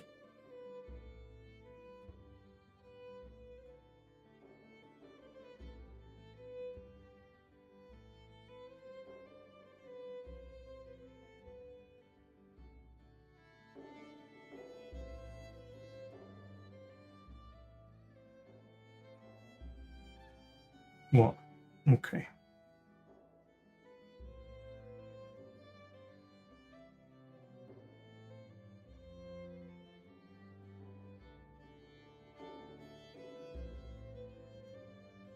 One, two, tight.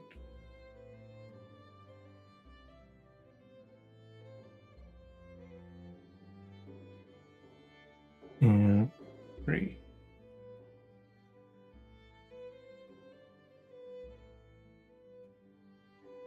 Four.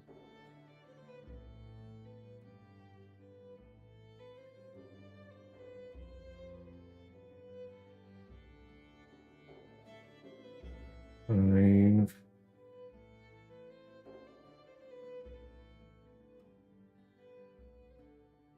Six.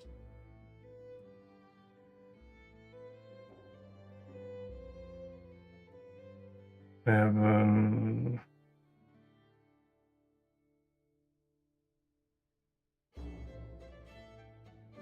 Eight.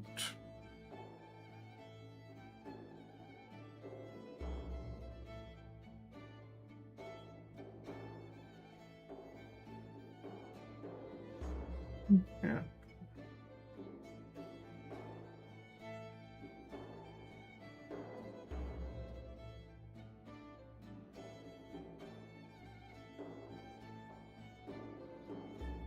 Nine.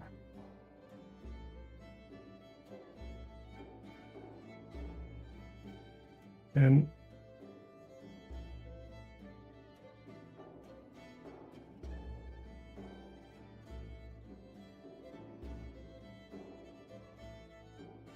come on an increase. Yeah.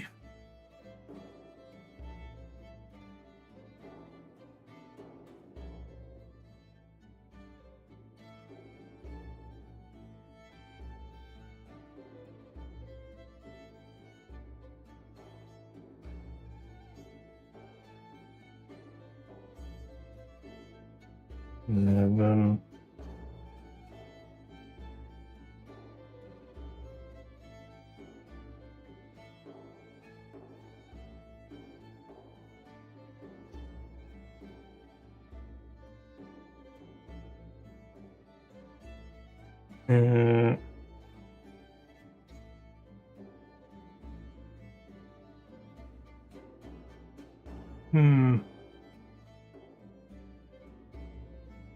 no, I feel like I'm doing something wrong.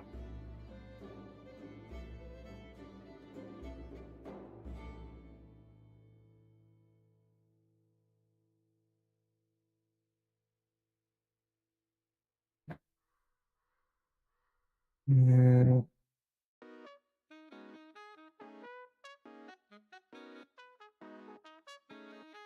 Yeah.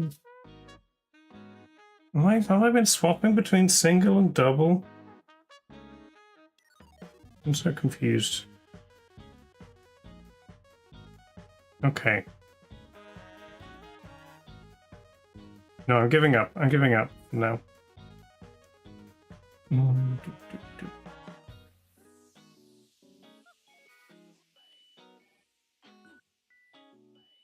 gonna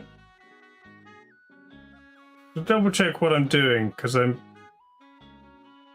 feel like I'm maybe doing different things each time. And it's messing me up. I've like got half my muscle memory back. I don't remember exactly what I'm doing. Okay. That is enough for today. I've got to pace myself. I've got a whole week of this. I get too stressed out on the first day. I'm not going to pull this one apart. It's not nice enough wool.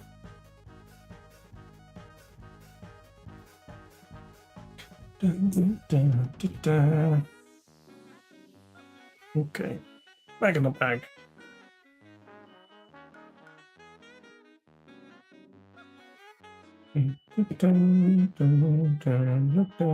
I like this wooden crochet needle, but the stitch counters don't fit on it. So when I use it, I have to have a stitch counter just tied to a piece of wool or on a different needle, so I don't lose it.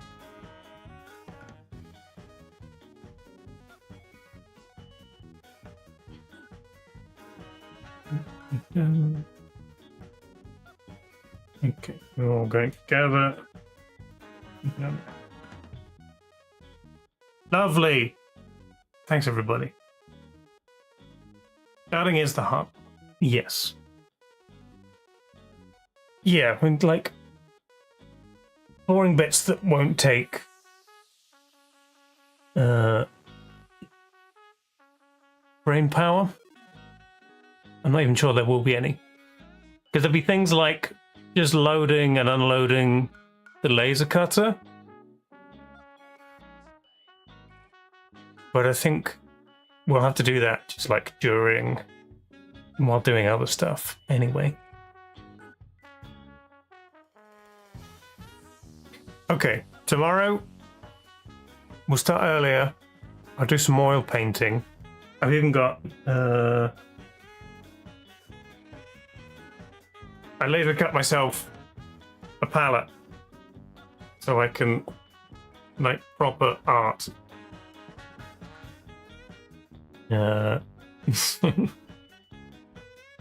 find something to prop. I might use the stand to paint on, and then I'll put the cameras so you can see it. Lovely. Okay.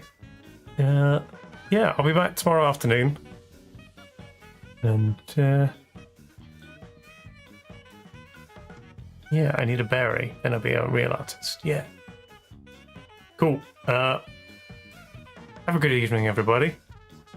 And I'll see you tomorrow. Bye.